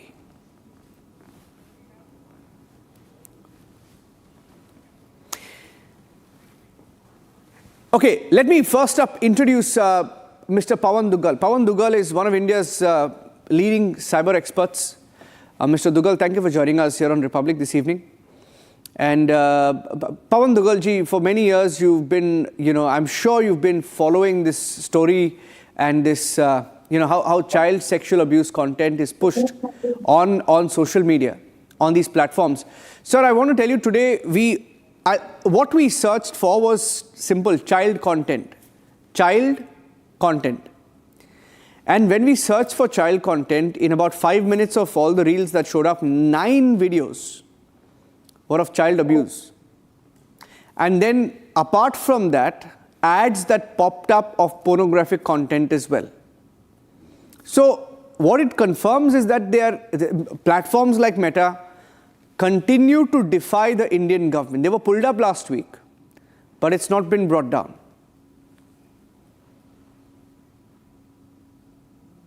The reason for this is very simple. They want to push their luck as much as they can. They know this kind of content gives them huge quantum of monies. Why? Because there's a big market in India for watching CSAM material, child pornography content. And they're obviously getting commercially benefited from it. So they first of all show ignorance. Number two, they don't act. Number three, they want to push their luck as much as they can, knowing fully well that when the law comes on them hard, they will have no choice but to withdraw. But then what they are now not willing to understand is that when you are, despite the directions by the government, you're continuing to do what you are in gross violation of your statutory obligations as an intermediary under Section 21W of the Information Technology Act. Mind you, the IT Act says if you are an intermediary, you shall not publish, transmit, host, disseminate any information which includes child pornography or obscene content. Now, of all the videos that you showed in 5 minutes, 9 of them will definitely qualify as not just only obscene electronic information, but would also have explicit sexual content. That being so, you have to understand that this is already an offense under Section 67 and 67A of the IT Act. So once the intermediary commits the offense, it automatically gets stripped of its statutory exemption from legal liability. But I think because Meta believes it's very, very big, Meta believes it can do what it wants to do, and Meta has got away with all its earlier exercises. That's a reason potentially why they are not just acting. I think the time is now, and the onus is now on the government, that if it can actually strip them of their statutory exemption from legal liability, which is a mandatory obligation of the government under law, under Section 79(2)(c) of the IT Act. And once that's done, a barrage of legal exposure would come towards Meta. Then they will then start understanding the ambit, scope and applicability of the Indian cyber law, and then they will try to ensure compliance. Right now, till such time, they don't get a big stick on their neck, they're not going to be acting. So the onus is coming back on the government. You will have to now start coming up with cogent, effective action against not just Meta, but all intermediaries who in any case are required to ensure that they don't publish any CSAM content. And if they're still publishing them, to take them by the horns, to strip them of their statutory exemption from legal liability, and to straddle them with such legal consequences as the Information Technology Act 2000 and also the Information Technology Rules 2021 so stipulate. So it's one to say that it's third-party content /ad/ whatever else they try to wriggle out saying, but what we saw is that the reels that showed up, the content that showed up, many of them were not ads. They were content pieces uploaded on Instagram. So that makes it even worse. Secondly, when we try to flag or report them, we try to report these videos, especially the child abuse videos. And we immediately got a message saying it cannot be taken down because they believe that there is no violation. That makes it even worse.